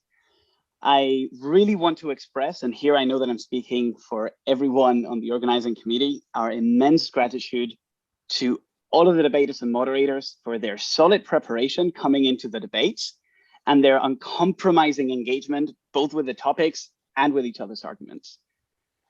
Your thoughtful and sporting spirit and your frankly impressive ability to dig deep into the hard questions while keeping things fun have made these debates a real joy beginning to end, certainly for all of us watching from the Zoom sidelines. Even though we unfortunately had to host this event at a distance for a second time in a row, there's a very real sense in which I think it was easy to give into the illusion that we were all together in the same room. So thank you all so much for that wonderful and rare gift. I also want to remark on the excellent and honestly thoroughly unplanned connections that our debaters have been weaving in between the three debates. Perhaps the most notable example has been the persistent thread on the need to revisit the assumptions that we as a community have cooked into our different definitions, starting with individual success metrics for the first debate, but then extending to safety and risk in the second debate, and to validation and problem abstraction in this final one. But above all, I have to say, I loved the moments of real heat in all of the debates. What do you think, Felix? So much. Loved it so much. You know how in the past, we worried that recording the debates could make some of the participants like subdue their arguments or hold back? And we're wondering if the event should be off the record, some sort of, you know, first rule of debate club is not to talk about debate club thing, but it wasn't true at all. Like the sass is off the charts. It was such a good show. It's like we need a highlight reel for the next year. This was great. What I really loved was that these debates are not all entertainment. They're full of insights. And I think this is really a testament to all of the debaters' level of preparation and also to the value of this kind of exercise, though. It really shows what the format can bring to the discourse in our field and conferences and in general. So thank you once again for making the time, for getting up early and staying up late to take part in this lovely event that we all love. And we also want to thank the whole team of organizers who should all turn on the cameras now and wave and blow the kisses into the camera and bathe in their glory Thanks so much for this massive year-long team effort. And a big special thanks to the tech team running the show in the background, who've been moderating the comments and making sure you get to see something on your screens that's not just black. Big round of online applause. Okay, and last but not least, big thanks goes to you, the audience. These events would be for nothing if it were not for all of you being there, watching, listening, and forming and sharing your own thoughts and opinions. We hope that the polls, the question system, and the chat rooms have helped make this an engaging experience for you. We only wish we'd had the ability to make it, fully engaging and fully in person. But all in all, we hope that you have managed to feel at least a little bit connected to everyone else who was watching and participating alongside you, in spite of the distance. So thank you, everyone who has made it early and late, especially if anyone is still valiantly holding on and resisting, tuned in from Asia or Oceania. Thank you all so much. And just once again, if you like these year's debates, if you like these debates at all, or if you don't and you want to change something about it, come email us, join the committee, join the organizing crew. You can participate at any level you like. It's a good crowd. Just go to the website, drop an email, join the fun. You may get to meet your heroes, although they'll say you shouldn't, and you're doing a good thing. So I guess that's really everything. There's nothing left to do but say goodbye. And it's surprising that with all of the unexpected things happening this year, we can still quote last year's closing remarks, at least in part, as if nothing changed. So take these lines from both this and last year's chairs. To conclude, we wish you all the health and safety in these difficult times, and let's all hope and strive for a robotics community that is honest and critical and acutely aware of the impact its practices and institutions have on both its members and the world at large. Thank you so much for these great debates. It was a real treat. Hope to see you all in person next year. Have a great day, evening, night. Stay safe. See you next year.